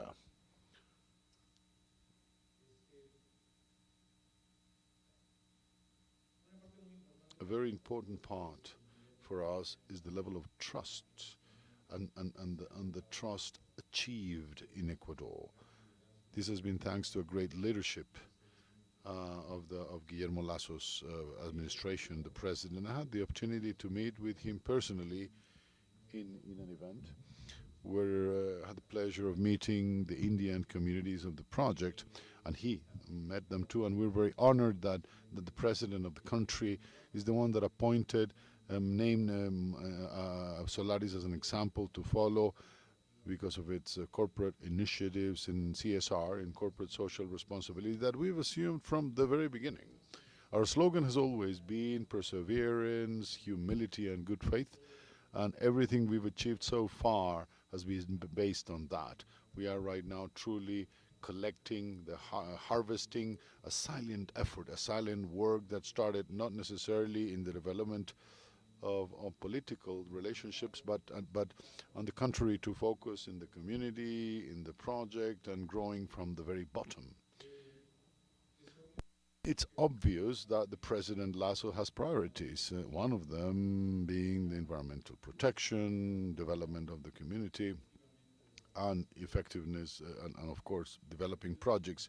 His intention is clear, and we believe with humility that Solaris fulfills the requirements that the country is looking for, that the administration is looking for. President Lazo talks often about what he calls the transcendental ecology. That's how he calls it. And happily, anyone, do you remember the name ecology? Transcendental? Transition, yes, transition ecology, precisely. And we've achieved we've been able to capture the idea with what we are doing in the Warintza project.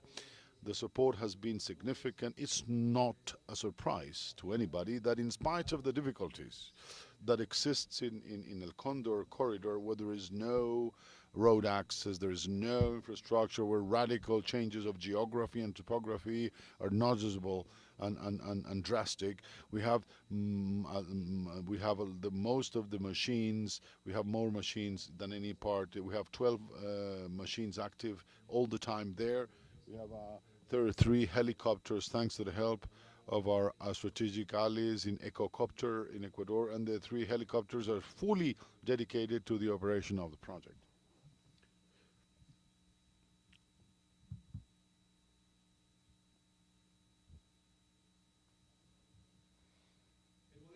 The model, the business model.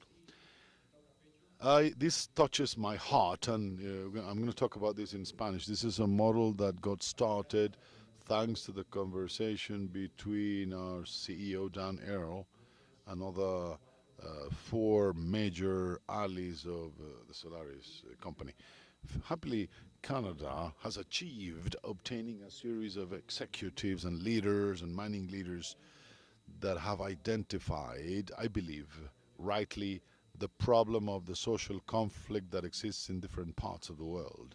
And humbly speaking, they gave me the opportunity to our team, to Dan, to be able to execute an innovative idea, a new model born in Canada that allows us to change and hopefully leave a mark in what we believe will be a new way of exploration, a new style of exploration where social conflicts will diminish in the future. You all agree, surely you all agree, and it wouldn't be illogical to think that as part of exploration is the first thing is to consolidate the relationship with your neighbors, with your peripheric communities, to be able to see the result of a good project in the long run. Our model is simple and is based on collectivity. What do I talk about? What do I mean by collectivity? Many of the projects that exist already, which are few, specifically with so much as important as Guarinza, they are immersed in communities that have the concept of the idea of collective possession. In Peru is called originary communities. In the United States would be First Nations or ancestral nations. Excuse me, I don't remember in Colombia. I don't know what is the name in Ecuador, in Colombia, but it's the same thing. But it's this originary communities, this recognition that the state gives to these originary communities, that they have special rights within the zones where they live, their ancestral zones. Our approach, our way of handling and approaching them is no rocket science. We had the opportunity, particularly I had the opportunity to work with a series of communities in different parts of the world, especially in Canada, to appreciate the modality of how Canada has been able to have Indian First Nations that own mines, and even more, they invest millions of dollars in the exploration sector. And the great challenge was how could we apply Canada's lessons to the system in the Latin American context, recognizing, of course, the historical differences, social and political differences between Canada and Latin America. And we've sort of achieved this. Our first purpose was to recognize the right of ancestrality, the ancestral right that these communities had within these territories. Suddenly you might ask yourselves, well, what is the importance for these communities that a private company recognizes the ancestral nature of this territory? That's an important question. I think we have to realize something. Many of us, we understand the concept of ancestral positions. Many of us understand the recognition and the meaning that a community would have certain special rights on certain territories.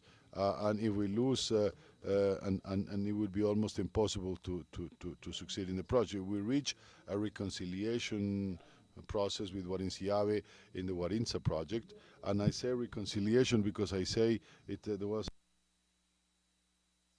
a difference of attitudes that within the community as in the company, which were right then with different there's a recognition. Had made certain errors and by not being transparent with the community. On the other hand, certain errors were not properly consulting or being well informed about the situation. What's important, nevertheless, is that we gave ourselves 4 months with good quiz and good local liquor and presence in the Condor mountain range to be able to learn firsthand to appreciate the culture, the meaning of this great puzzle. And what happened? What happened was the communities didn't feel heard, didn't feel listened to. They talked about ancestral possessions, but no one really meant it. No one really knew what it meant. And we understood we needed a special relationship as we had the capacity of recognizing the right of ancestrality, the ancestral right they have. The communities decided also to recognize the right that the government of Ecuador gave us under the idea of a mining concession. Now, to understand the concept of mining concession and our purpose was a big dilemma to convey it to them, and we decided to make a study of what type of lexicon, jargon, language should use to be understood. That's why if you've taken the liberty of reading about Solaris and the program, on the intention of creating a special document, we don't specifically talk about exploration. We talk about a study of the mining potential that exists in the zone, and this gave us the ability to have a great distance in the meaning of exploration and exploitation that, as you all well know, unfortunately is a difference that is not easy for the communities to understand. The concept that we created was participative meaning, and it's a big challenge for executives, especially as executive, we like things, quick things, we like immediate things, and we like to be heard, and that things is done as they should be done.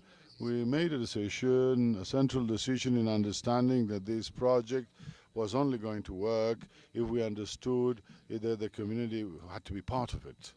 We were able to achieve an agreement. This letter of understanding was able to create what we defined as the director of the strategic alliance of the Warinsa project.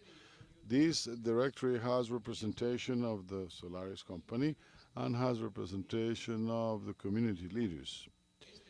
This directory changes every year, to give opportunity to the members of the community to continually participate in this participatory process.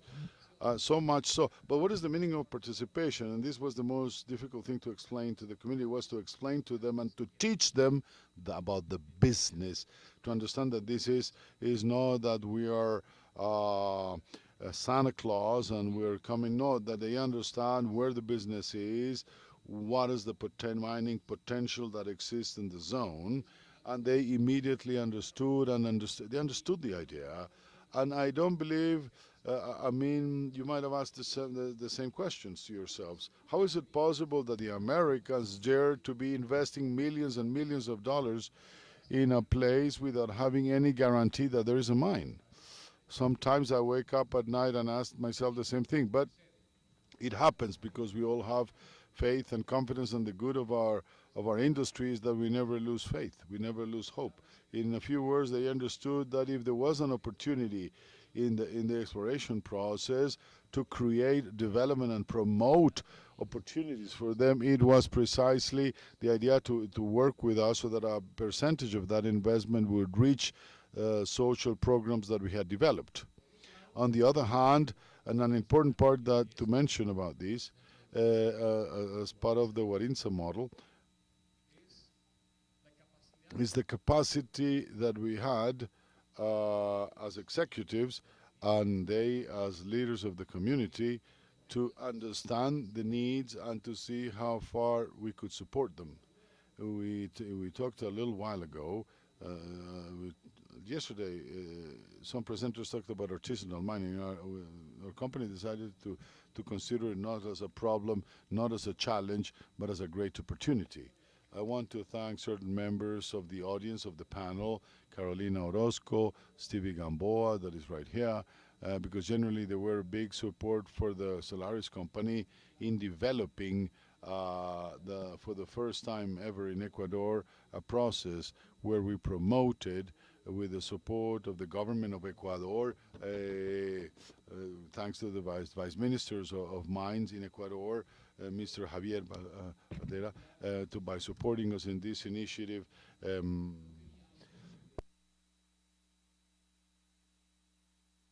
The community, we understood that the company had to understand that it should be collective and more associative. If the argument is that we're talking with communities that create the concept of collectivity, then we couldn't be hypocrites. And the idea of artisanal mining had to be had to be collective. And with this, we've created the Rainbow Association, Arcoiris in Spanish, Rainbow in English. It will incur in a collective fashion in artisanal mining. We don't see it as a problem. We see it, in fact, as an advantage, as an opportunity to attract other communities and to show them that to formalize is good business and it's efficient. We've had the support of the central bank in Ecuador if this happens, they will buy the gold directly from this community to be able to promote the development of this collectivity. So there is a lot of credits in the social community. I could speak, I leave it at that. There's a lot of more to talk about this. We have the support of the community. They have become our ambassadors. This is a project that is very close to our heart.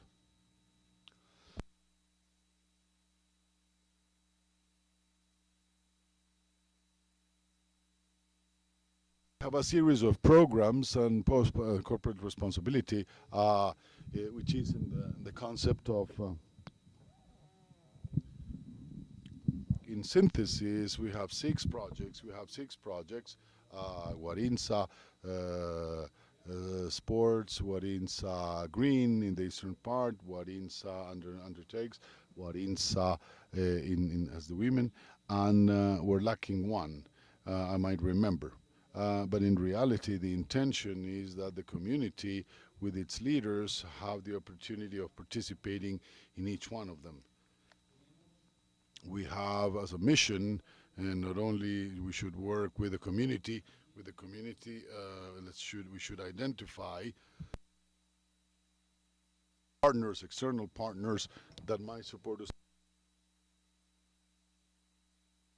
and understand follow the UN Global Compact and support from many international partners, and most importantly in the work that we've done in artisanal mining. We have allied ourselves with an NGO called Patworld, that if you know about it, it has made a series of works related to training and improvement of artisanal mining. You know these shoemakers to his shoes. We are explorers. We're not experienced in development or in training for artisanal mining, and that's why it was important for us to bring more allies that could help us that can commit, that can achieve commitments and commit to the ideals that we have. Paul, I believe that I saw the question should be after or now, because some people were asking questions. Afterwards? Afterwards, all right. Very well, here they are. These are the development programs that we have, and all these are connected, and we did this based on the United States Development Compact, and we based our work in action plans that we generated with the community every year. One of the most important parts that has truly been a great challenge for us is empowerment of women. I believe that we all know that many communities in Latin America, there is a trend of macho trend, and unfortunately, women has accepted incorrectly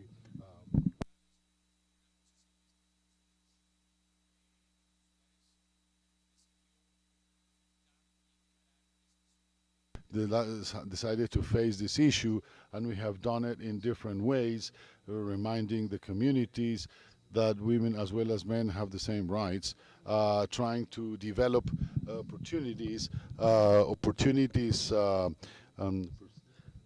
perception that women are the ones that are in charge. We've given opportunities and training to a series of people.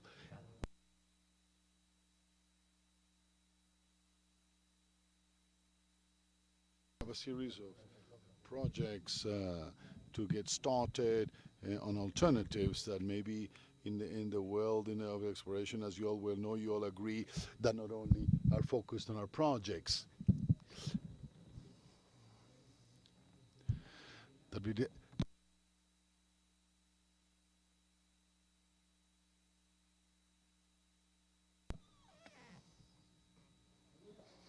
I'm going to go to a technical aspect.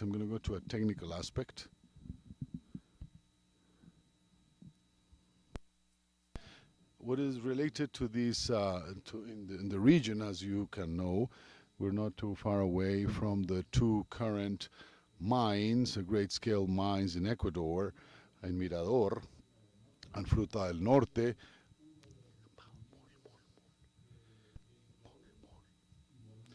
Guarinza is the other one, and Carlos Pananza.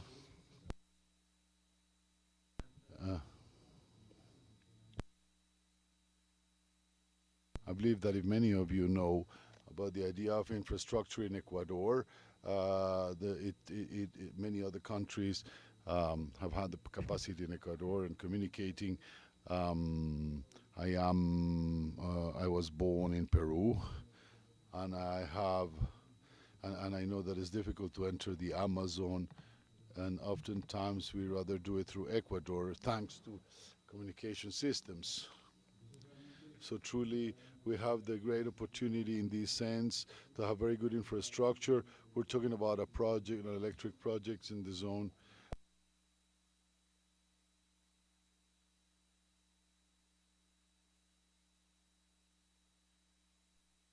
Here is the tough part. In this, I believe you've every week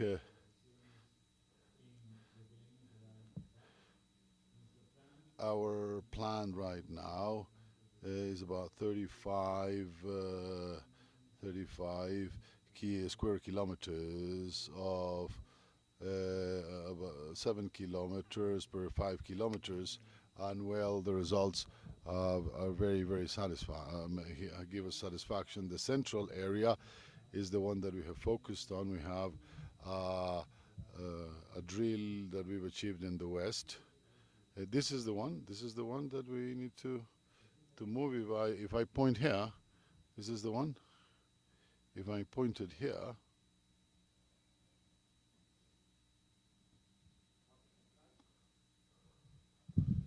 cambiarle el micrófono y ponerle otro micrófono. ¿Qué hacen? Rápido. We need to change the microphone because he's out of range of the mic. You have to bring a mic over to the stage to be able to translate. Otherwise, we're not capturing the translation. You need to bring a mic to the podium.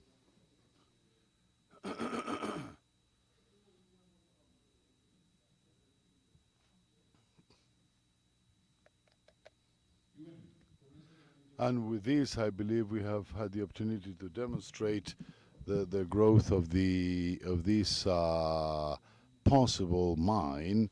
It has the opportunity of continuing expanding, and our priority right now is Guarinza Central. As I said before, the next has been Guarinza South, and our next intention is to see Guarinza in the Yavi sector, where we haven't started yet, but we're just about to begin.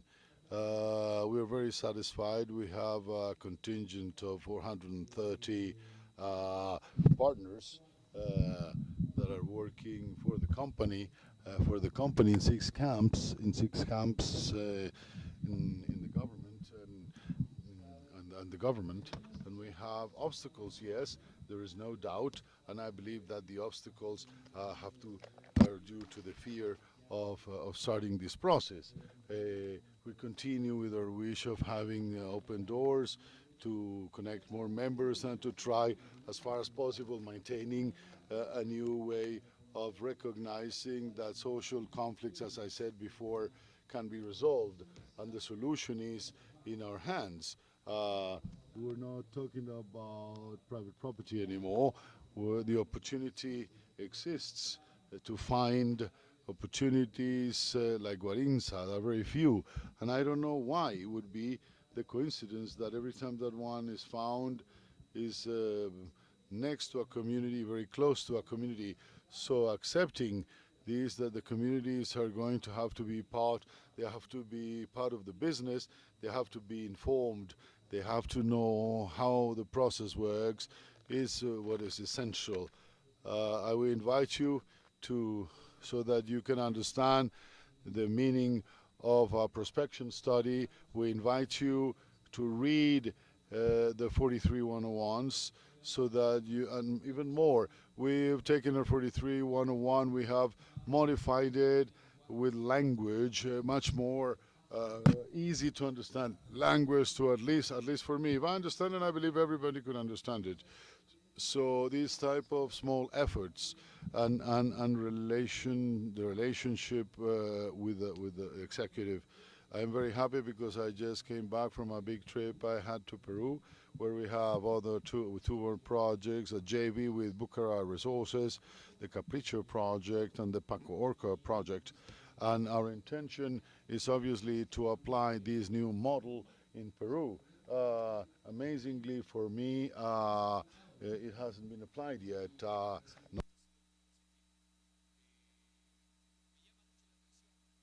Draws my attention. I want you to leave you with something. A little while ago, I just came out of a conference, a bilateral conference that I had between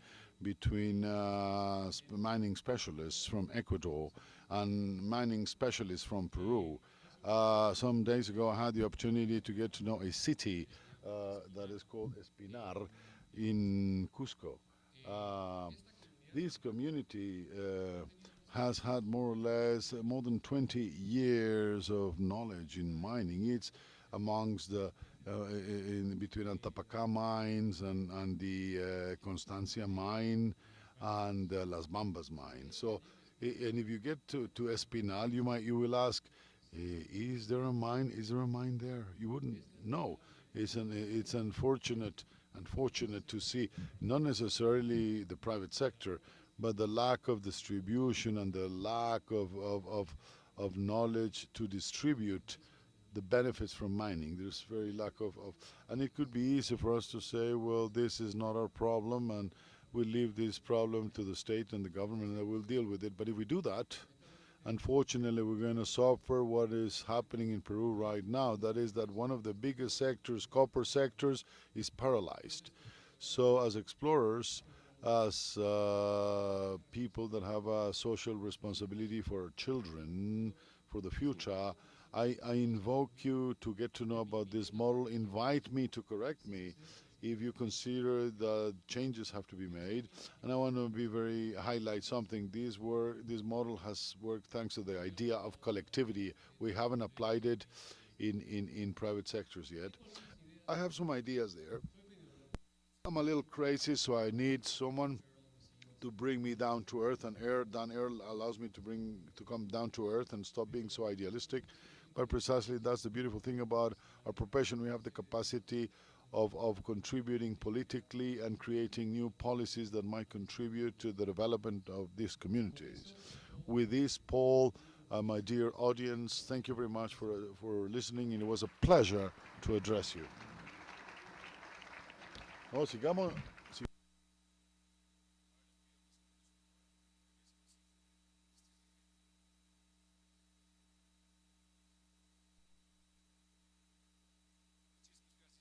Thank you very much, Federico.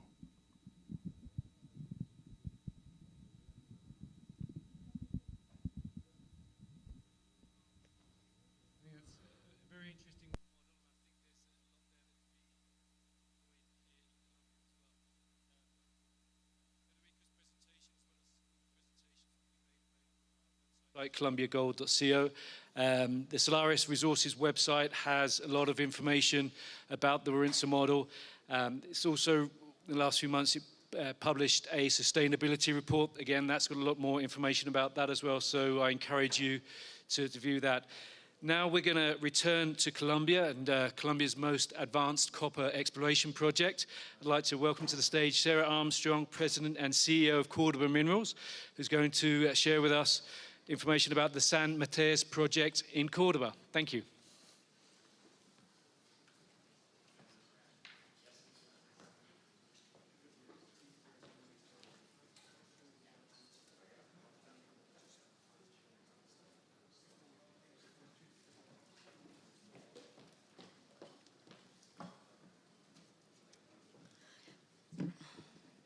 Thanks, Paul. Good afternoon, everyone. I'm Sarah Armstrong, the CEO and President of Cordova Minerals Corp. We are a company listed on both the TSX and OTC. Oh, yeah, sorry. Cordova Minerals Corp is a copper gold developer. We're a company listed on both the TSX and the OTC.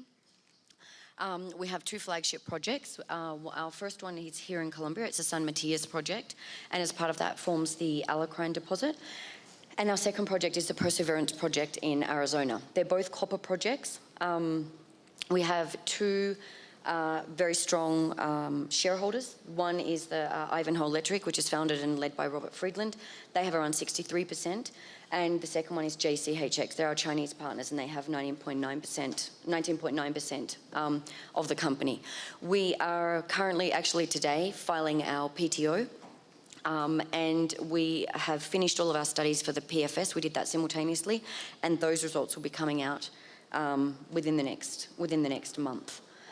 So as I mentioned, we're listed on both of the stock exchanges. We have 89 million shares outstanding. Our current share price is sitting a little bit lower than that. It's about 65 cents today.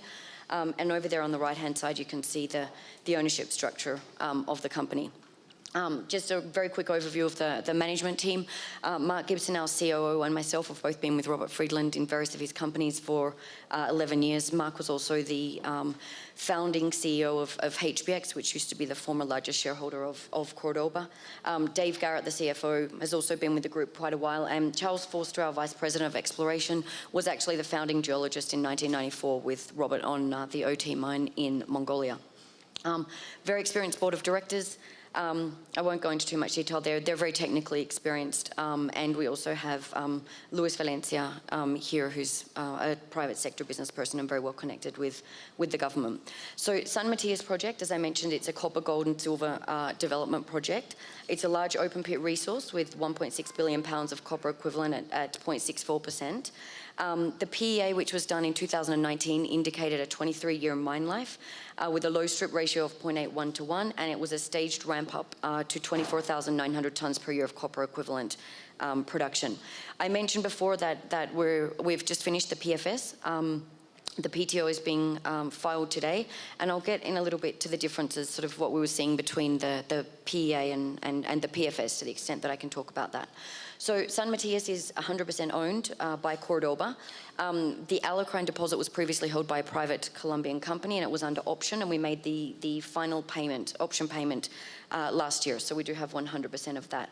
We've got exploration licenses covering 146 kilometres and just over 1,600 kilometres in applications. So the PEA, it started off with 8,000 tonnes per day from year 1 to 5, with an increase to 16,000 tonnes per day by year 6. And that was actually intentionally designed that way. At the time we did the PEA in 2019, market conditions weren't that favourable, so we intentionally were trying to design something that had a low capex. So market conditions, we think, have sort of changed somewhat in our favour, and I'll get to that in a moment when I'm talking about the PFS. So the PEA showed some pretty robust numbers. As you can see there was a low capex of 161 million, and it then had an expansion capex for year 6 of 120 million, another 120 million.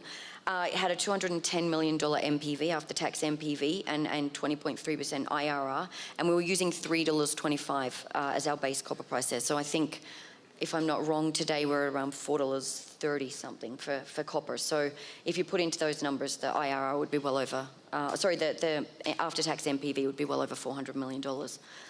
So the pre-feasibility study, what we did here, one big area of focus was on the resource.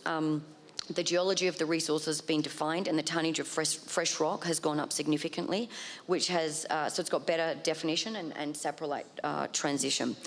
There was a lot more test work on the metallurgical recovery. So the PEA, we used very conservative recoveries because there was limited test work, whereas the current test work shows that the recoveries have gone up significantly, as you can see there on the right-hand side for gold, copper, and silver. The third thing that we looked here was geotechnical rock mass characterization, and these studies were used to improve the mine design. And one of the other larger things we did here was throughput studies, and as I mentioned, the PEA was designed to have a lower capex, and so since market conditions changed, we did throughput studies to start off between 16 and 18 and 20,000 tonnes per day straight out the gate, which obviously would have an impact on capex, opex, and MPV. And then last but not least, the PEA used conventional tailings. We looked here at using thickened tailings, which is totally possible. And the benefit of that is has a lower capex, smaller footprint, and higher safety factor. So this here is the best gold intercept that we had. It was in 2017, and it was actually the best intercept of the year. It was 4,400 grams of gold per tonne. So if I speak a little bit about the geology that we have at Alacran, the resource geology is made up of 3 parts. So the first part is a replacement mineralization chalcopyrite that's preferentially deposited in carbonate-rich sediments of the Alacran deposit, where the grades are typically, they're modest, of about 0.4, 0.5% copper. The second type we have are high-grade structures which run north to south of the ore body, and modelled ore bodies have upgraded the copper to around 1%. However, 1% and 4 to 5 grams per tonne of gold. So this is actually the second type of geology is sort of where we've had miners there for the last 30 years doing informal mining, I guess. And the third type we have is what we've got here in this photo, which is a high-grade carbonate replacement vein. They don't actually form part of the resource, so the PEA applied a cut-off of 10 grams per tonne, so it was excluded from the resource. This is extremely high grade, so only a very modest amount. 50,000 tonnes could contribute an extra 1 million ounces to our deposit. The problem is that you can't trace it long strike, down dip, and the grade's variable and it's unpredictable. But it does, however, make our deposit unique in that there's probably a lot more gold there than we have included in our resource. So San Matias, as I mentioned before, we've got a really large land package. We've only explored around 1% to date. We do have an announcement coming out imminently where we will be starting another exploration program at Gran, so that's something to watch there, and we'll be looking for our porphyry. We have 12 communities within our area of interest. And within those 12 communities, we will have to relocate 3 of them to build the mine. I think in the first picture that I showed, there's a big hill, and effectively there's people living there. And if you turn that hill upside down, that's going to be our pit. So we're in ongoing conversations with the communities. We have open dialogue with them, and that's obviously part of the process. It will be in the EIA as well. We have a range of different social work that we're doing, education, cultural, infrastructure, health, all of that sort of stuff. We also have a dedicated team just to formalise the artisanal miners who want to be formalised. We've to date benefited about 100 families with formalisation. Sorry, I'm not sure what's going on there. Okay. So our second project, the second sort of I guess bow to our string here is for Perseverance. It's in Arizona. It's a large land package. It's got 13,000 acres. It lies on the same trend that hosts a few other big projects, such as Rio Tinto's Resolution and the Baghdad copper mine.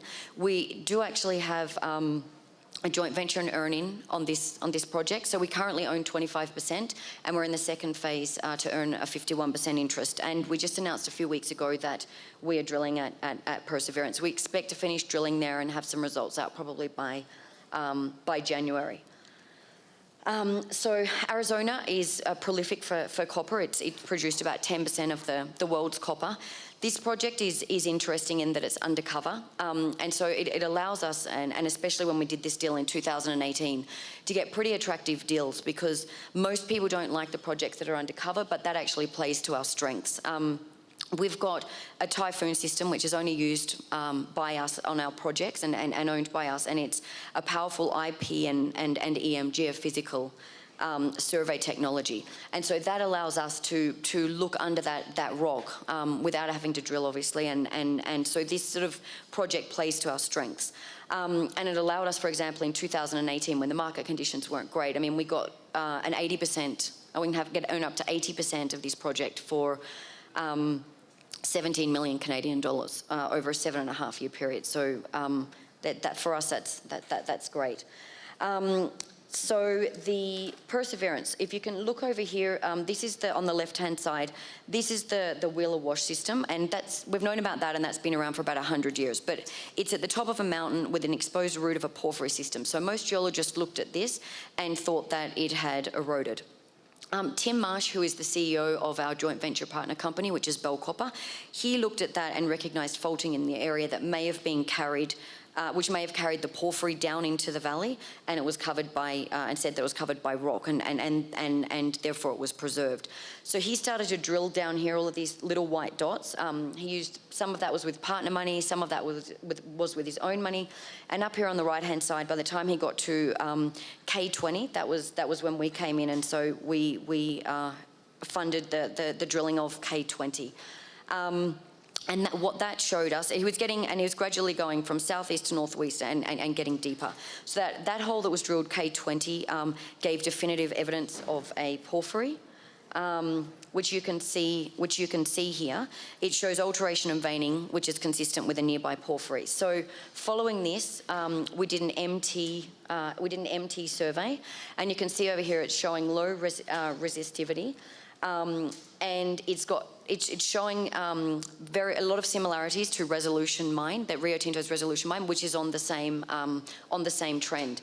And then over here on the right-hand side, that image is showing where we're planning to drill. So we're currently drilling underway there with hole K21. So in a nutshell, where we're at the moment is, as I mentioned, we're filing the PTO today. The PFS will be coming out within the next month, at the very latest by about the 15th of December.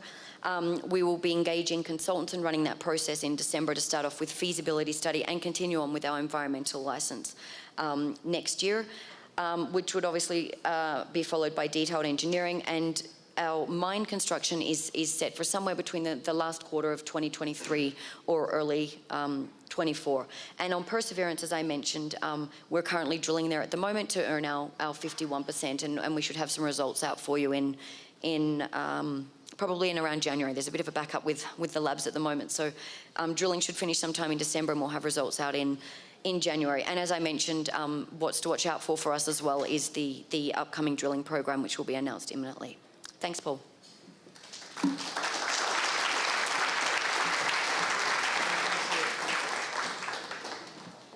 Well, thank you very much, Sarah. And I will mention that Cordova Minerals does have a booth outside, and I think some drill core on the booth. Very interesting stuff to see there. Now we're going to continue with a copper session sponsored by Solaris Resources. Back to Ecuador now, still in the porphyries, and one of the most exciting exploration projects in recent years. I'd like to welcome Santiago Vaca of AngloGold to talk about Cascabel.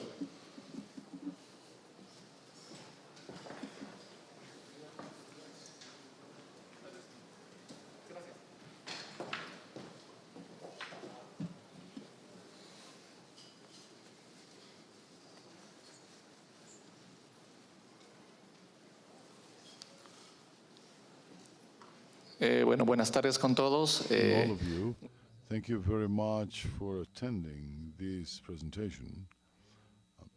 I am going to present in English, and I'm going to change language now.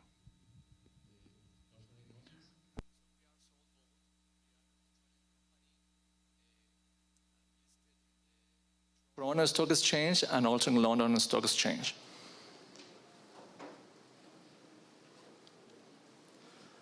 Today I'm going to present about the Cascabel project, tectonic setting, Ecuador new mining province, the Cascabel project, which includes the Alpala deposit and the Tandayama America discovery. Also, I will talk about original projects and sustainability at AngloGold. In the right side of the screen, you can see a map from South America, when we have all these magmatic mineral belts, which are running through Chile, first copper producer, Peru, second copper producer in the world, and Ecuador and Colombia. So we are in a very good setting to explore for porphyries. Here we can see a map of a geologic map of Ecuador, when you can see the same belts in a different scale. To the east, in green, you can see the Jurassic belt. In yellow, you can see the Miocene belt, and at the north, you can see the Eocene belt. And here are the main deposits and projects discovered so far inside Ecuador. And the interesting part of this is the black shows all the claims AngloGold have along Ecuador. So this is giving us the huge potential AngloGold have to keep discovering porphyries inside the country. Here we can see in the right side Ecuador draw over the northern Chile in Antofagasta. So showing like Ecuador is big enough to be turning in a huge player in copper in the world in the future, as we keep drilling and finding deposits. The Cascabel project. The Cascabel project is owned by a company named Exploraciones Novo Mining, ENSA, and AngloGold owns 85% of this company. The Cascabel concession has almost 5,000 hectares. It is located in northern Ecuador in the Imbabura province, and it's very well located, logistically speaking, because we have access to the port, we have access to the power lines, we have access to water, and also we have access to people for the workforce. Here, turning a little bit in geology, we can see in the left side a magnetic map.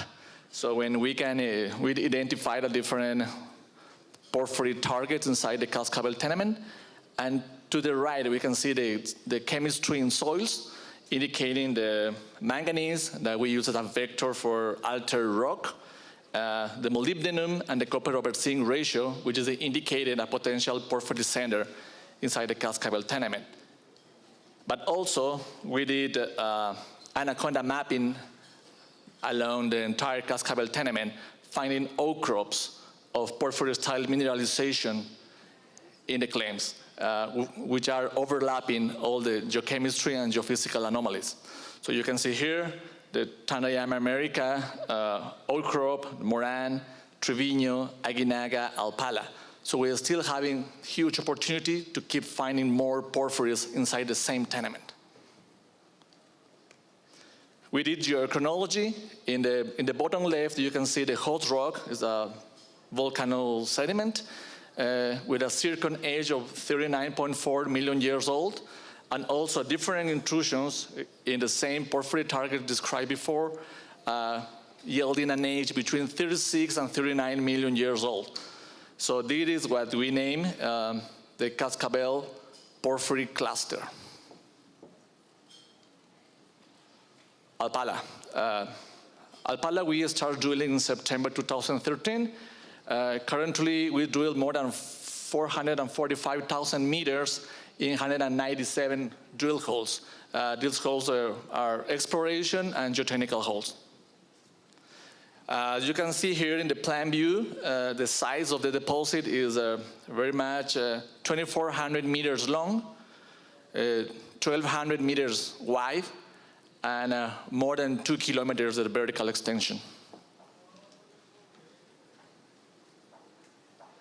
Here is a list of the 41 better drill holes intersections in the entire history of porphyries, where the Alpala deposit have 17 holes inside, showing the high quality this project is. It's a tier 1 world class.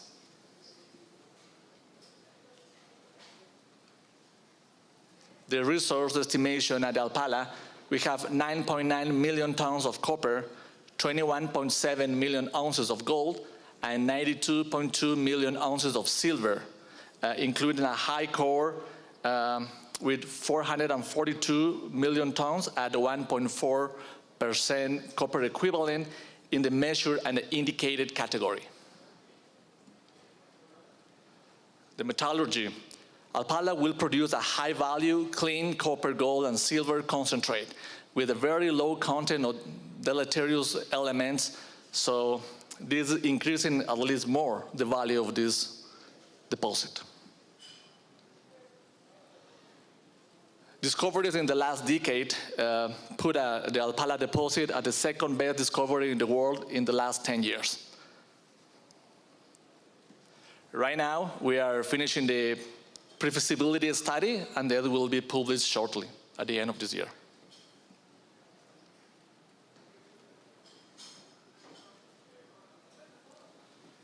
Now we have a Tandayama America discovery. Tandayama is located 3 kilometers north to the Alpala deposit. It has the same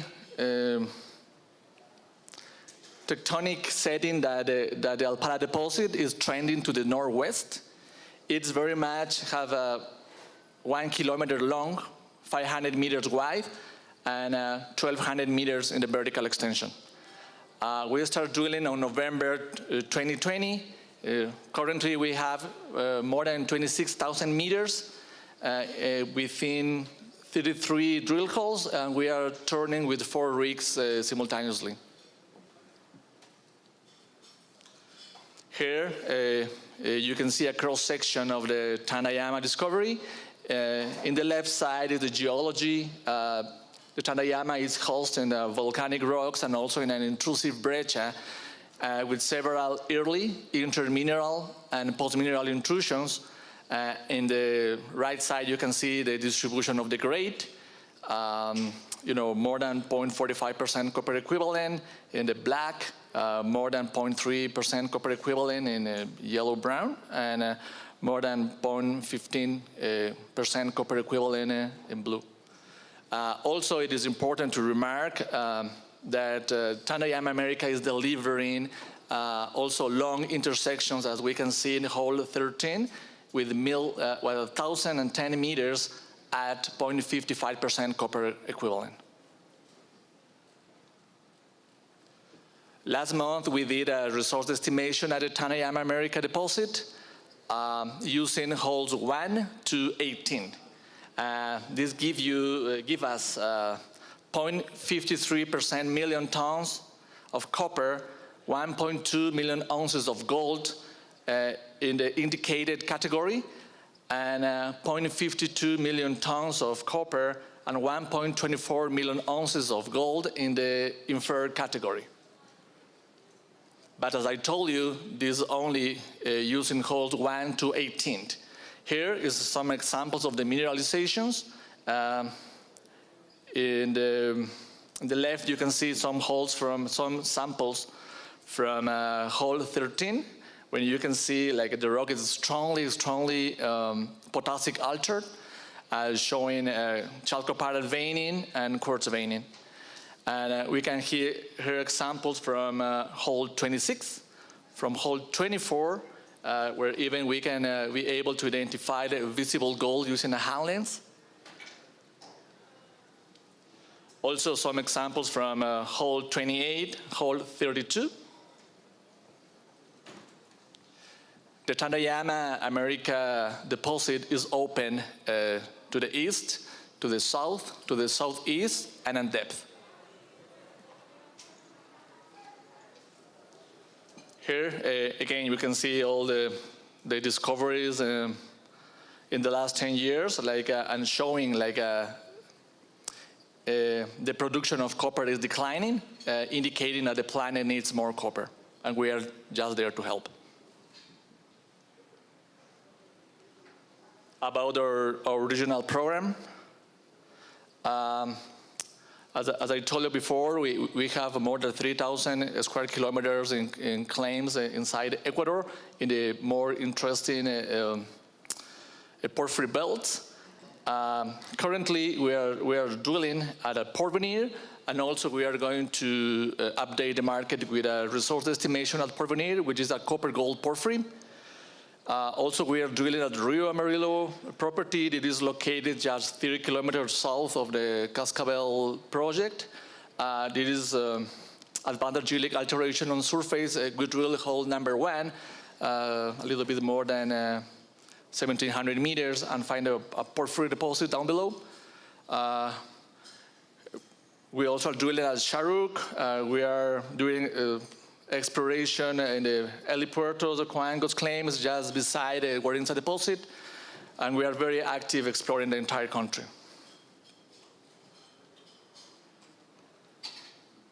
The sustainability. So we are a company who have more than 800 employees along Ecuador in our operations. We care about the environment. We have this million plan program.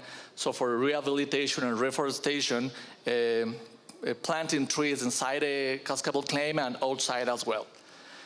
We are very responsible with water. We recycle and treat all the water we use in the operation. We also are tackling the gender gap. We have this Empowered Women project, when we have these startups done by the ladies of the communities. We produce honey. We have a bakery. We have a greenhouse producing fruit and vegetables. We also help in education, improving the facilities at the local schools. We have a coffee beans, coffee plantation, so we are going to produce coffee in the near future. We have chicken farms, we have fish farms, and we are very proud to say that we are one of the more successful companies, exploration companies in the planet, and for sure, the more successful in Ecuador. Thank you.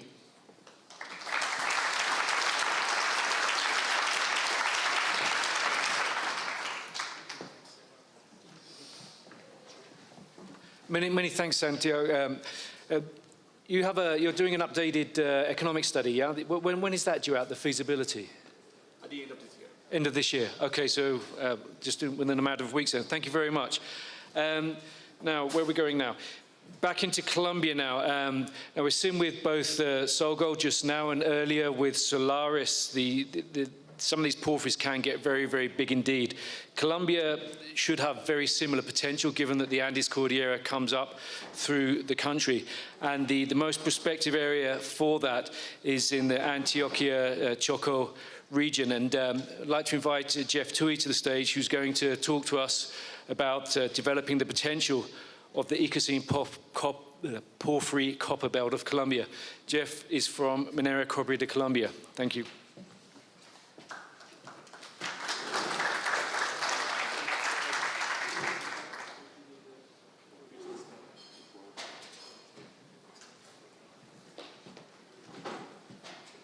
Thanks, Paul. Good afternoon, everybody.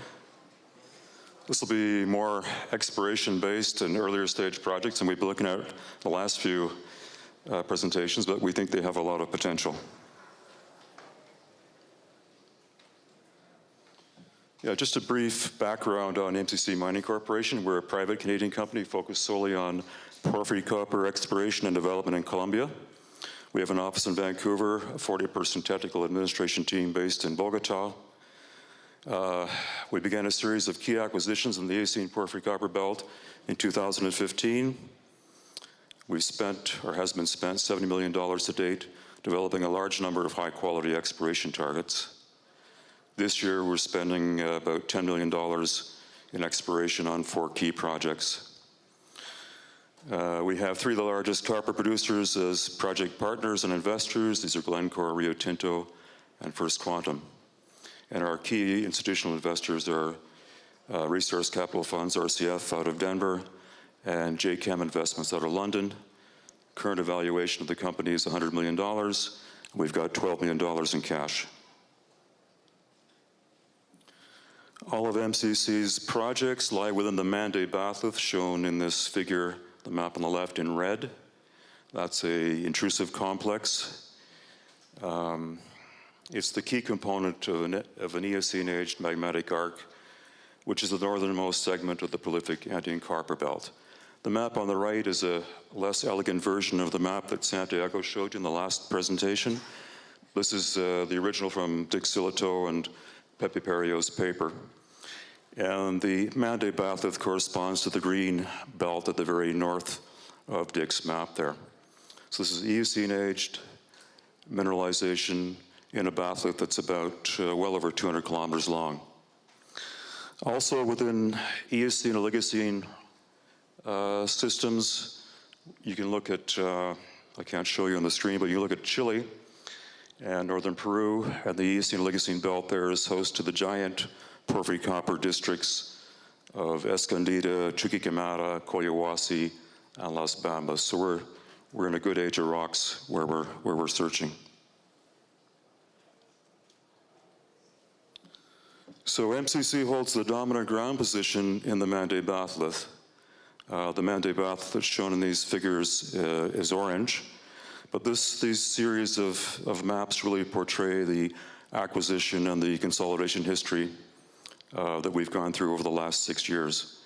So the first acquisition was called Buritica. We purchased that in 2015, followed by Pantanos, purchased in 2016, and a large ground position called Choco that we bought in 2016.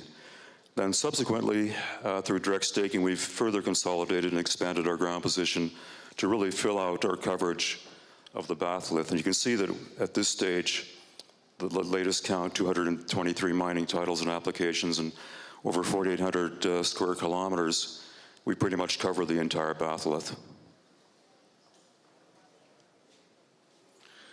We do have some age dates on the mineralization. Buritica is dated at about 54 million years. Pantanos at about 43 million years.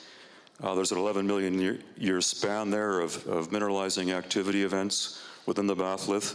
And this protracted time span in mineralizing events really bodes well as an indication for potential fertility and productivity of the Eocene magmatic arc. Also, you can see here that within the Eocene, Oligocene, giants of the world, Escondida, Chuquicamata, etc., occur within this within the Oligocene, Eocene time. Now we've divided our package, our portfolio into 10 district scale packages, or we call them projects. The ones we're active on now are the ones that are highlighted and identified here in the map. We currently have 5 that we're active on, and we're developing new targets on 2 additional ones. So we'll have 7 active projects probably by next year. Also a note on infrastructure. We're centered about 100 kilometers to the west of Medellin, and on the eastern side of the portfolio there's quite a bit of road access, an extensive road network there. All of our projects are within about 20 kilometers of existing road access, and in the case of Laquis and Bagado at the south end, we've got roads actually transecting the projects. The major Atrato River, which is navigable as far south as Quibdó. This river runs from south to north along the western flank, providing fluvial access to the projects as well. And the Atrato River empties into the Caribbean Sea near the deepwater port of Turbo, which is also accessed by the road network to the east of the projects. Buritica, our northernmost project, is recognized as one of the best untested porphyry copper prospects in South America. Just to regress a little bit here, the copper targets in the Mande batholith are among the first porphyry copper discoveries in Colombia, and they resulted from follow-up of anomalies from a regional stream sediment survey carried out by Ingenio Minas in 1970. On the map on the right here, the red is the Mande batholith. The pink color is the Cretaceous volcanic complex which the batholith is intruded into. The heavy line running north-south down the middle of the map is the Morando Fault, and that's a regional scale arc parallel fault system traced down the axis of the batholith. And this is really analogous to the West Fisher or the Domeco Fault system in Chile, which localizes the major deposits in the Eocene-Oligocene belt in Chile. Also shown on the map is a composite of all historical geochemical anomalies from stream sediment, rock chip, and soil sampling.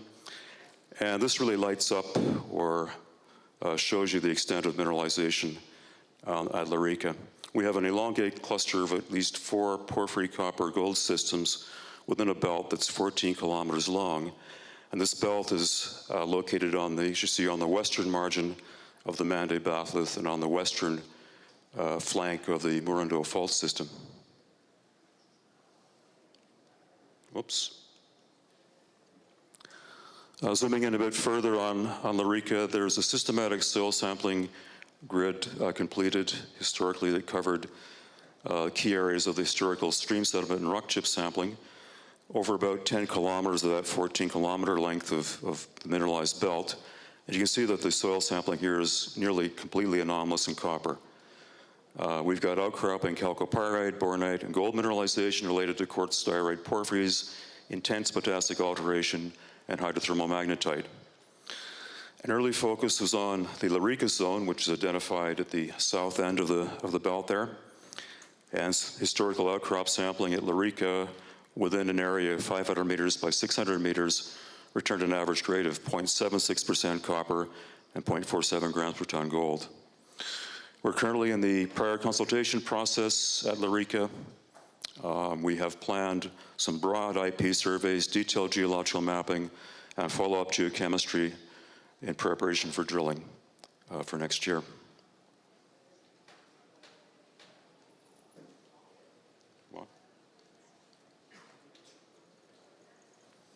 Okay, these are some photographs of the outcropping mineralization. Here we have high-density sheeted quartz magnetite veins associated with intense potassic alteration, chalcopyrite, bornite, and gold. Moving south about 40 kilometers is the Pantanos project. It's actually the first porphyry copper discovery made in Colombia. That was in 1972. It's recognized as one of the most important undeveloped copper projects in the country. The historical geochemical anomalies you see here in the map really light up the entire 14-kilometer width of the batholith all the way across. We've got structural control provided by the Morindo Fault and subsidiary faults off of it. A broad cluster of porphyry copper moly centers. This is porphyry copper moly as opposed to porphyry copper gold at La Rica. And we have historical drilling. This is the only project we have historical drilling on. And the table at the bottom there shows the highlights of that drilling. This was carried out in the 1970s and 1980s by Ingenio Minas. The best intersection there was 271 meters at 0.68% copper and 0.009% moly in hole 12, which was completed in 1984. Then nearly 30 years later, Glencore in 2013 carried out an IP survey over the central Pantanos mining title and produced a very large, strong chargeability anomaly, which we'll look at next. So this figure is a inversion model of a 3D inversion model of the chargeability anomaly. The solid you see there incorporates chargeable material that's greater than 20 millivolts per volt, and it's truncated to the depth of 300 meters. It turns out that the best historical drill holes, and those are 12, 14, 17, 18, and 19 in the table there, actually intersected the very edges and margins of that IP anomaly. So the drilling indicated or told us that the IP anomaly is actually reflecting some important porphyry copper mineralization, meaning that that large IP anomaly is our primary target for drilling we have planned for 2022.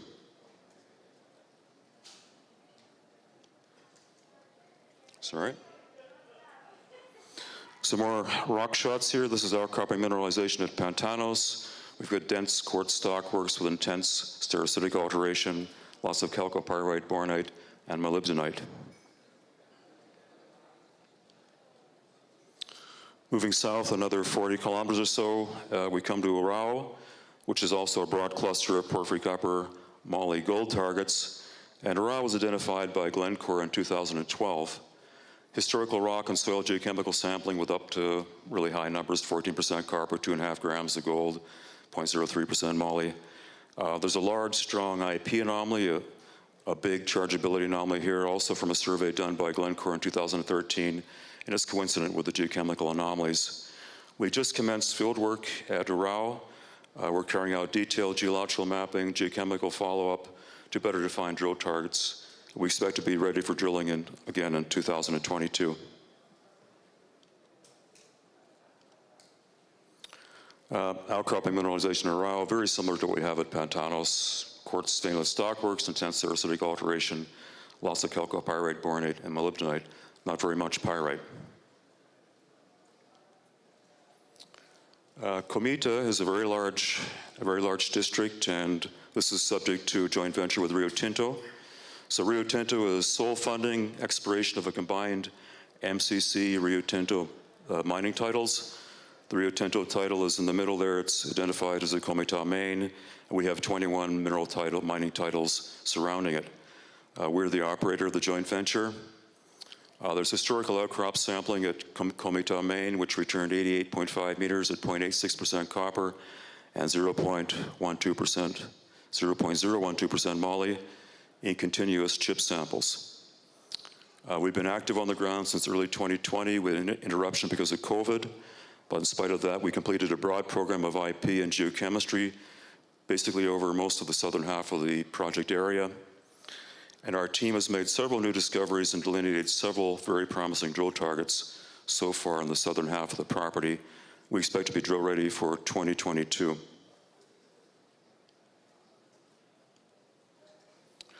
More outcrop photographs. The photo at the bottom shows the outcrop where the 88.5 meter long interval came from. It's in a continuous exposure Again, quartz stockworks, intense sericitic alteration, chalcopyrite, covalite, pyrite. There is some oxide copper mineralization here in the river. That's just a rind at the surface. And this is our Comita discovery, newly discovered outcropping mineralization, tense quartz stockworks, sericitic alteration, chalcopyrite, chalcocite, and moly, really juicy looking rocks. And the southernmost project is called Bagre. It's probably the least advanced of all of our project areas, but in spite of that, we commenced some exploration work there earlier this year. Initial focus on the Santa Cecilia target. Our team discovered outcropping porphyry copper gold moly mineralization there, returning up to 3.5% copper and over 6 grams per ton of gold. They also defined a new mineralized trend that's 10 kilometers long at Santa Cecilia. The black dots at the south end of the map there, those are just samples that don't have assays back yet. We've got dacite porphyry with quartz veinlet stockworks, pyrite, chalcopyrite, bornite, and molybdenite. Some photos of some pretty gushy looking mineralization that the guys picked up. Our newly discovered outcropping mineralization, very intense sericitic alteration, chalcopyrite, bornite, and chalcocite.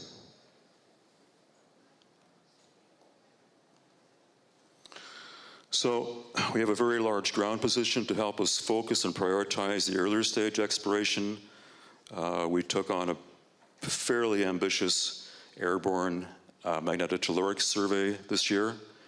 The flight blocks are shown on the map on the right there in cyan color. It's about a third of our total ground position.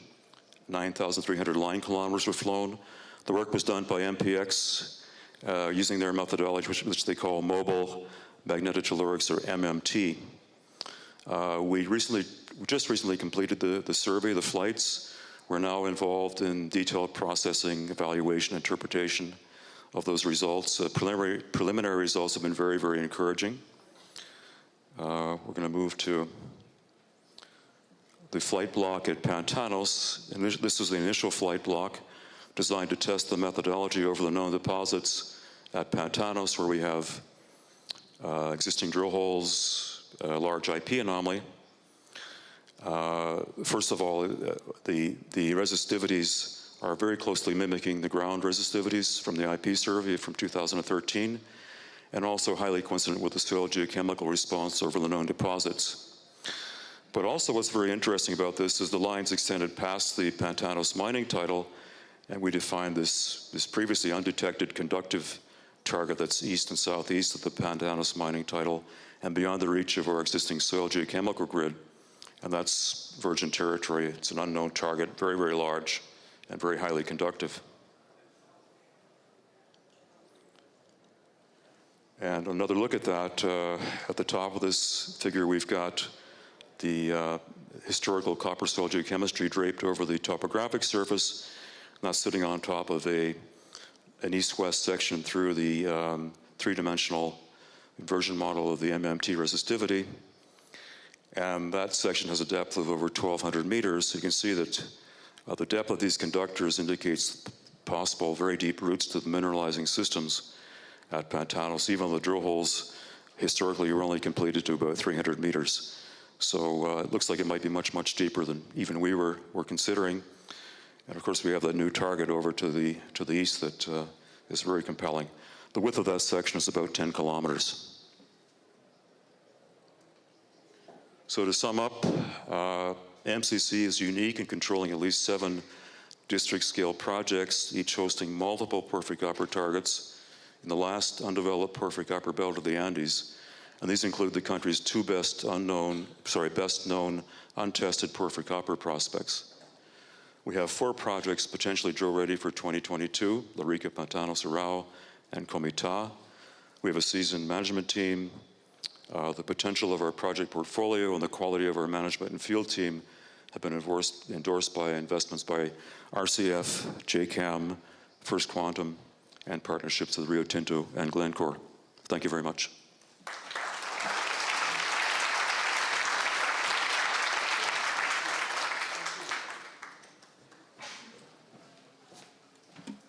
Thank you very much, Jeff. And now for our final presentation of the copper session sponsored by Ceballos Resources. We're going to move from Western Colombia over to Northeast Colombia now. Somebody mentioned yesterday sedimentary hosted copper, so we're moving from porphyry to sedimentary hosted. I'd like to welcome to the stage Chris Granger from Max Resources to talk about the projects in Cesar.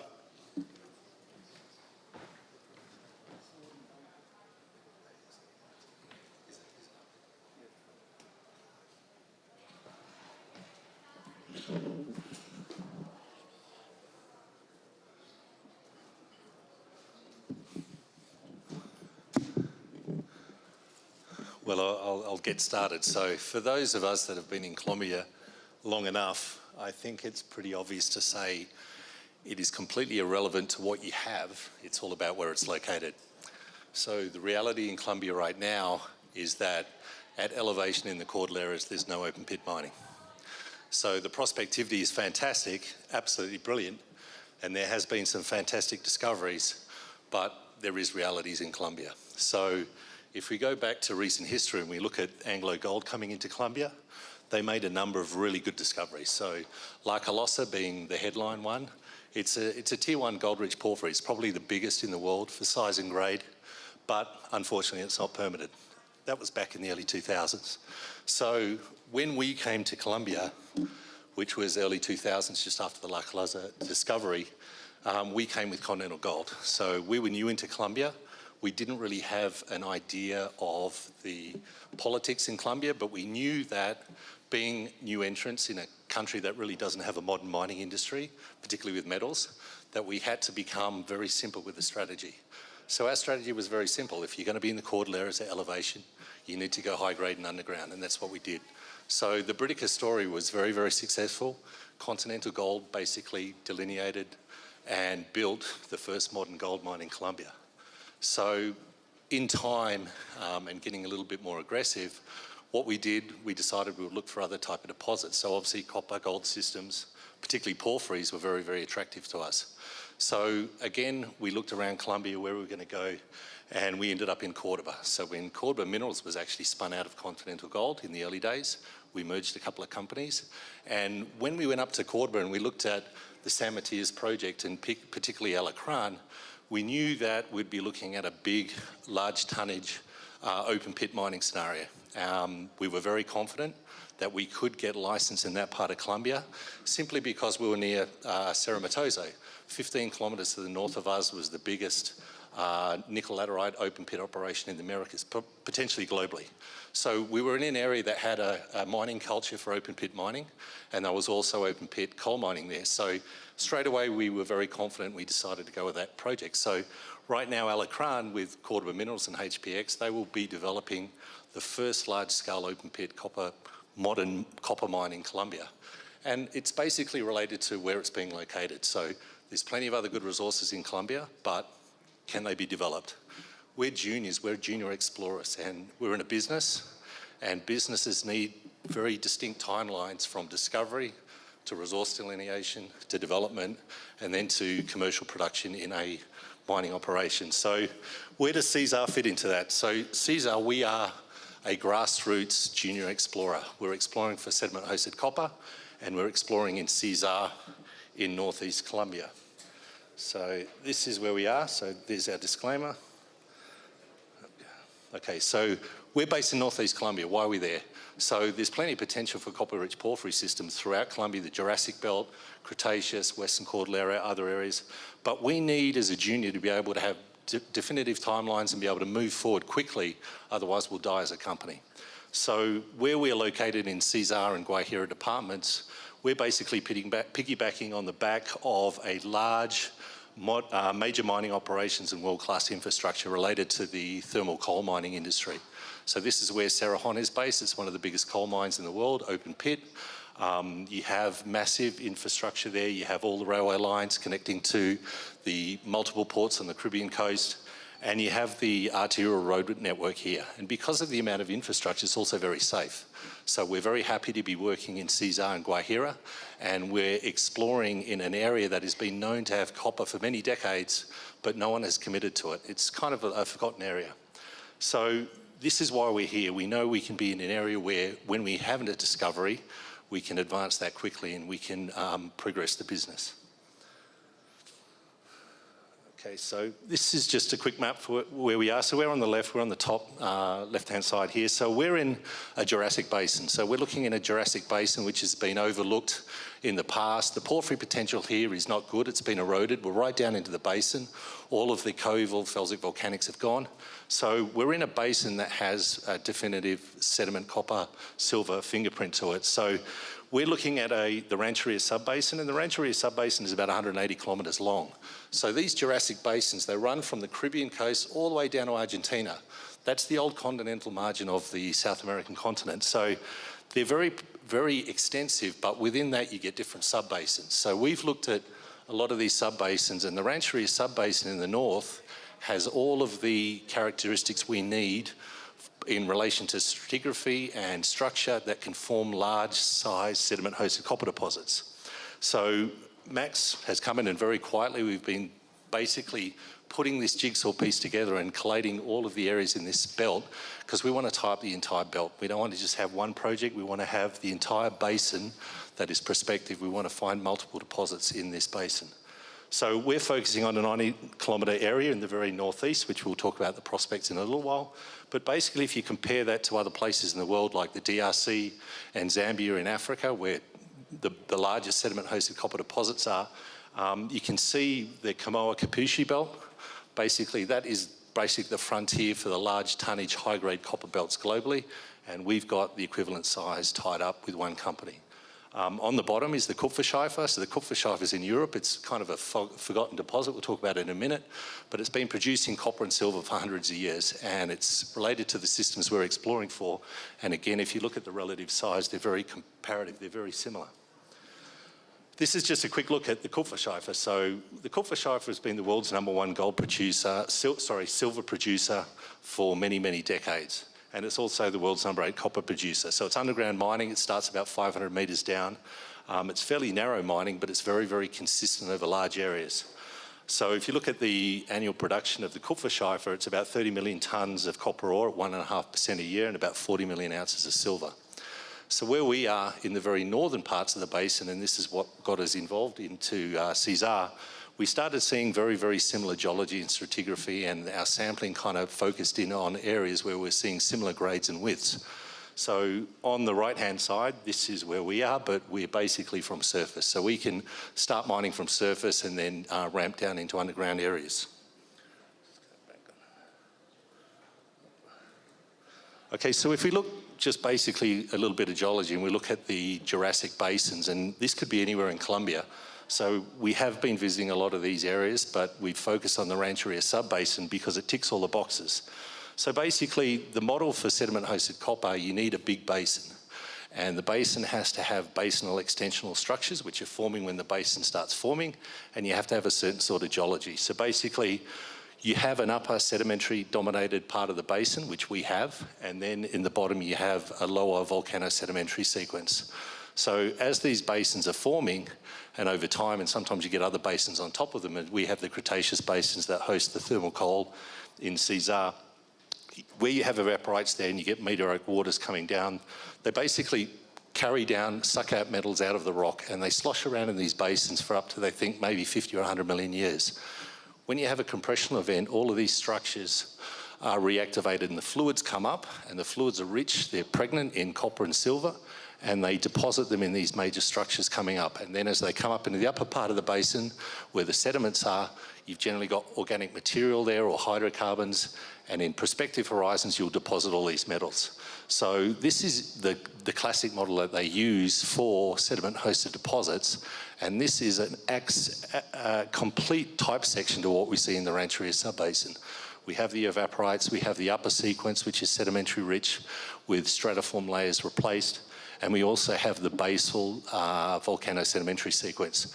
What we're seeing in the Rancheria basin is we're getting large zones of volumetrically grown big structures that are mineralized. So all we've done to this image is we've added these breccias and fault fracture zones which are in the bottom of the basin, and that's where our main target zone is.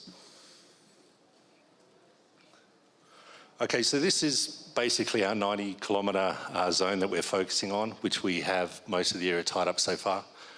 So it was really during pandemic, January 2020, when the Colombian government decided we were an important strategic industry and gave us the ability to travel. So most of the pandemic, we were actually in the field, which was fantastic. So in January 2020, we started working around the AMS area, and we saw these structurally controlled zones in volcanics and sediments, and we weren't sure how they fitted into the picture because it wasn't classic. We were looking for the big stratiform replacement layers. So in March 2020, we ended up at the AMN discovery in the north. The northern part of the basin is sediment dominant, so we'll see some photos in a minute. And what we saw up there was massive stratigraphic replacement of 2 units over massive areas. And it gave us the idea that we were in the right kind of environment. Following that, we went down to the area in Conejo. We found more mineralization in the lower part of the basin in the volcano sediments. And then we ended up in Uru. Uru was a real changing point for us because we didn't fully understand the potential of this basin, and we didn't understand what the structurally controlled zones were in the basal parts. So when we got down to Uru, we found a lot of old artisanal workings that were probably old Spanish silver mines. We went in there, we started doing a lot of channel sampling, and some of these true widths are just truly spectacular. We ended up with some zones with up to 25 metres, 14% copper, 132 grams per tonne silver. So we're looking at a system that is it's a hypogene chalcocite system. So most systems you get chalcopyrite, bornite, you get a high-grade chalcocite core. We're not seeing any of the sulfides. All we're seeing is chalcocite. So this is why we're getting these spectacular grades and intervals, and they're basically throughout the basin, but we are focusing now on the basal parts of the basin in the volcano sedimentary sequence. We're seeing these big subvertical structures, which are very continuous along strike. So if you look at all these prospects, they're all lining up on a north-northeast trend. That's the arc normal trend. And so we can see these structures are running for up to 100 kilometres, very extensive along strike, and we're starting to see the vertical parts of that now, which is very important. So the model that we have now is that we've got multiple greenfield discoveries along strike, and we think we've tied up what we think is a real major copper-silver system. The combination of the tonnage potential with the grade really adds to the potential for this belt. So now we've got a lot of results coming out. Today we got our first title confirmed by the government, which is a big step for us in Uru, which is one of our priority areas. And we hope to be drilling probably the end of first quarter next year. So we have received a lot of attention. So there's a lot of people looking at us now. We've been very undervalued and we've been running under the radar. But I think now with these results that are coming out, you can see there's a lot of assays pending here. There'll be a lot more attention in the future. Okay, so let's look at some of the prospects. This is AMN. This is right in the north. So this is where we're looking at sediment replaced stratiform units. And you can see the photo on the left here. That's a 3-metre channel sample. That's true width across it. It's a really good exposure, and you can see the dark material in there. That's organic material. So these oxidized fluids, the copper and silver, are coming up. They're finding these porous and permeable horizons that have organic material in, and they're just dumping out the copper and silver, and we're getting fantastic grades in there. The other image on the right is a second unit that we see. Again, it's probably got organic material. It looks like hydrocarbons are in there. And it's narrower, but it's very, very high grade.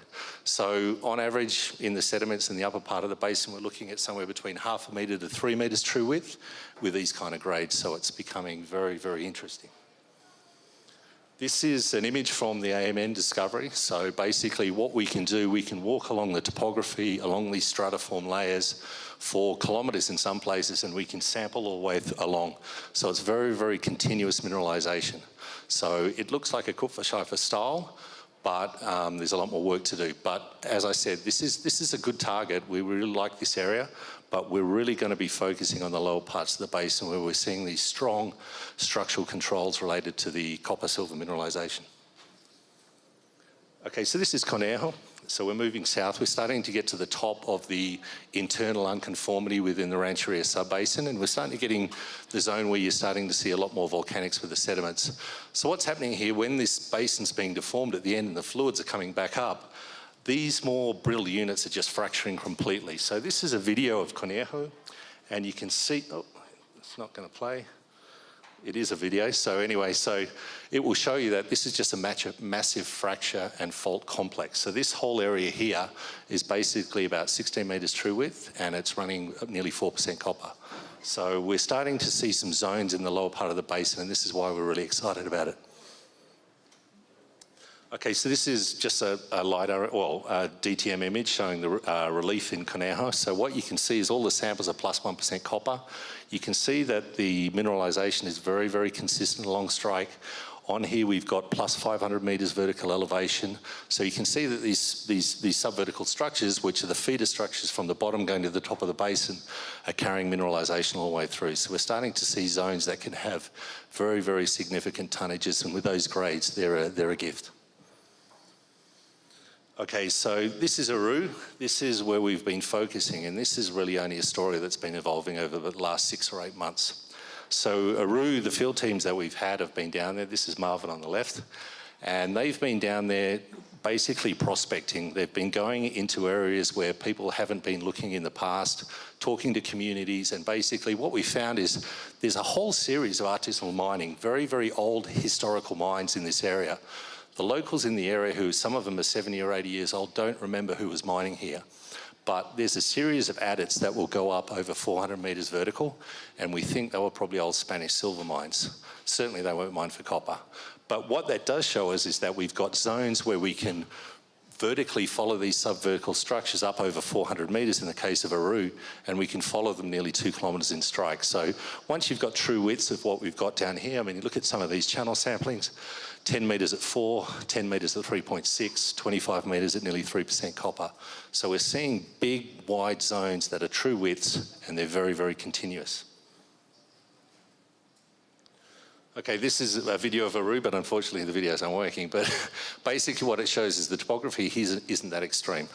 We're basically going up from the foothills of the Eastern Cordillera up into the Jurassic Basin, and that's where you're exposing the more basal units. So basically the river valleys are like a large crosscut, and the guys are going down there and they're finding these structures and then following them. Oh, here's the video, it works. So this gives you an idea of the topography and where we're kind of working. Nothing extreme here. It's very, very low-level subsistence farming. There's not a lot of people that live in this part of the world, and certainly there's been no prospecting so far. There's not been a single drill hole into this entire belt for copper silver. So one of the other things we've been doing, we've been looking at what tools we have available to us. So we have a lot of oil and gas drilling data.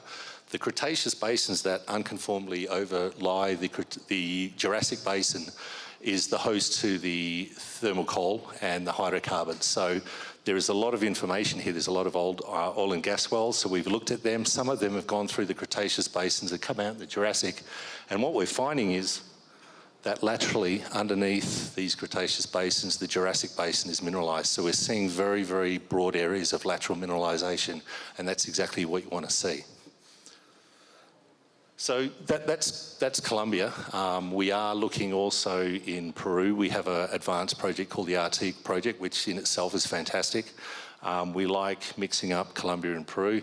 We can work in both countries. We're very comfortable. The RT Gold project was basically an advanced project that we inherited from other people. We have 100% of it. It's basically divided into 2 zones. The Serra zone, which is a large porphyry gold plus copper credit zone, and the Tablon zone, which is kind of it's related to the porphyry fluids coming out of the porphyry, and it's leaking into the country rocks and mineralising them. And you can see the scale of this is quite spectacular. So the porphyry zone Cerro is well over 2 kilometres in diameter, and the Tablon zone, again, is equivalent size.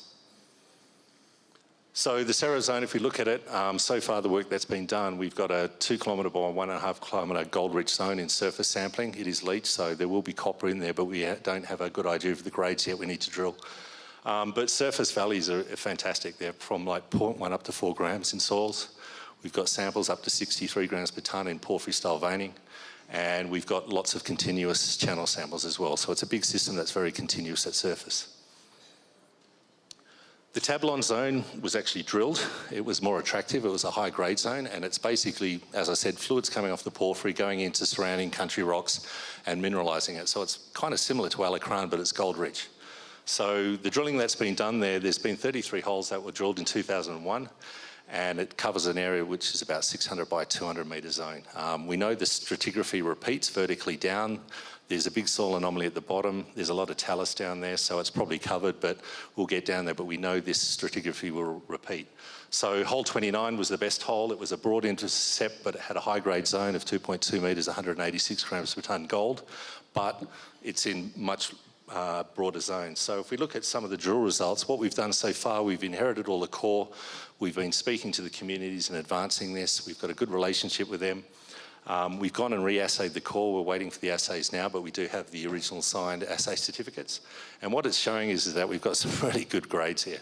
So if you just look at some of the priority holes here, 17 metres at 5, 25 metres at 9, 7.6 at 12, 9.5 at 5, 14 metres at 5, 16 metres at 18, and the high-grade zone 2.1 or 2.2 at 118. So these are shallow holes, but they're going into sulfides. This isn't surface enrichment. So we're looking at a zone that has very, very big potential for a large bulk tonnage, low-grade porphyry system, and then the high-grade additional ore which sits in the Tablon zone. So Max is a junior, we're an explorer. We try to fly under the radar, particularly in Colombia. I think we've achieved our aim of tying up the Rancheria sub-basin. That's where we're looking for our world-class deposit here in Colombia, but we're also very happy to have the RT Gold project in Peru. Thank you.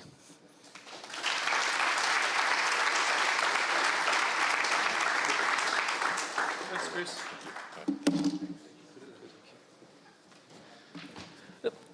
Thank you very much, Chris. I think it's sort of fascinating, sort of new style of mineralization, new zone, and it's also, I find it quite incredible that you're in the same sort of geological district as some of the biggest copper companies in the world. BHP, Glencore, Anglo American were all partners in Cerrejón, and nobody was looking for the copper there. And I think that's a similar situation to the San Mateus project in Cordova, where you've got BHP right next door, but they never looked for copper there. Okay, well, that brings us to the end of our copper session, sponsored by Ceballos Resources. So we're going to break now and return at 4 o'clock for our innovation session, sponsored by Lumin. Thank you very much.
Anything else?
They connect to the 3D Experience platform to access their sustainable land management cockpit, in which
Good afternoon, ladies and gentlemen. Please take your seats. We'll be starting the final session about innovation sponsored by Lumin in 2 minutes. Thank you.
Good afternoon, everybody. Welcome back.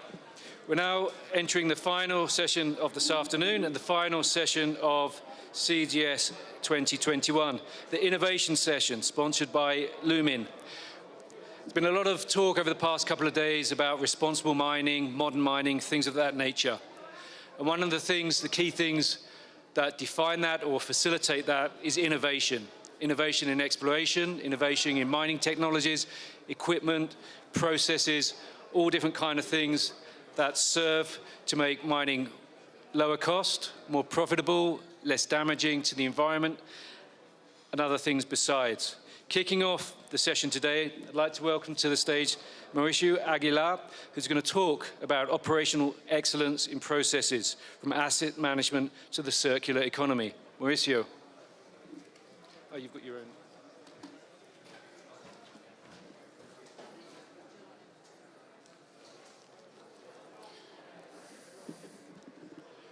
Buenas tardes. Nos toca la parte de innovación, un outlier, algo afuera de lo que han presentado en estos 2 días. Voy a presentar lo que viene siendo el caso. The mining, alluvial mining, mineros aluvial in el Bagre, the operational excellence model, especially in asset management. As Paul was saying, my name is Mauricio Aguilar. I am part of a consulting team that accompanies Mineros SA, and I expect to satisfy this space so that you get to know a little more how you can, after exploration, exploitation, and production, how you can optimize and improve productive, timing, deadlines, and yields.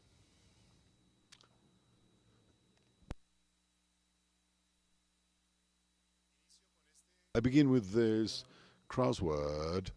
These are some questions, important questions to guide you towards what we want to achieve in an operational excellence model. In the first line, in the top part, right here, on line number 1, methodology and philosophy of comprehensive and participative management, so the operator detects in time problems in a timely fashion. Mineros company has been working on this, and other mines in Colombia are also doing in Cerro Matoso, Cerrejón in Peru. They lead the operational excellence model, and in Ecuador they're starting in this endeavor as well. We're going to see what is the answer.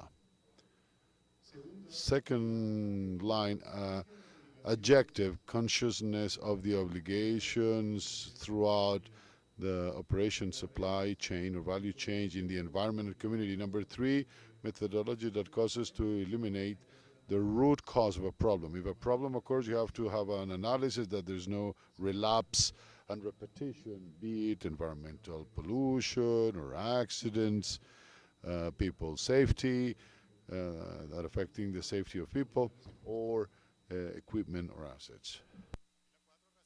Line 4, rationalizes or optimizes existing maintenance programs. All organizations have maintenance and strategies, maintenance plans and strategies, but increasingly the demand of the market, the response times have to be shorter, better. How to reduce these times to make them stealthier? Intervention times. In fourth column, we have, in column 1, we have economic activity. In column 2, we identified why failures can happen in equipment and assets. Column 3, objectives that improve standard. And column 4, action that produces an effect. So, this is the answer, the answers to this crossword. TPM, total productive maintenance. Line 3, root cause analysis, methodology. Line 2, accountability or accountable. Column 2, responsible mining, which was what we've heard from all the presentations. Responsibility towards the community, towards stakeholders. Line 4, PMO, is plan maintenance optimization. How we achieve reducing intervention times in the facilities and equipment. Facilities require maintenance, but all time gained in availability is guaranteed, and presenters talked about this yesterday and today. There is no competition between miners or mining companies. What there is a profitability, but there is a profitability aim. Column 3, operational, and 4, operational excellence, which is the main focus. The presentation is will be shared. I have the authorization from Mineros to share it with you. I am the author. An overview. The improvements, the continuous improvement cycle related to information. 3 important elements, the 3 A's: accessible, auditable, and actionable. First, we have some data that have to be gathered. They turn into information through an information system, software that can be computerized or even manual. This information will be useful to issue judgments which are either qualitative or quantitative, or both, and these judgments at the end lead us to make decisions. These decisions should redirect or pivot our strategy, and one of the 3 A's: accessible, auditable, and actionable. Accessible, everyone has the possibility to know the data and the information. Data has been shared here, information has been shared here, very important one, and we know the level of responsibility we have. This information that we have gained these 2 days, auditable. We have KPIs and metrics. here. That organization in process are called KPIs, red within and green outside. What are we obtaining? And actionable have to do with the cause and effect. Every cause has an effect or a consequence. Robert Anthony's triangle talks about 3 levels from the holistic approach: strategic, tactical, and operational. Where are things happening? We're talking about from the exploration stage, exploitation stage, production stage. Let's go to production. I'm going to focus in production. Where the change happens, what truly adds value in mining extraction? Where? In the mine, in the field. In this case, I'm talking about alluvial miners in different wells. Strategically speaking, decisions are made or decisions are taken, and at the data level, judgments are made. Judgments are issued or made. What do we obtain in the end to make decisions? What are the different savings and optimizations we obtain in managing an organization? Hard savings first. For example, reducing maintenance costs. It's a tangible aspect. Soft savings, which are what we call how we are going to improve competencies and skill sets of whom? Of the operational team, of the engineering team, of the technical team, of the exploration teams, and so on and so forth. There is a concept which is the virtual saving. It doesn't apply for mining because when we gain availability of the equipment or people, this becomes a hard saving. But in processes,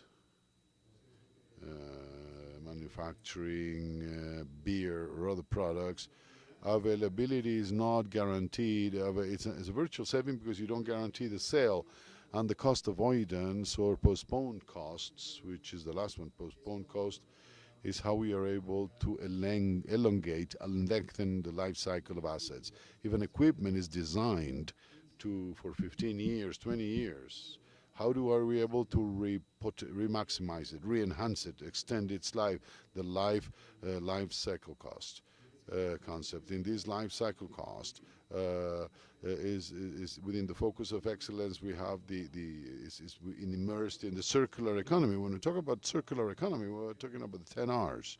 The 10 R's: reuse, reutilization, re-maximization, re-enhancement, rejection, and the other 5 we have KPIs and metrics that are all the meetings become lagging indicators or delayed. There's post-mortem. It happens. It's a thing of the past. It's the rear window, ROI, EVA, return on assets, ROA, EBITDA. All these are post-mortem, already happened. Don't deal. We need to focus now on leading indicators, which are advanced indicators, future indicators, customer service, how to do projections of the conversion rates of indexes, and so on and so forth.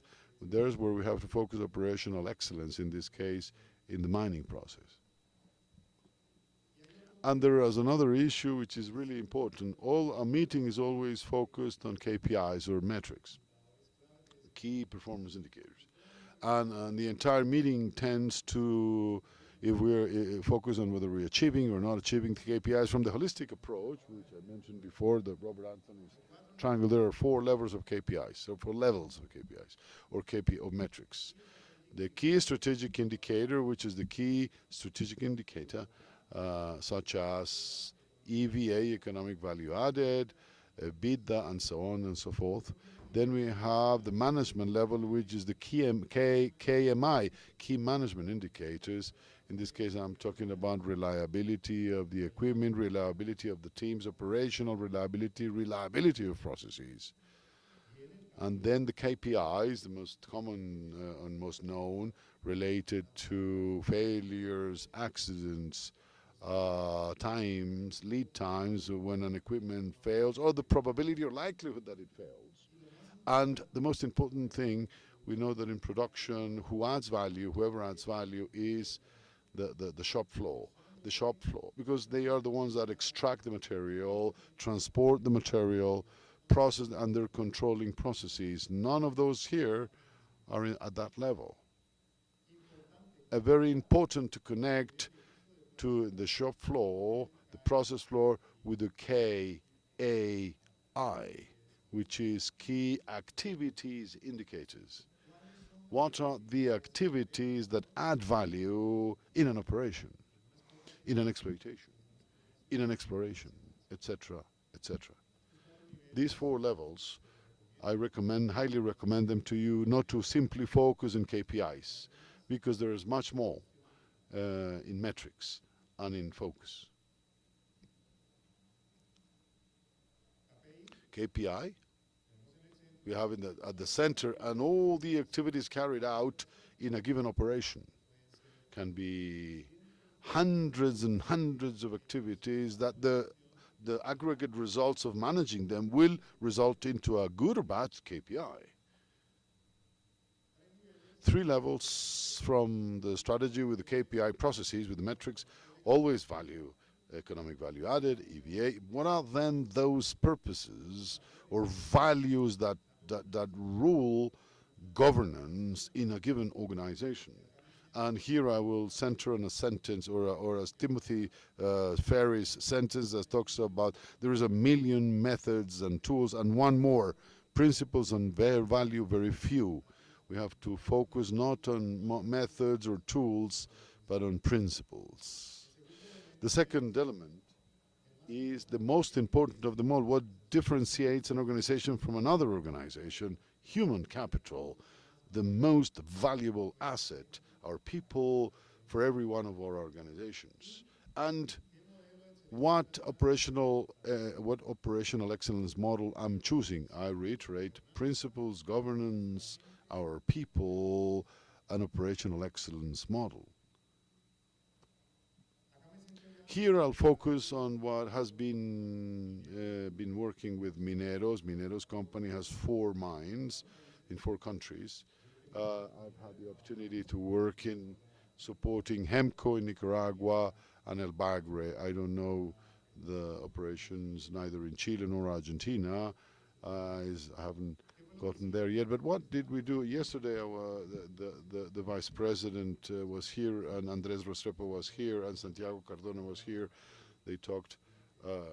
They authorized this presentation and to share it with you. This was the first thing that was done with the C-suite and the top team. The center, Mineros as a center, as a transformation, what are the entry points? What are the inputs, methods, procedures, the 3 dimensions in mind of work? There's a difference between mind of work and labor. You contract people that have the capacity to rationalize cause and effect.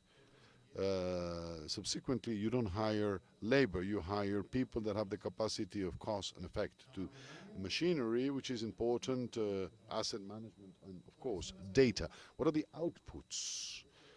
The 3 Ps, sustainability, people, profit, and planet. People, profit, and planet. When we talk about people, we're talking about stakeholders, certainly. There are some controls, which are the KPIs, balance scorecard, and what would be those resources. TPM as a tool is focused in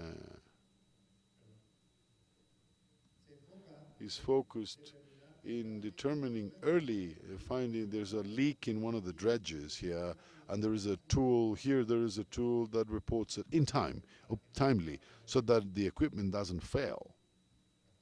So I'll go over this. The loss, the loss tree, looking at wastes and wastes that occur or losses in a given process. Something that we've been doing in Mineros and with other application in other. There's a partner here which is IT Group, Atter Group, our early and planned maintenance through 4.0. technology to do a scanning to generate technology or develop in-house or domestically this equipment. We do the scanner, we do the model, the printers exist. With the University of Antioquia, we've done the metallography analysis, and we build these pieces. It's a matter of substitution of spare parts, something that we've been doing here also with these drums, with these mill drums. This is from one of the dredges in the Bagre. We do the scanner, and we have a prototype. We 3D print it, and something that we're working on is security, safety, and productivity. On the left, we show how we identify related risks to a tunnel. And here on the right, if you see, there's a series of red and blue colors. It means that I take a snapshot, a picture today, I continue on with exploitation. In a month, I come back and I know how much material I've been able to withdraw, to extract. It's called level of detail, what level of detail I actually need. I cross it with the information that has passed through the process, and I have a balance. These are cases of accidents, not in El Bagre, but in Alaska, a root cause analysis in another mine. Here the failure was this piece, this part. Inverse engineering is done, the piece is reconstructed and rebuilt, and we determine, if you see here, this green, this red here determines what effort was upon that part, and the element, a spare part. It's important to determine what that element was exposed to. This is a turbine in Providence where energy is generated, a Francis turbine. The same thing you see here. We have some wear out points, wear out spot in the as a result of what? As a result of the pressure of the water. There's another for meals and so on and so forth. The other element or the other strategy is reliability-centered maintenance. I'm not going to delve into too much detail. This is an application I developed, and I've worked with Mineros on this, where the important thing is to get to know the principle of functioning. And the principle of functioning, we'll see the next video, to understand that what is this principle of functioning.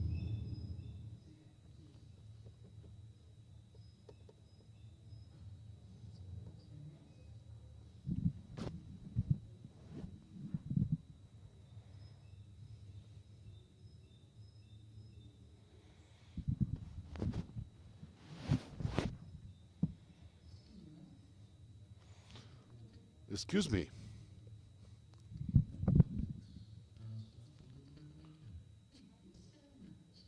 Thank you very much. A little easier. ¿Realmente conocemos nuestros equipos? Sé que causa risa, pero a veces no conocemos nuestros equipos. ¿Listo? Ya Paul me dice, última diapositiva, voy a concentrar.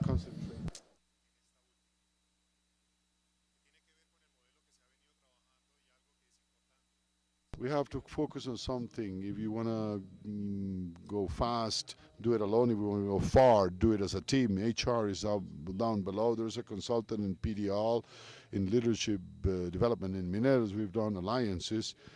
There is a security and safety program which is called Super, based in the pond model on the Bradley curve. And of course, we have the TPM element.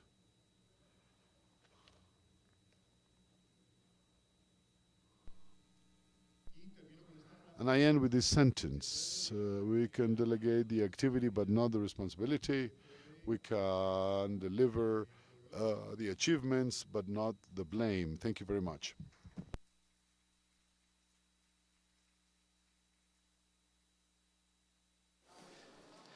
Many thanks, Mauricio. I think that's a great way to start the innovation session. Somebody with an innovative pointer pen that actually works and adds value as well by showing us the things he's actually talking about. Next up is Patrick Williamson from Intera.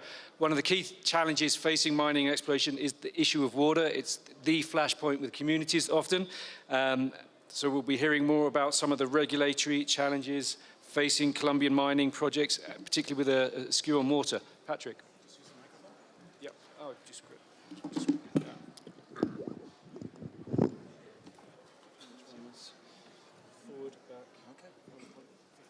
Good afternoon. I'm going to give my talk in English. You can always ask me your questions in Spanish afterwards. I'm going to give a talk today about the challenges for mining in general, and Colombia in particular, with regards to environmental, social, and governance topics. So what are the challenges? Right now, there is, or the last 10 years, has been an increasing focus on the need for social license, which is a complex and multi-parametric concept. A lot of it goes down to how do the communities view a mining company coming into their area? How are they going to benefit? What are their concerns? And what are their concerns about ecological and social impacts? And another challenge that comes with this is that more and more the people that are organizing against a mine or trying to understand what a mine might benefit to them is communication, social networks, instant communication between different stakeholders. ¿Lo puedes poner en presentación para que pueda ver mis notas? Okay, I guess I don't have my notes. Part of the problem is that a lot of people's perceptions of mining is based on historic mining. These are pictures from Colorado, where I'm from. And a lot of people think that mining is still this. You know, the perception that it is a labor intensive, that it is a dangerous small scale production that results in significant impacts to the environment. And, you know, there are mines in England and Spain that have 2,000 years of acid mine drainage coming out of them.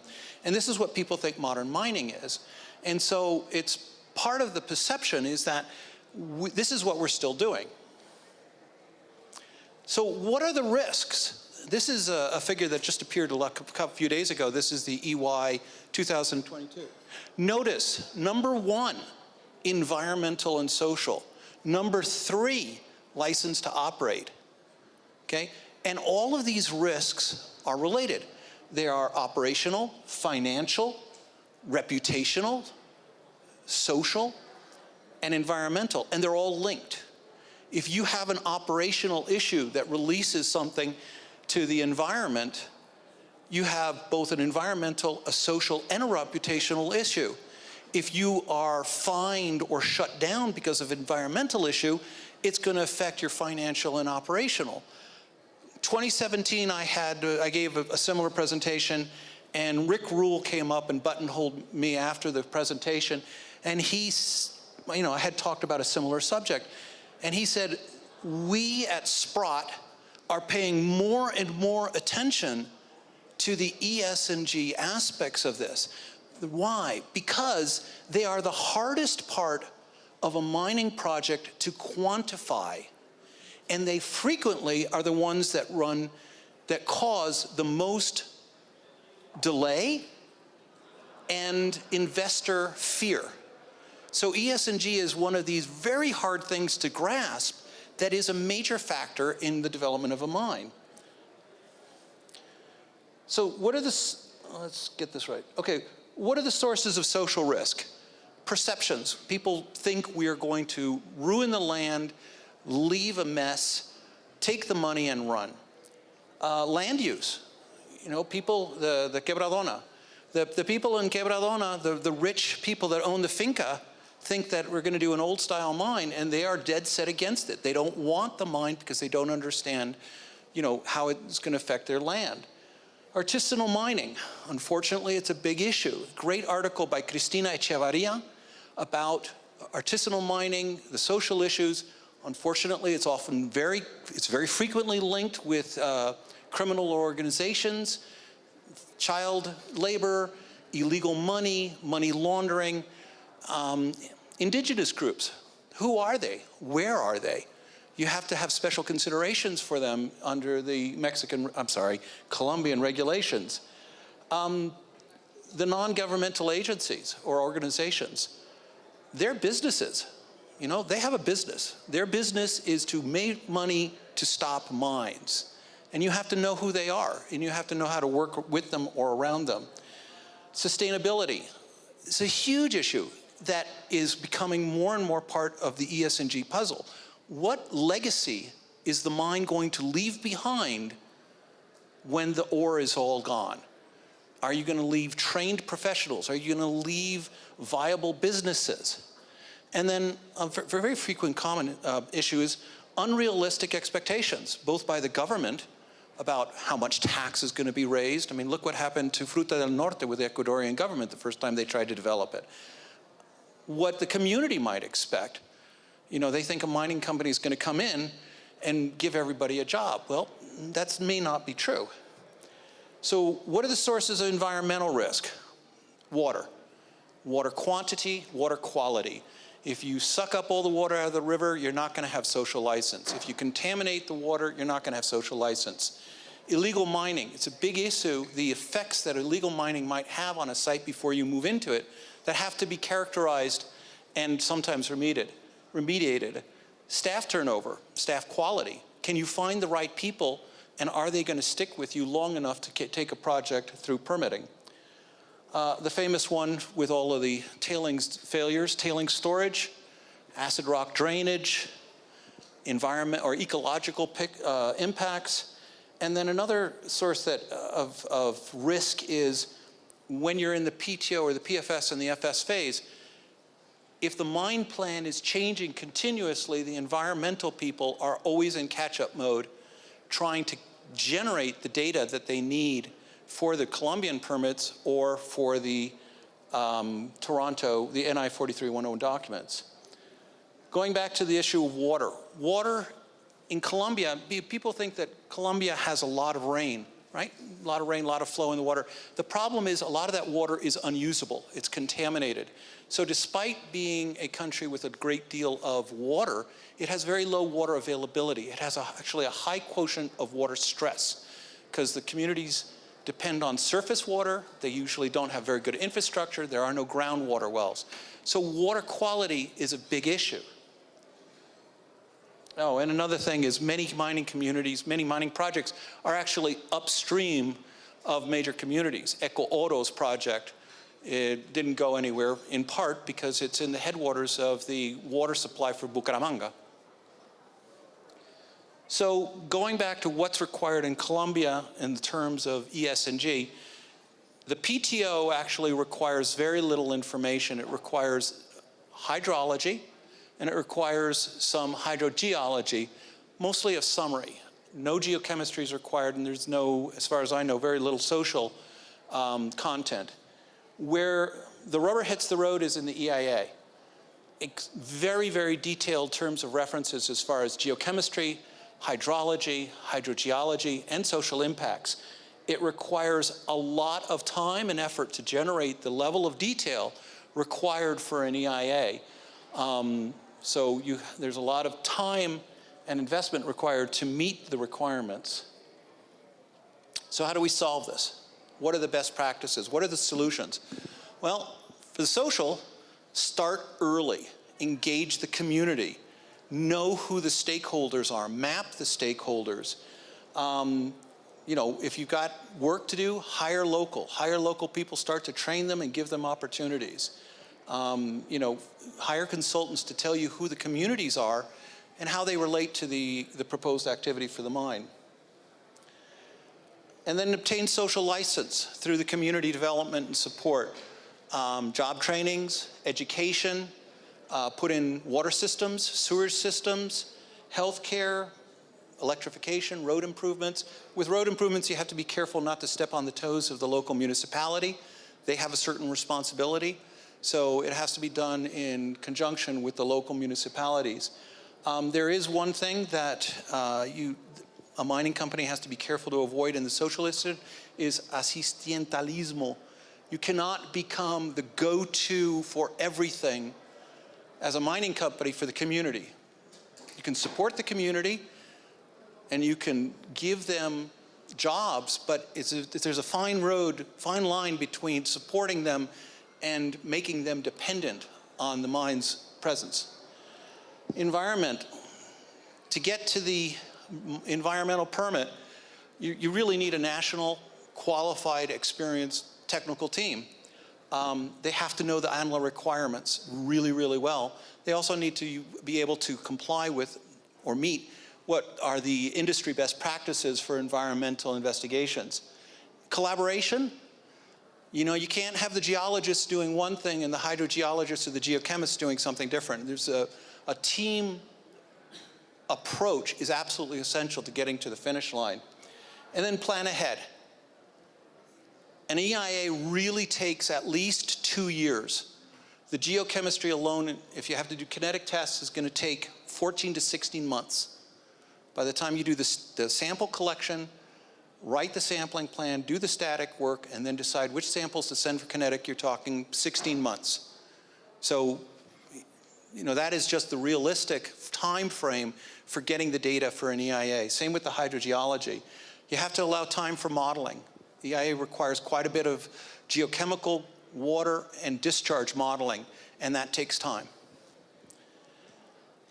And data management. A lot of mining companies still think they can get by with a database for all of their assay data and Excel spreadsheets for everything else. You know, it's a tremendous time saving, and it's a wonderful tool as you go into production to have all the data, especially the environmental data, in a database. It's much cheaper in the long term.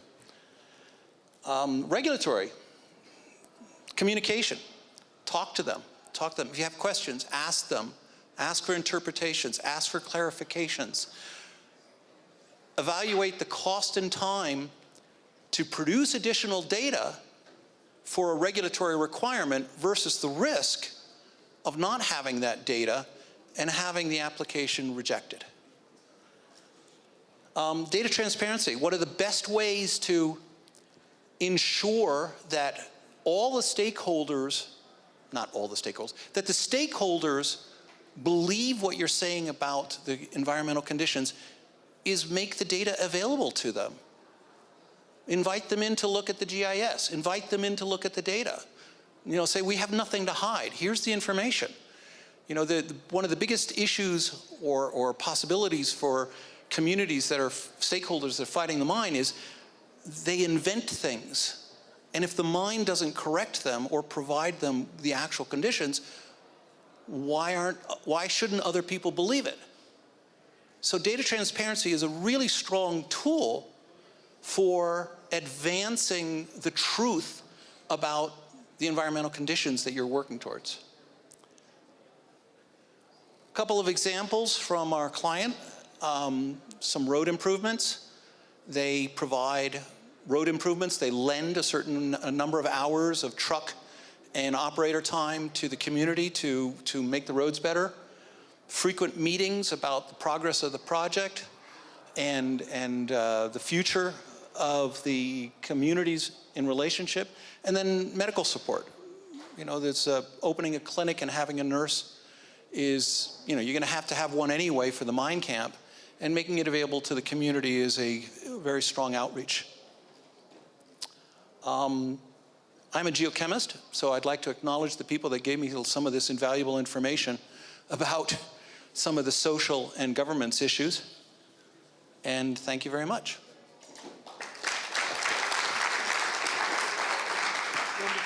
Thank you very much, Patrick. I was under time. Thank you. Well, thank you, Patrick. Now, moving on. Patrick, a lot of Patrick's presentation touched on environment and water things, and increasingly important, obviously. Another aspect that's increasingly important, I think I've turned this, is emissions and things of that nature. Equipment companies such as Libra are increasingly focusing their efforts to electrify, reduce emissions, and all good things of that nature. So I have great pleasure to introduce Alvaro from Libra, who's going to share with us some of the things the company's doing in that regard. Thank you. That's right. Thank you very much. Thank you. Okay, so hello. Good afternoon to everybody. My name is Alvaro Jimenez. I work for Libra Colombia here in the country. And I want to thank very much to Paul for the invitation to be here, and obviously everybody of you for the opportunity of sharing a little bit of what we are doing in regarding the zero emissions in Liber. So our presentation will be divided in 6 brief topics. The first topics will address what we have now in the market, what we have currently being offered in the market, and also what we are developing in a scope of 10 years, more or less. So I hope you enjoy it. So first of all, before we enter the main topic of our meeting, I just want to introduce you a little bit on who is the Liber Group, or who are we. So the Liber Group is a 100% family-owned company. It was founded in 1949 in Germany. Nowadays, the corporate or the headquarters are based in Biel in Switzerland. We have 13 business segments with 48,000 people working worldwide in more than 140 companies. So in the picture, you can see in the right part of the picture, the current directors, Mr. Ville Liber and Isolde Liber, they're brothers and sisters. And in the left part of the picture, you can see their sons and daughters who are taking over the company as the third generation. So as mentioned previously, we have 13 business segments. Today, we're going to focus in mining. But I want to highlight that it's very important for us in our group to work in a transversal mode. This means that developments that are done in any of these business segments, for example, in the mobile cranes, can be applied to other segments such as earth moving, and in this case, in mining. And another important part to highlight here is we have one business unit that is named Components, in which we are developing components not only for the zero emissions program, but in general components that not necessarily goes into Liber machines, but also into other OEMs or other brands. So just to, also to give you a general context of why the zero emissions program is so relevant and is so important nowadays, it's based on the Paris Climate Agreement that was signed in year 2015, which stated as a main objective that we as humanity must limit the increase of the average temperature to 2 degrees Celsius up to year 2050. It is better that we limit it to 1.5 degrees. And obviously this will require the collaboration of governments, industries, and at the end of the day, we as humans. And so now entering a little bit more in detail of what represents this to mining business, it is determined that, or is known that the total greenhouse gases emitted by mining correspond to between 4 to 7% of the total of the greenhouse gases emitted into the environment. The graph you see in the right, upright, it's a study that was performed by BHP Billington in one of their mines. In Australia, is only brought here as an example because it's the characterization of one mine in which they determined that yearly they're releasing into the atmosphere 15.8 million tons of CO2 or equivalents. But really the point I want to address here is that 80% of these gases emitted are divided 40% into diesel engines and the other 40% into electricity production. So this was only like a general context, and now entering in what is the zero emissions. The zero emissions, it's an engine, a motor, a process, a energy source, you call it, that emits no waste products that contaminate the environment or disrupt the climate. But there's really one key component in this zero emission program, and it's called the net zero emissions. That is what we as humanity must achieve. The net zero emissions is basically retiring all the greenhouse gases that are present in the atmosphere and store them permanently or convert it into another gas by the use of CDRs. The CDRs, which means carbon dioxide removals. These are processes that are being now implemented in the world. One, for example, simple CDR is planting more trees. The trees absorb CO2 and release O2 into the atmosphere. And well, it's a direct relationship between the emissions and the CDRs, because what we need to do now is to stop or reduce the emissions into the atmosphere or emissions released into the atmosphere. Because if the longer we take doing this that task or performing this task, we must need more CDRs, or we must need more CDR processes. And obviously, this has a lot of impact, not only in the environmental part, but also financially, because they require a good portion of money. So this is just was what was as a general concept. Now I want to enter on where are we as Liber. So we have two parts here. In 2022, we are now offering to the market low carbon solutions for our mining applications, for all our mining applications. But our real goal is addressed to offer in 2030 in almost of our machine fossil fuel-free applications. This means no usage of diesel or fossil fuels. So this is our main task for year 2030. Well, in this slide, I just wanted to bring a requirement that Paul told us and asked us, and is how do we conceive the future of a mine or the future of mining? For us, the future is now, because the mining industry has been developing impressively during the last years. Already the mines are connected between machines by vital signs monitoring, how the operators are monitoring the machines. And obviously, the zero emissions must be in the future of the or in the mines of the future. So it is just an approach that in Liber we sketched, but it can be other sketch of how a mine of the future could be. So our current offering, now entering more into the specific solutions. So we have been offering since some couple of years well-known systems such as electrical drive trucks with AC drive systems, electrical mining excavators. So it's excavators that do not use diesel engines, are connected by cable, and mining dozers, which include a hydrostatic system. This hydrostatic system disables the option of using a mechanical transmission. So what the engine does is that it only powers two hydraulic pumps. So the engine works at constant RPMs, and this has a positive impact in the reduction of fuel consumption. Almost what we have measured in the field is between 10 to 20% reduction on fuel consumption. But today I want to focus in two specific applications or technologies that are now available. One is the Liber Power Efficiency System, and the other one is the trolley truck system. So we're going to focus only in hauling trucks and excavators.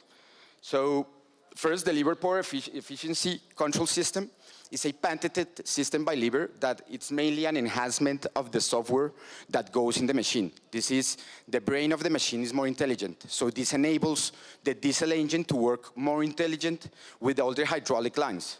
So the final impact of this is that the machine requires less energy to do the same amount of work. So what we have seen with this improvement is a 29% less fuel consumption in one of our machines, 600-ton machine, the new generation, which is our R9600 versus the previous model. Obviously, by reducing the fuel consumption, we are lowering down the emissions emitted into the atmosphere. And now the Liber trolley trucks that we have been implementing in 3 mine sites in the world, are going to dedicate a couple of more of slides regarding this technology.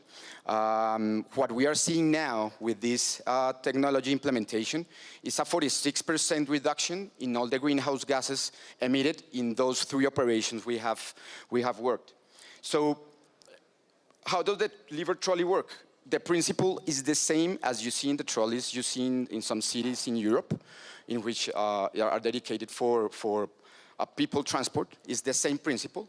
So by a pantograph, that is the green bars you see up in the truck, the electricity is transferred into the electrical cabinet and finally into the final drives. So temporarily, the diesel engine is not working. So what do we need for a Liber trolley? Obviously a truck, a mining truck, but it must be, or it must be of diesel electric driven trucks. No mechanical transmissions will serve for a Liber trolley application. So the lever trolley is connected into two lines, as you see in the middle picture. And typically, the trolley system is installed in the upward section of the mine. Why in this section? Is because in this section is where the diesel engine burns the most of fuel. So it's the part or the section of the mine in which we will help to save a lot of fuel consumption and thus emissions into the atmosphere. Another consideration is that in this part of the upward section or upward ramp, the diesel engine practically doesn't work. When the truck is connected into the trolley, the diesel engine goes into idle. So the truck will work faster and practically will reduce the emissions into the system. Another consideration is that mainly the trolley in the trolley section correspond to 10 to 20% of the total cycle of the truck. So this has some positive considerations that we will check right away in the next slide. I just wanted to bring here some pictures of trolley systems installed in two mines. The left upward picture, it's in a mine in Panama, in which we have 30 lever trucks. Is one of the biggest trucks in the world. We are expecting 8 more next year for a total fleet of 38. And the picture of the right, it's on Zambia. It's a mine in Zambia, in which we also are installing the trolley system. And this one is in Austria, a smaller truck, a 100-ton truck with a 5-kilometer trolley installation. You can see the upward. It's pretty big. It's 5 kilometers. So you must be wondering what really are the benefits of this system. So it's basically the reduction of fuel consumption up to 25 to 30%. This is measured in emissions into the atmosphere of 46%. And this also has a productivity impact because we are seeing quicker cycle times. This is 15% reduction, so you do more work in the same time. And also in the operating cost, because as the trucks are traveling faster, you will need or you may not need all the amount of trucks you considered initially. So we are seeing a 10% reduction of the required fleet. Now entering on what are the developments into the future.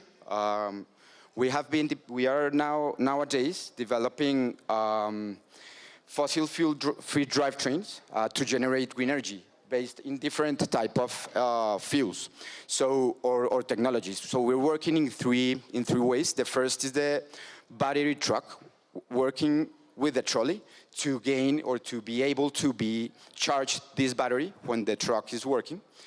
We are developing internal combustion engines with that can work with alternative fuels, with no fossil fuels.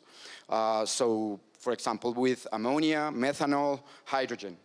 And also, we are developing hydrogen fuel cell battery, also, that can work with a trolley in parallel, or other dynamic charging systems. So how does this reflect in the truck? So the main purpose is to replace the diesel engine by any of these technologies, which are totally green and will have no emission impacts in the atmosphere. As well as in the excavator, we have been working with electric drivetrains since a long time ago with the cable connected, but also the internal combustion engine option with alternative fuels. So the timeline for us is that by end of year 2022 and starting 2023, we will start prototyping during year 2024. Some testing, field testing that must be finished during year 2028. And after 2029, start implementing in all our applications and can be released to the market in the year 2030. So at last but not least, I want to mention that this all zero emissions effort and program cannot be done only by the OEM. It must be done as a work team between the mine owners, and external collaborators. For example, for the trolley system, we have partnered with ABB. They are the ones that are in charge of all the electrical lines and the substation. And we recently firmed a cooperation agreement with a French company named Engie, which has been working with how to manage all these alternative fuels, how to storage, how to transport them, and how to safely manage them. So, well, we are committed into the future with our zero emissions program. It's a very exciting topic that has a lot of job to be done and testing to be done. But our message to you is, well, we're committed to the future. So I thank you very much for your time. It's been a pleasure for me to share a little bit of these emission technologies that we are developing.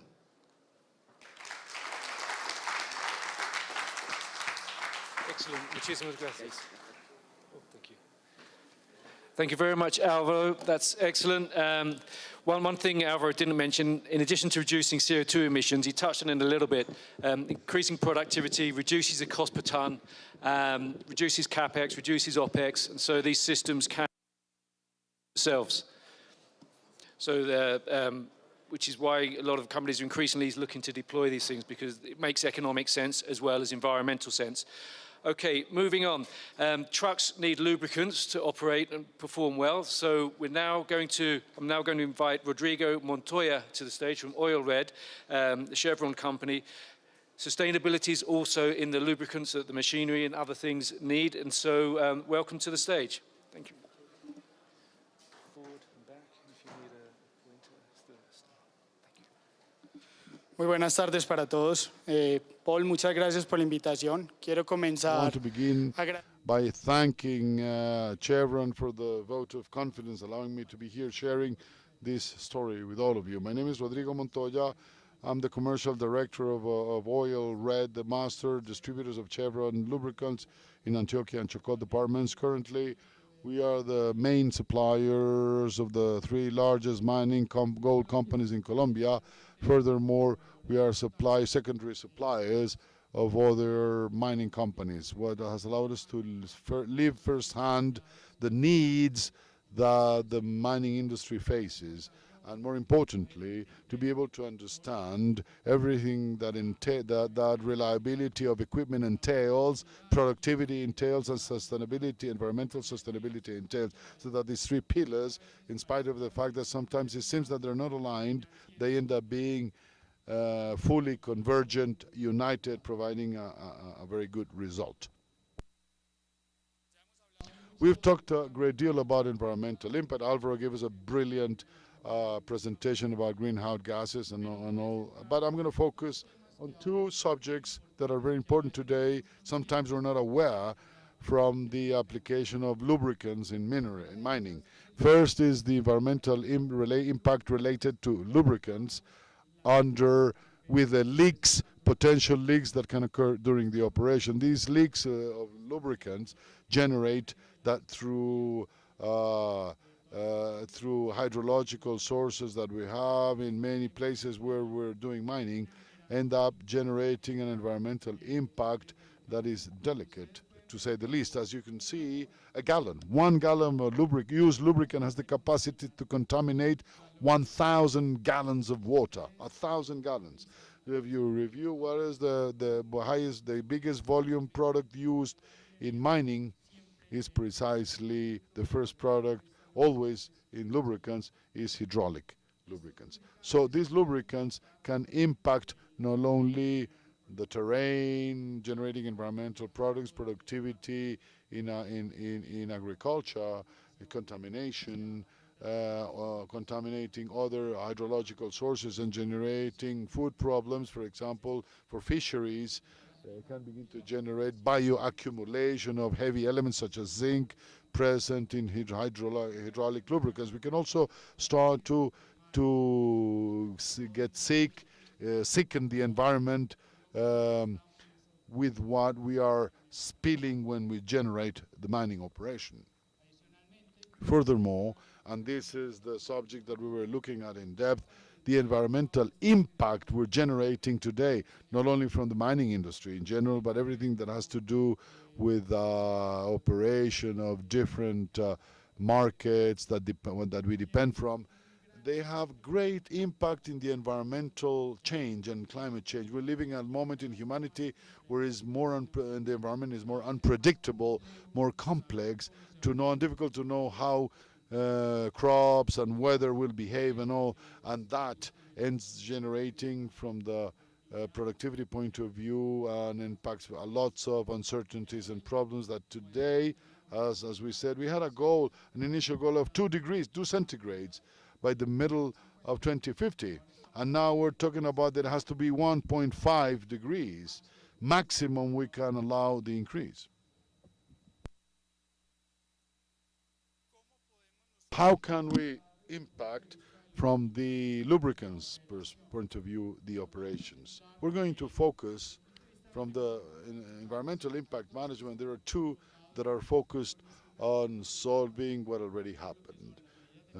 Compensation measures and correction measures and mitigation measures. Nevertheless, today we're going to present to you what are the mitigation measures and preventive measures that a lubrication program should have, that a world-class lubrication program could have, so that you would have in your operation not only productivity, reliability in your machinery, but also environmental sustainability. So, how can we implement or identify these opportunities? We have 3 fundamental pillars, which are knowledge, products, and services. Knowledge is the one that allows us to when uniting and joining efforts with different mining companies that are our customers, to know what we need to attack from the environmental impact, operational impact, or from the durability of equipment, and so on and so forth. In addition, it allows us to know the operational conditions that we have to bear in mind to be able to do the best selection of lubricants, services, and processes that would allow us to implement these solutions that impact the operation. Secondly, products, where we have to bear in mind the recommendations of manufacturers, EOM, original equipment manufacturers. So sometimes in mining, we see that the recommendation of the manufacturer was exchanged for a recommendation of a third party or by the experience on the ground by the operators. It's not always the one that is best, or that this could impact or favor the proper operation of the equipment. Furthermore, we can bear in mind durability requirement, change intervals, how much I need my equipment to be operational, or environmental aspects that I have to bear in mind, which is what we will focus on. And finally, the service portfolio with which I can support all this program and can give value and credibility to it, so that we all realize not only where we're headed, but what corrections we have to implement during the operation and during the moment where we advance to make this program successful. Every time we talk about lubrication, we talk about reliability. Reliability to be able to have that equipment always operating, and we focus on 4 points which are critical for any operation.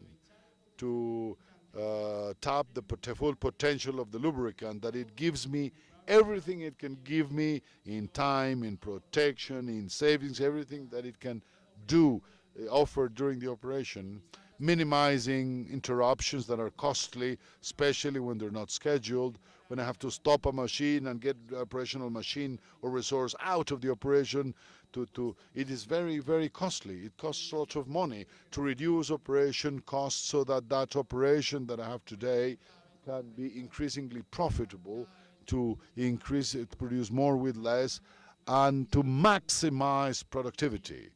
That is, with all these things that I am impacting, availability of equipment, that I don't have to stop, that I don't have to interrupt, that I can increase yields, I have more possibilities to continue producing, and furthermore, I can implement lubricants that favor that additional productivity. 40% of operational costs are related to lubricants.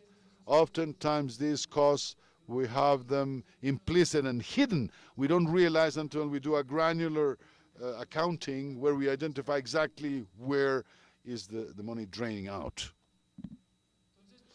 We talked at the beginning about two specific cases where we would focus. Since we have limited time, I'm not going to be able to talk about the whole portfolio of solutions where we can impact, but we're going to talk about two that are those related to water. In this case, as I was saying, we are talking about everything that deals with hydraulic system. In hydraulic system, we have to bear in mind, first of all, what are my risks when having these spills or leakages? Can I stop the equipment? Can I control that leak or that spillage? If I can stop and interrupt the equipment and the machine and make the corrective, or can I go and stop the operation and make an immediate solution? Then I can consider it as an incidental leak or spillage. So what I have to bear in mind is that the lubricant that is spilling has to have low toxicity and has to be intrinsically biodegradable. That if that lubricant that's spilled in the environment where I'm operating enters in contact with nature, is not going to have toxicity or is not going to be responsible of the death of living beings, but furthermore it has to be intrinsically biodegradable, that in 28 days it should be degraded at least by 20%.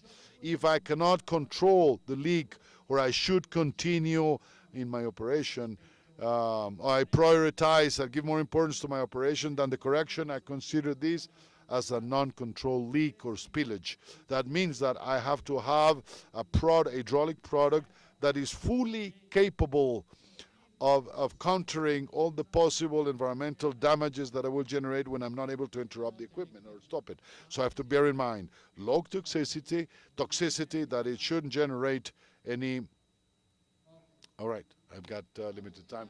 Low toxicity cannot generate impacts from the point of the impacts to life, or low bioaccumulation. That means that if it enters into contact with human beings, living beings, they're not going to be capable of accumulating these toxins or all these heavy metals that end up in the end directly in our bodies. And biodegradability, we're saying here that the product should have more or less 60%, more than 60% the biodegradability in 28 days. The product, when touching the environment, should immediately start degrading and become part of the environment without any problem whatsoever. So from currently we have products that, depending on the impact that you have, or potentially either you can control it or not control it, or interrupt it or not only generate environmental benefits, but they can also generate benefits in productivity. We're going to see, for example, the case in the RAND ADAZ. It's a particular product that allows me to improve operation up to 3.4%. The capacity that I had, the Rando HDZ product is an ISO product, improves 3.4%, that allows me to invoice 3.4% more.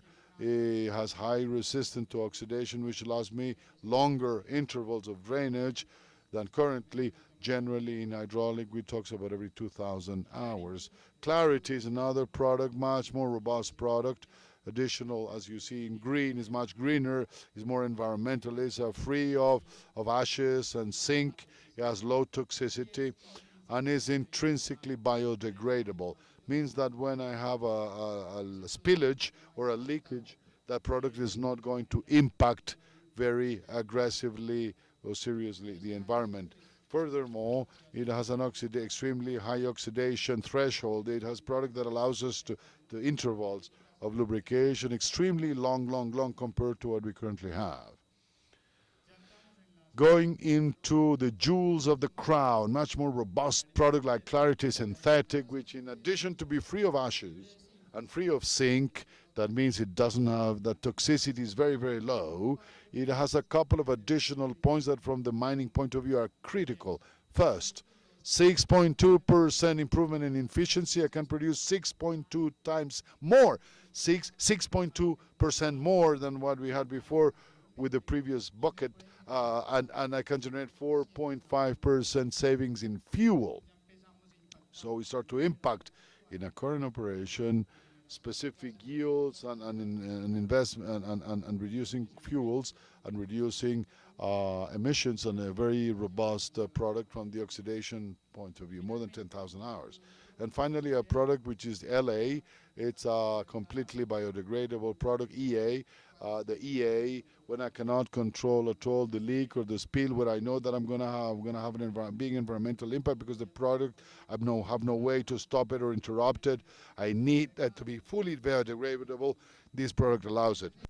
Furthermore, these hydraulic technologies that we're seeing, there is a special version which is called ISO Clean, which is a Chevron's program where products come already with a special pre-formulation that allows for higher filtrability to guarantee ISO 4406 standard. ISO 4406, for those that don't know it, are those standards where I measure particles of 4 and 14 microns, lower contamination to guarantee that that valves and pumps and hydraulic systems, pumps and retainers and so on and so forth have a longer life cycle. Why are they special? And what are the particularities of these lubricants?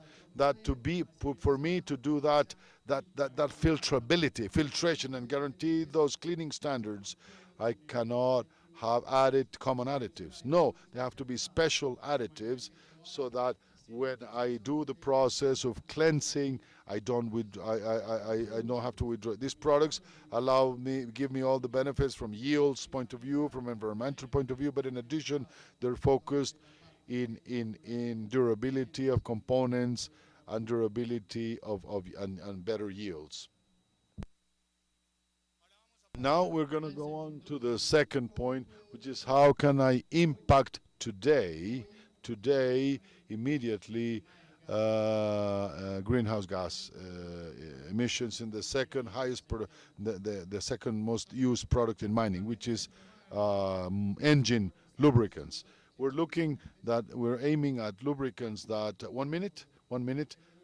lubricants would increasingly have more yields, more capacity to protect the engine, and that they're capable of providing all the benefit from the point of view of protection, yields, and so on.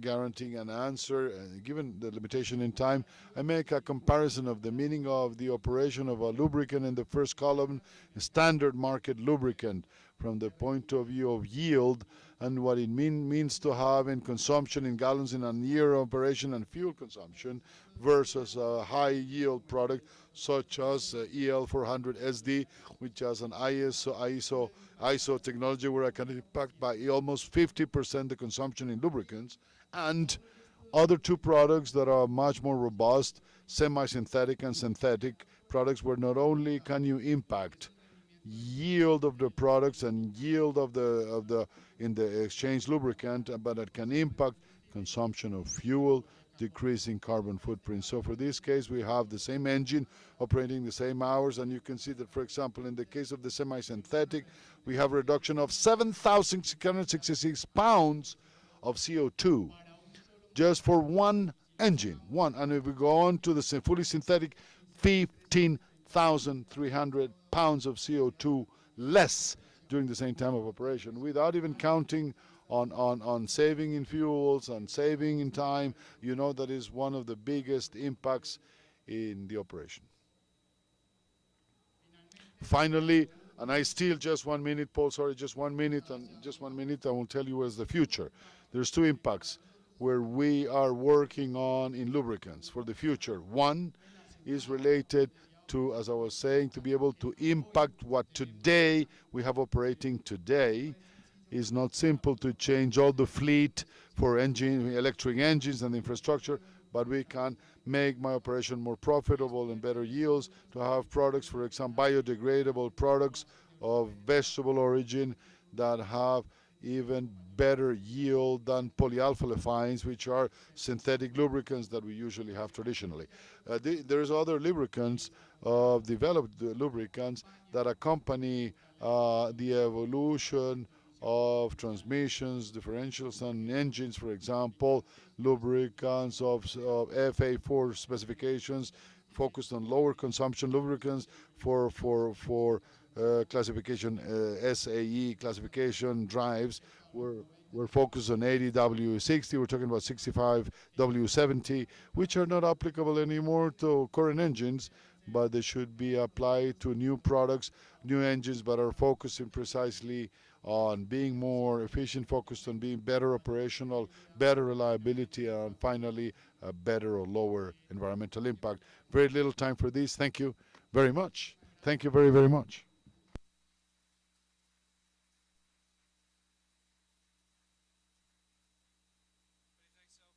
Muchas gracias.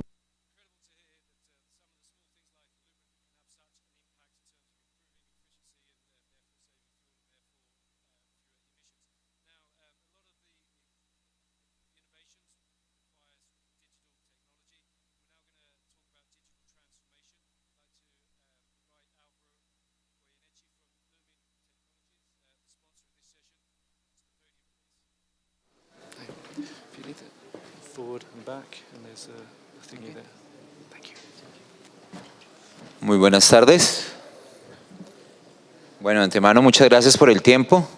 Sé que ya está ahora. That this time Tuesday is hard. We're almost brain dead by now. It's a heavy session. So I want to welcome you all to this fourth industrial revolution.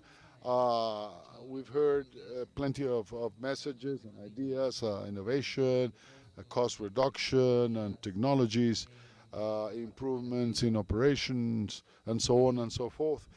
And we can summarize this or synthesize it. We're talking about improvements in safety, improvement increases in productivity, talked about improvements in caring the environment, obviously an efficient and more efficient use of resources throughout these whole 2 days of presentations. The mining sector, we've always seen it as a traditional sector or industry, and we have to see that all these aspects have an objective, and is to make mining companies more sustainable and profitable. And I talk about sustainability because it's not only the profitability spectrum, but that mining should have its normal growth process and lasting in time. This makes us ask questions in Lumens. How can we, in this time of revolution, of technology, of change, we think this is an incredible time and to dream, to build and innovate about new stuff. That's what we called 4.0 mining. Several presenters have talked about this idea of 4.0 mining, the fourth generation in mining. But we have to understand that mining as such always has four major links in the gold production chain and in any of the mineral chains: an extraction stage, a commercialization stage, an exporting stage, and the market demand. When we begin to, this morning the Vice Minister talked about a traceability project being worked in the National Mining Agency in Colombia. I have the opportunity of being in that project, supporting them. We are observing, not only what has been spoken during these 2 days, including exploitation and so on and so forth, but we're trying to assess the whole chain or value chain of minerals. One of the presenters said that it's not just a matter of analyzing data, but how do you deliver data downstream in the chain? And this is part of what we have to begin to understand, to look for ways to improve our businesses. When we talk about extraction, we all know that in essence there are three big moments of truth: exploitation, construction, and setup, and all the presentation yesterday is about our friends from exploration companies. And this leads us, this slide is a little, has a soul of its own. It's important to understand that what we're doing in exploration, exploitation, commercialization, and demand, in the end, our product in gold is going to end up in the market. Finally, we're, according to the World Council, says 34% of gold goes to jewelry, 7% to technology, 42% to investment, and 17% to banking, bank reserves. This understanding from the exploration out up to the market along the chain can have a whole potential to create value, to add value. It's not just one of the elements, but all the elements along the chain. So if we're thinking about the whole chain, from exploration to demand, we can ask ourselves the following question: why mining companies should invest in fourth revolution, 4G, fourth industrial revolution technologies? An interesting point here, going back to metrics that was brilliantly talked about before, and in extraction, these projects are intensive projects in investment and in assets. Again, yesterday we talked a great deal about exploration. We haven't had many projects where constructions and set up, and also many projects where you've been doing exploitation. So these metrics that we show in the screen in a project life cycle are, well, benchmark values. We can say that in the project life cycle, in general terms, any type of mining, of course, between 3 to 5%. Yesterday could be 8%, could be akin to exploration, between 24 to 30%. Someone that I talked yesterday, maybe 20%, maybe less, more aggressive, could be the investment needed in construction and setup and putting in motion and commissioning. And then when it's commissioned and in production, we're going to have what we call the exploitation, where we have operation, maintenance, and mine closure, which in the life cycle could be between 65 and 73% of the entire project. This means several important things. If we look at the whole cycle, many of the processes are going to be running along in this timeline, what we call the red line, the red curve. And this is where we start to begin to question ourselves, why is technology good for or useful? Technology and all these fourth industrial revolution technologies are going to help us, help you through data analytics and the utilization of technology, help you to look for this green line, and in practical effects, simply to gain this differential, this orange differential. This is the objective of using technology. Technology should have a purpose, an aim, and if our purpose and aim is to do implementations with fourth industrial revolution technologies, we can begin to assess what technologies, from early exploration stages, constructions and commissioning, and operations, maintenance and closure, what is going to give us more impact. All these savings, talking about ROI, ROA, about CapEx and so on and so forth, and OpEx, of course, at the end of the exercise, we will see this translated into that one way or another, investments in technology should affect the P&L of the company, the profit and loss. The net could be energy, could be capital investment, could be staffing, avoiding low productivity, overhead, parts and materials like you talked about in lubricants, could be major repairs and overhauls, as you explained about engines and so on and so forth from labor, and everything has a point, well, convergence point, where these costs are going to be related and be brought to the P&L and affect the bottom line. So if we understand how processes, how technologies that we are using are reflected in the P&L and the bottom line, we can do a better management of the way in which we are investing in technology. This leads us that in general terms, when we're assessing technology projects, I'm going to assess 5 major aspects. First, what is the most traditional? I invest in technology to increase invoicing or billing. That's the first temptation. I invest in a system, in a mechanic system that allows me to have more cubic meters that at the end is going to generate more grams in the same units of times. 2, I can invest in technology to reduce operational costs. Everything that we're talking about, lubricants and so on, reduction in electric consumption and so on and so forth, and all those. 3, compliance and regulation, of course, the environment, regulation and compliance. 4, risk management. I can invest in technology to manage risks.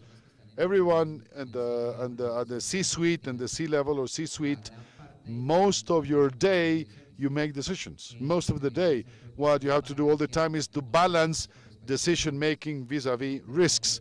The more data and information you have in your fingertips, the more you're going to make better decisions in time, and there lies the key of technology. A curious datum: any of us at any moment in time, the maximum quantity of variables that we can manage in our mind in a given moment is 8 and 10 at the utmost.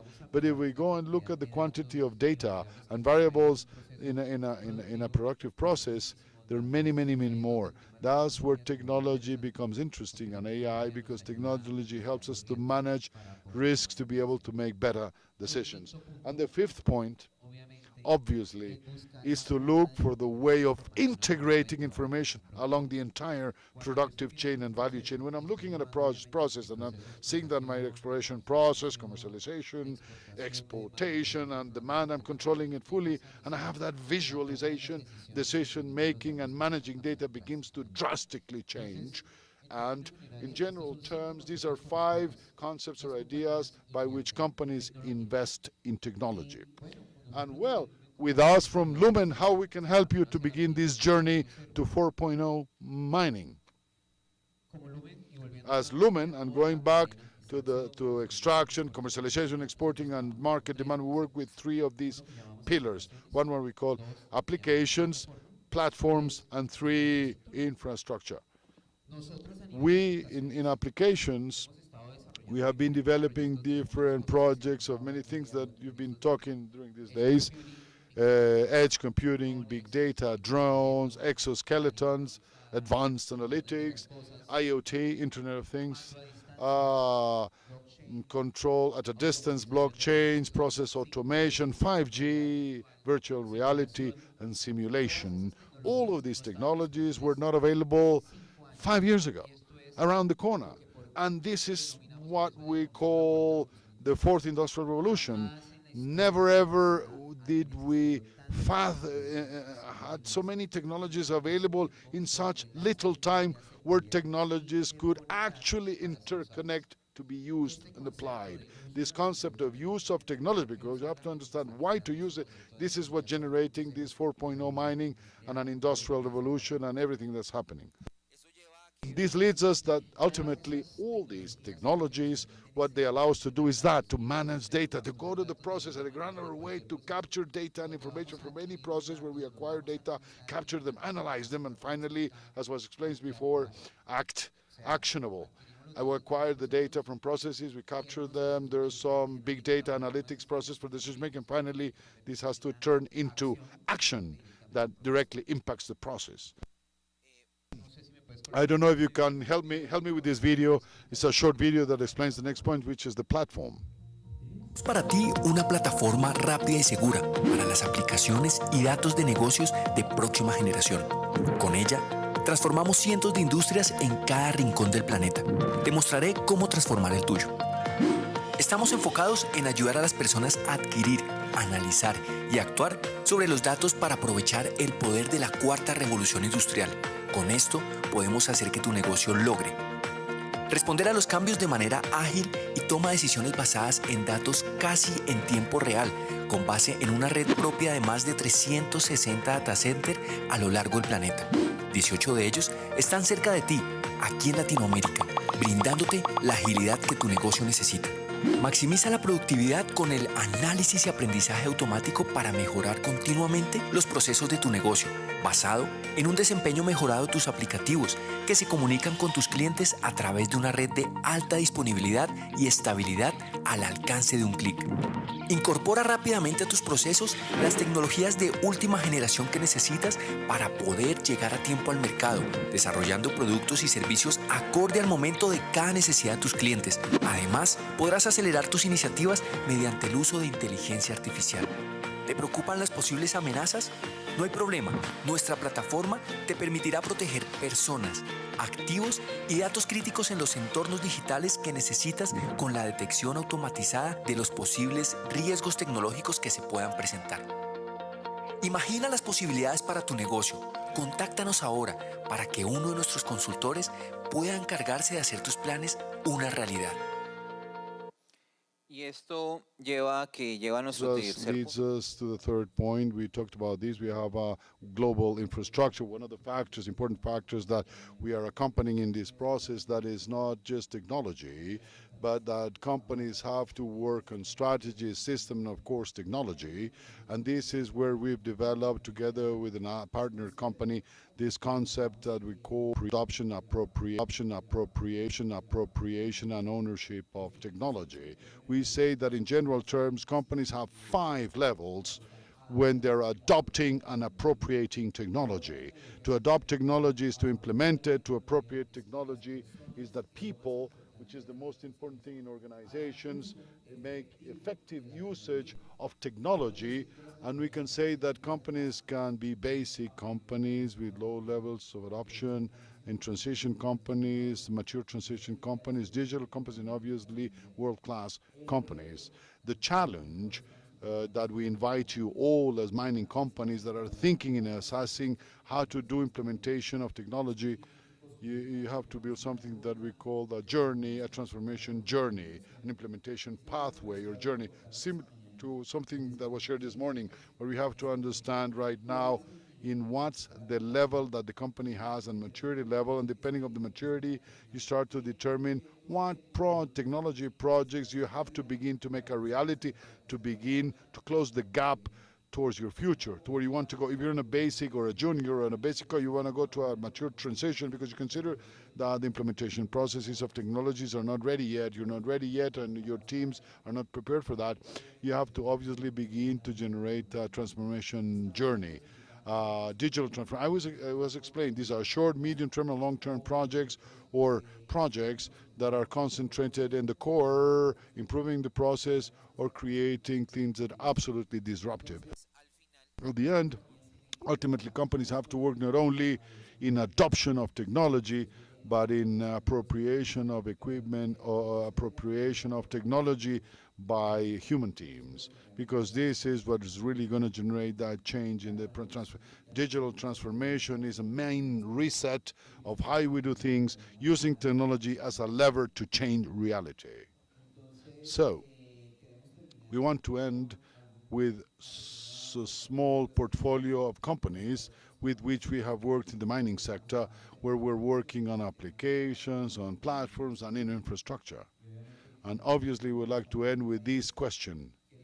You want to begin the path towards the fourth revolution here and now. If you have questions, how we can collaborate and help you to begin to assess how we can make implementation process of technology in the fourth revolution to create a path, a roadmap, and a journey, and to monetize and make profitable these investments in your P&L, we are at your disposition. Thank you very much.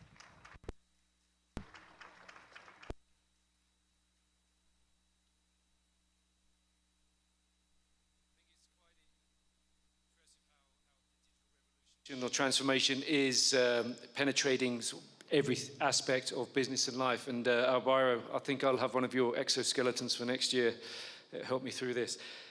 Moving on, we're now going to, I'd like to invite Mario Yanez of Tecnofast to the stage, who's going to talk to us about world-class mining camps. Innovation isn't just in the cutting edge, necessarily technologies, digital transformation, but also in things that perhaps we take for granted.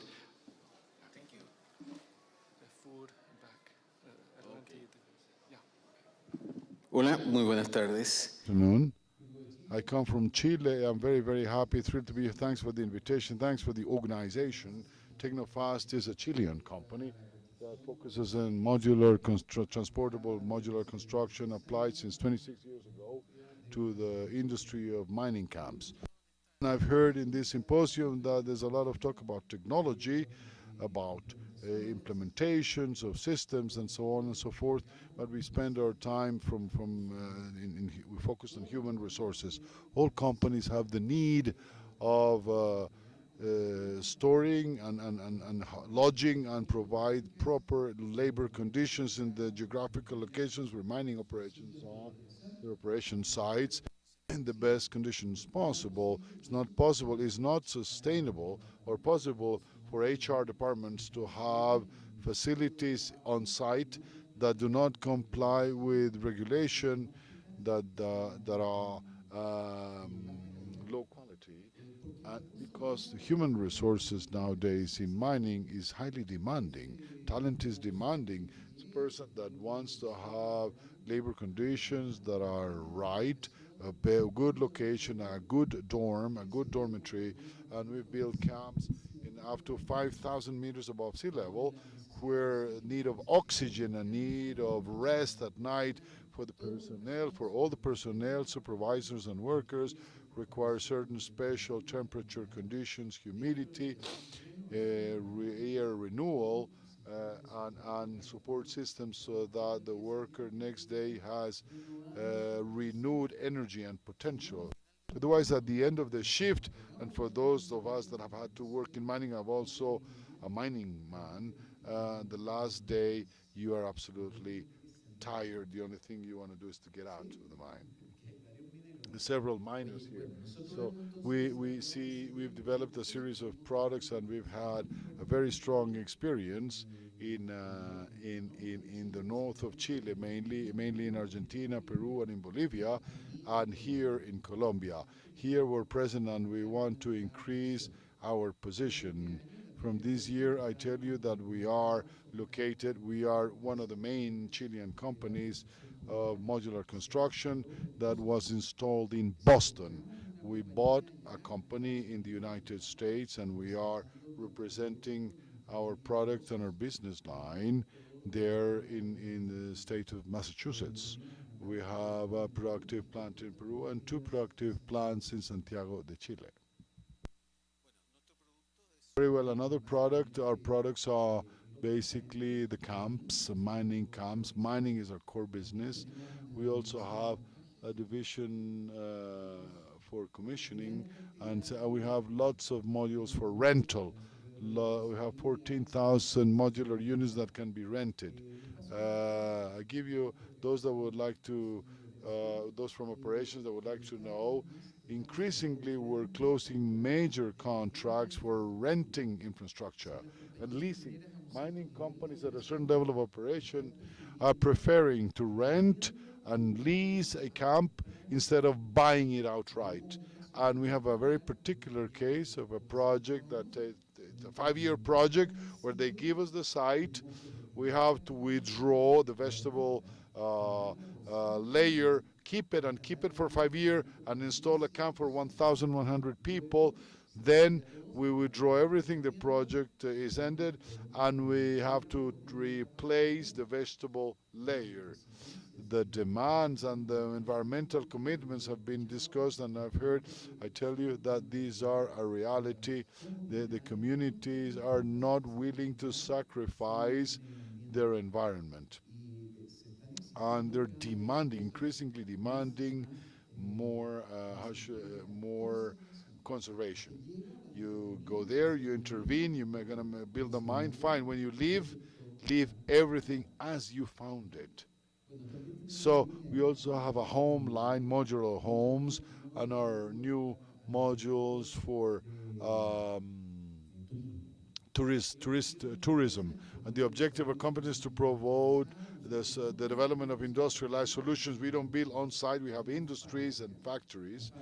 Factories are robotic, and we are optimizing our project continuously. We have an important group of architects and engineers working in the development.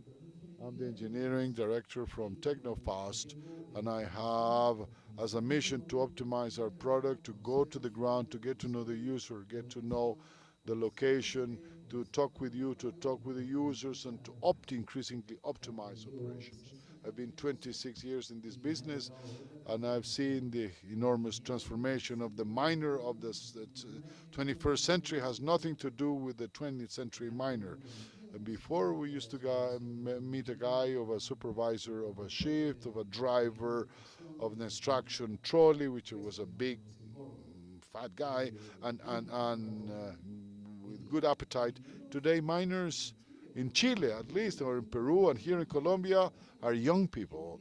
People that demands that in their camp they should have a fitness room. Before, for example, when we began these processes, these mining camps, we delivered a series of modules, but the most important thing was the billiard room, the pool room. Today, no camp has that at all. But they increasingly ask recreational areas with PlayStation 4. They ask us that we have more programs inside the playrooms and recreational rooms with fitness, with yoga rooms, and so on. Have you ever thought possible the old miners here 20 years ago, would you have thought someone would like to do yoga in a mine? Yes, today. And it's health. It's health, it's mental health for a person that has to be 10 or 7 days away from home and come back to their home, hopefully in healthy mental conditions, and this is sustainable. This is the video of fabrication. I'm going to go a little faster. Our technology system in the Santiago plant includes 4 robots that we brought from Germany to improve and increase productive capacity. Our workers are highly specialized. They've been with us for.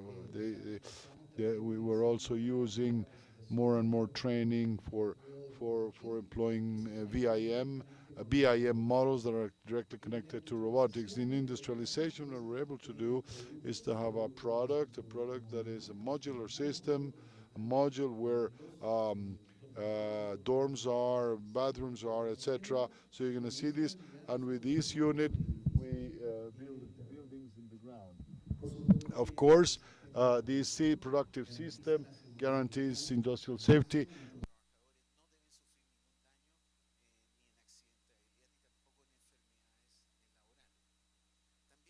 We also have a commitment in the manufacturing process. We're trying to reduce the carbon footprint of our product with about 380 kilowatts in the plant, at the plant, in the ceiling, in the roof, which are the solar panels that support the entire electrification of our plant. This is our product. This is a picture of Antamina in Peru, in Ancash, in the northern part of Peru. These are buildings that were built 12 years ago. 12 years ago, they're being used fully. Today we're finishing the 7th expansion of Antamina, which is the picture below, with buildings of 5-story buildings. Antamina, for those that know Antamina in Peru, it's at a very mountainy sector. There's not a lot of space. The only way to have 7,000 people there is to be able to go up and in height. We have no problem in building. I'm going to show you a building that has 6 stories in modular transportable construction. This is the refuge of Anglo-American Mineral of Francis, 4,000 above sea meters, 4,000 meters above sea levels, 7 meters of snow. The first, we have to enable the access doors in the second floor because it's fully covered with snow, and we access to the building in winter through the second floor because everything is covered in snow. It has a structural capacity which was tested and proven in several labs in the Chilean Catholic University. And a little bit of history. I'm going to go very quickly. This Coyahuasi Hotel in Iquique. It's a hotel that already is 26 years old. It's completely modular, except the central module and the kitchen. These are 3-story building, modular, all of them that we've been operating for 26 years. In 1998, for example, Minera Los Pelambres is a mining company. We built the hotel, the mine hotel. It's a building connected. These buildings that are in mountainous zones, high with lots of snow, are completely connected buildings. You can be in a t-shirt. Even in winter, it's snowing, 15 below zero, 3 meters of snow, and inside you can have a t-shirt. You can move around normally as if you were in spring to the management screen, or to the as long at a perfect 22 degrees. This is one of the first major camps, construction camps. Here I have to explain that many of the customers have a construction stage for 3 or 4 years, take 2 or 3 years during installation of the mine, and then These camps either are either recycled or dismantled and sold for a second use. In this case, Escondida Phase 4 was built in 2000 and it's still operating.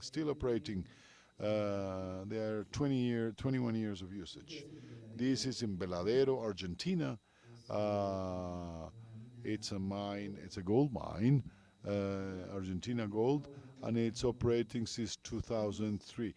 Spence is also a copper mine in Chile. It has a look mining similar to the north, to the salt mines, but built with modular in a modular fashion. El Chacay, 3-story buildings, 2010. This is one of the most interesting ones built for Caserones, close to Copiapó, in Chile as well, in Quebrada Blanca. In Mineratec is the company. 7,000 beds installed at 4,000 meters above sea level. More voluminous projects, but I want to get to this one. And if you help me with the video, please. Pérez Caldera, Anglo-American Mining Company.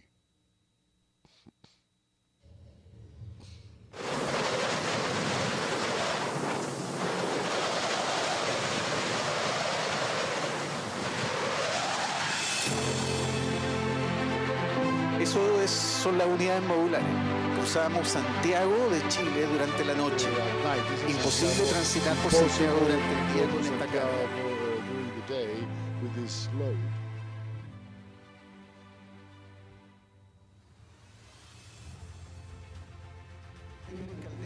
The Pérez Caldera is the location free of avalanche, is the chosen site by Anglo-American to make this facilities, the largest in South America by far. 8 buildings for the hotel, 6-story buildings, completely connected between themselves, adapted. They have a very functional design, very operational, 2 people per room with a private bathroom. They have all the storage, lodging condition favoring fully using wood. We favor wood. All these buildings are built using wood, Chilean wood, and we innovate in installation that allows the company to give continuity during 20 more years with the capacity that they require to lodge their personnel. Before they had 4 people per room, now 2, and no one wants that anymore.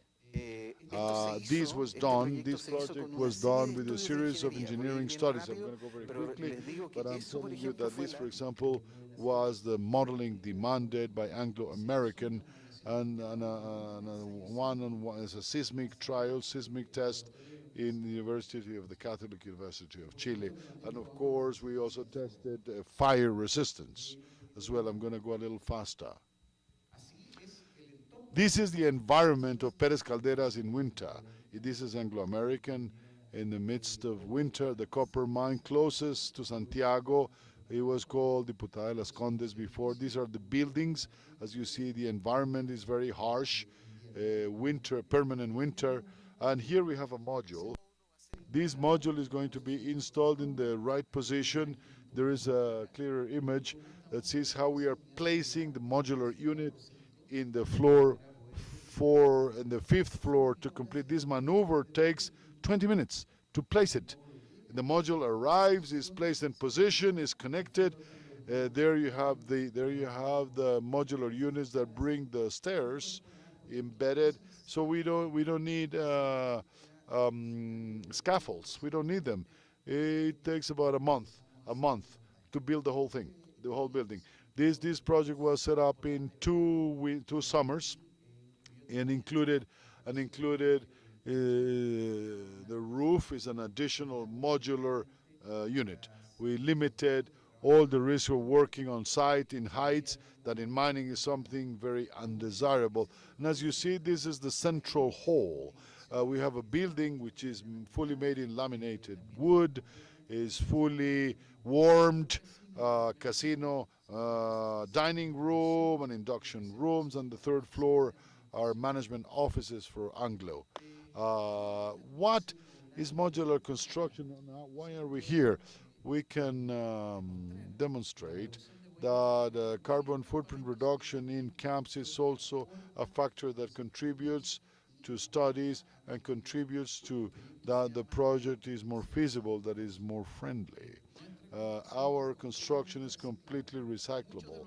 Many of the camps that I showed you there have already had 2 usage. We have some modules in Santiago that have had 7 usages in their life cycle. What happens with a brick and mortar building? Once they finish, we have to demolish it. Not here, not at all.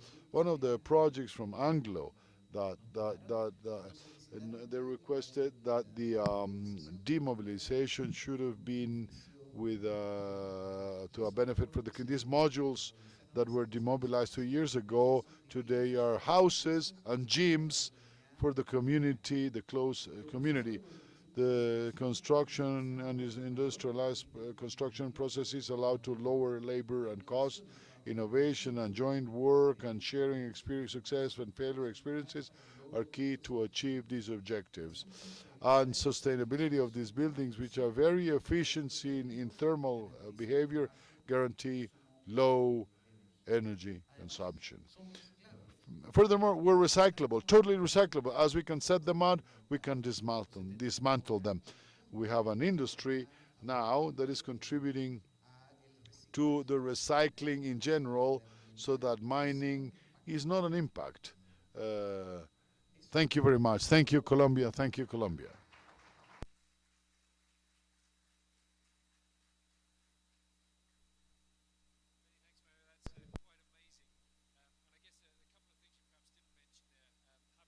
Good accommodation is helpful to retain workers, and workers are hard to get, so that's a good thing. And it also goes to the heart of ESG factors. I guess with the S, the social, people often think of, or primarily think about the communities, but the workforce is obviously a key one, stakeholder in the S part. Finally, I'd like to call to the stage Esteban Meneses from Dassault Systems. Obviously, a key part of Mario's presentation was about land and land use. We're now going to talk deeper or more about sustainable land management. Esteban, please.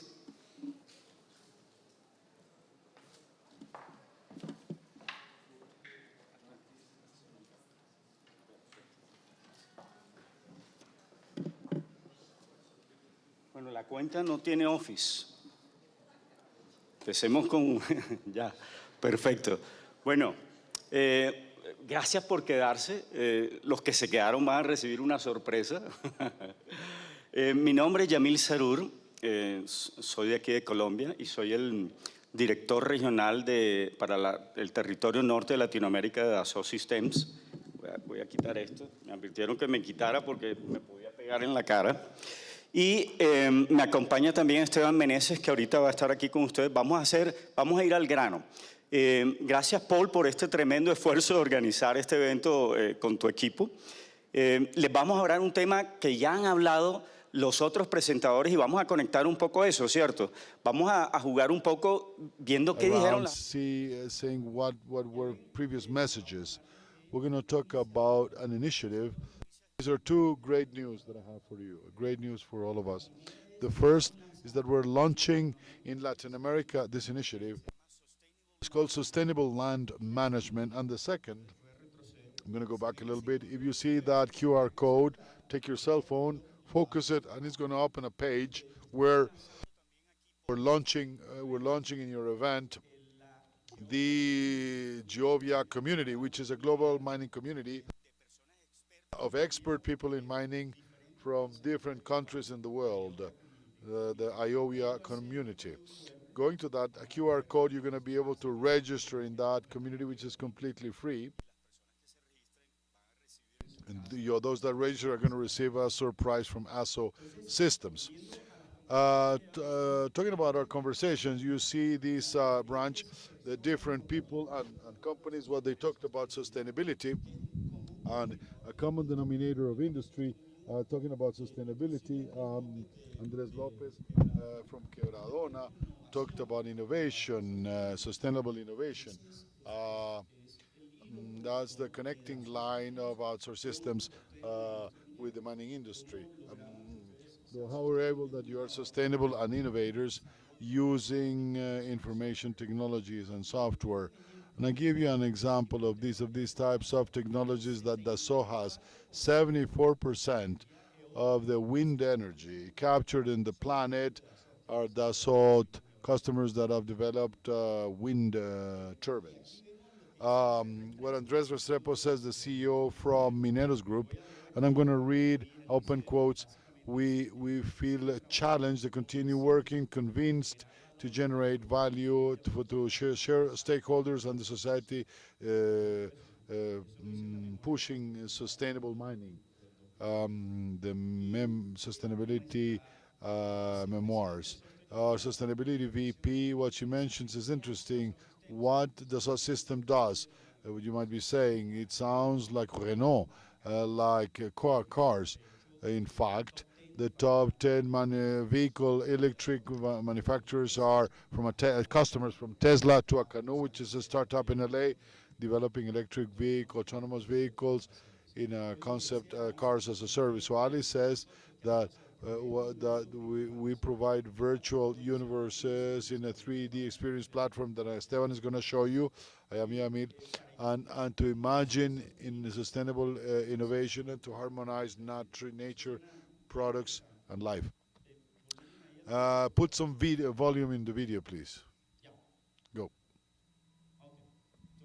So we are global a global con company soluciones de software científicas para 11 industrias. 11 industries. We were born in 1981 in a research lab, in an R&D lab, 20 people developing software for 3D design. And with the first customer, which was called Dassault Aviation, which is a company from the group. Then in 1989, we launched in the market software for 3D modeling, not just designed to be able to do models. And the first model was Boeing 777, the 777, fully digitally made with Dassault's technology. In 1999, we launched PLM solutions, which are, what are PLM solutions? To manage the life cycle of products in 3D, from design to production with customers like Toyota. In 2012, we launched 3D Experience, which is a collaborative platform for work to connect people, data, and applications. For example, we use it in the virtual Singapore model. And in 2020, we launched our solutions to have virtual models of the human body to develop new medication. If you're vaccinated, your vaccines, these companies use Dassault's technology. And so we are a global company with 188 offices in the world. In Colombia, we have offices here in Medellin, in Forum Building, and in that page you can obtain more information. So you might say, well, you talked about that you have customers in the automotive sector. The plane you took to come here, the planes, that you use, aircraft have been designed with Dassault's technology. Boeing, Embraer, Airbus, the NASA uses our customers. So you might say, well, in mining, what do you have? Well, the president of the National Mining Agency is talking, these are customers of Dassault. Antioquia Gold are customers of Dassault. Gran Colombia Gold are customers of Dassault. So we have customers in the mining industry. And what do they do with our technology? The first thing they can do is managing the asset life cycles of facilities. I'm going to build a new plant, you can do it with our technologies. The second thing is managing mineral resources. So we have software. If someone here that knows Surpac, raise your hand if you know Surpac, which is broadly used software for geological modeling. We have solutions for managing resources and for the operational life cycle of mines. And here a little bit of a diagram that shows the different processes we cover. And today Esteban, which is someone with broad experience in the industry, is going to talk to about sustainable land management. So Esteban, is your turn.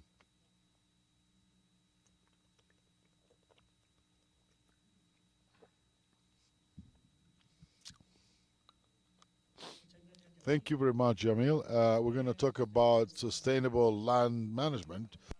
I'm going to give you a quick overview because we have very little time. The initiative is what? Basically, all mining companies have a lot of information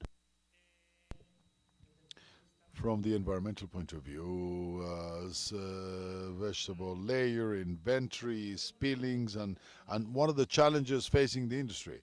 There is a low visibility of what companies do in sustainability. So, what is the alternative that the salt is offering? Basically, we are offering a solution based in 4 components or 5 components. In permitting and exploration, monitoring and managing, compliance and reporting, rehabilitation and closure, and maybe the most important, publish and share. What the solution allows us to do for permits and exploration. Basically, what it allows us to do is to manage all the documentary management towards the different entities through alerts, through reminders, through calendars, through allocation and assigning of roles. We can have a broad spectrum of visibility of the entire process of requirements, of modifications and expansions and extensions of permits and so on and so forth that are managed in what? In a unique single platform.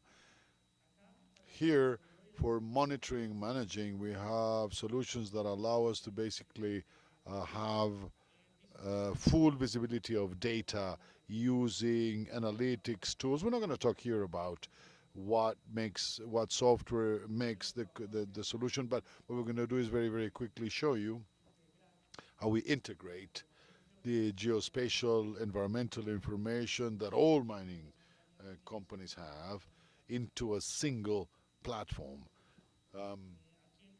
In compliance and reporting, we can generate different reports as we generate data, and this allows us what? To have visibility of what's happening when in real time. And here we have the rehabilitation and closure, which is a series of simulation tools that allow us to what? To anticipate possible problems in rehabilitation of surfaces and when we start the mine closure. Here, I want to stop for a minute here. Why? Because most mining companies have the information, do things, but don't publish them. They don't share it. So when this happens, stakeholders, both at the corporate level as well as surrounding society and communities, are not aware of exactly what is happening. With our sustainable land management solution, we have the possibility to generate dashboards that will allow us to what? To have visibility of what is happening and the measures being taken in the project. Obviously, there's confidential information, and information that can be published, other information cannot be published. We can have 2 types of dashboards, internal dashboards and external dashboards to share information that is presented to the different stakeholders. Here we have an example. If you can help me with a video, a short video that presents how the solution works. Go ahead with the video.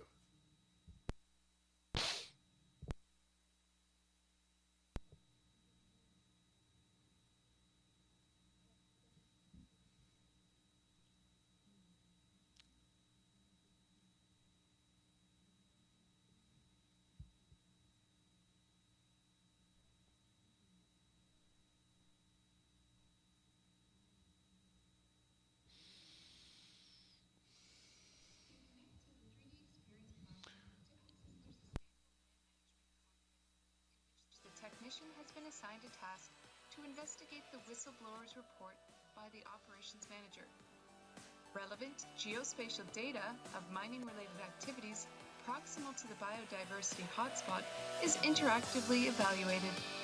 The technician verifies which local process could be causing the impacts. By investigating the dynamic analytics, drilling down, and filtering data, the technician can see which part of the operation to investigate to locate the potential issue. Using a centralized data source to track ESG benchmarks and analyze sustainability data from across an organization, the environmental technician can identify opportunities, increase performance, and mitigate risks, giving users actionable intelligence on data using powerful analytics integrated with interactive geospatial data. Once the inspection is finished, the technician can share their observation to the operations manager using structured collaboration applications in a connected data environment. Back at the office, the mine planning engineer factors the validated field information into prospective planning and long-range forecasting. The mine planning engineer can navigate a holistic view of assets' performance and operations progress, past, present, and projected future as part of a designated rehabilitation initiative. During the process, KPIs associated with tracking can be analyzed to detect and view deviations from plan, as well as set up issue management accordingly. The mine planning engineer can make real-time decisions based on the recommendations of the data-driven intelligence, enabling the user to access linked systems and devices to provide contextual information about an asset to extract insight from operations at any given time. Next, in the boardroom, the operations manager presents ESG indicators and updated rehabilitation plans as a summary for the month to the C-suite management for review, seamlessly presenting an overview of dynamic analytical data that has been transformed into meaningful, real-time information intelligence to help make informed decisions that improve business processes and provide insights. This information can be published and shared with the whistleblower NGO and raised in the next community town hall to ensure transparency for all stakeholders in the ecosystem, overall integrating sustainability throughout every aspect. So, what are the benefits that we obtain when implementing a solution like sustainable land management? We're going to have a comprehensive view of the entire process, which is going to allow us to gain speed in the business. We're going to be able to protect and mitigate risks because we can have in real-time information about data we are obtaining and analyzing. One important thing is transparency, transversal to all stakeholders, not only from the point of view of the company, but also from the point of view of the community. We're going to be able to have access to standardization and governance that will allow us to have digital continuity. All right. So basically, to give you a summary, a value summary is going to allow us to monitor metrics and KPIs in a 360 view, holistic view. All stakeholders are going to be able to have access to information depending on the roles they play or they need.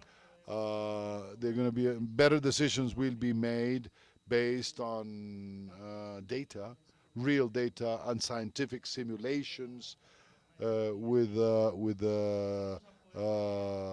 expedient platform. We're going to have a collaborative experience with the environmental data, connected data that are going to provide governance of data much softened. Very well then. So why SLAM? Why this sustainable land management? Why SLAM or sustainable land management? Well, because we have the team, we have the challenge, we have the solution. What is the effect that mining or to a small footprint could have a big impact? Thank you very much and have a wonderful afternoon.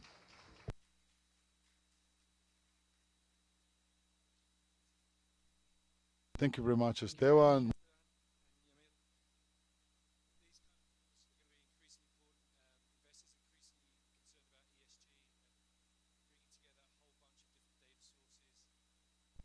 in a way that you can use them and generate good information. Actionable information is increasingly important. Well, that was the last presentation in the innovation section sponsored by Lumin, and now sort of drawing to a close CGS 2021.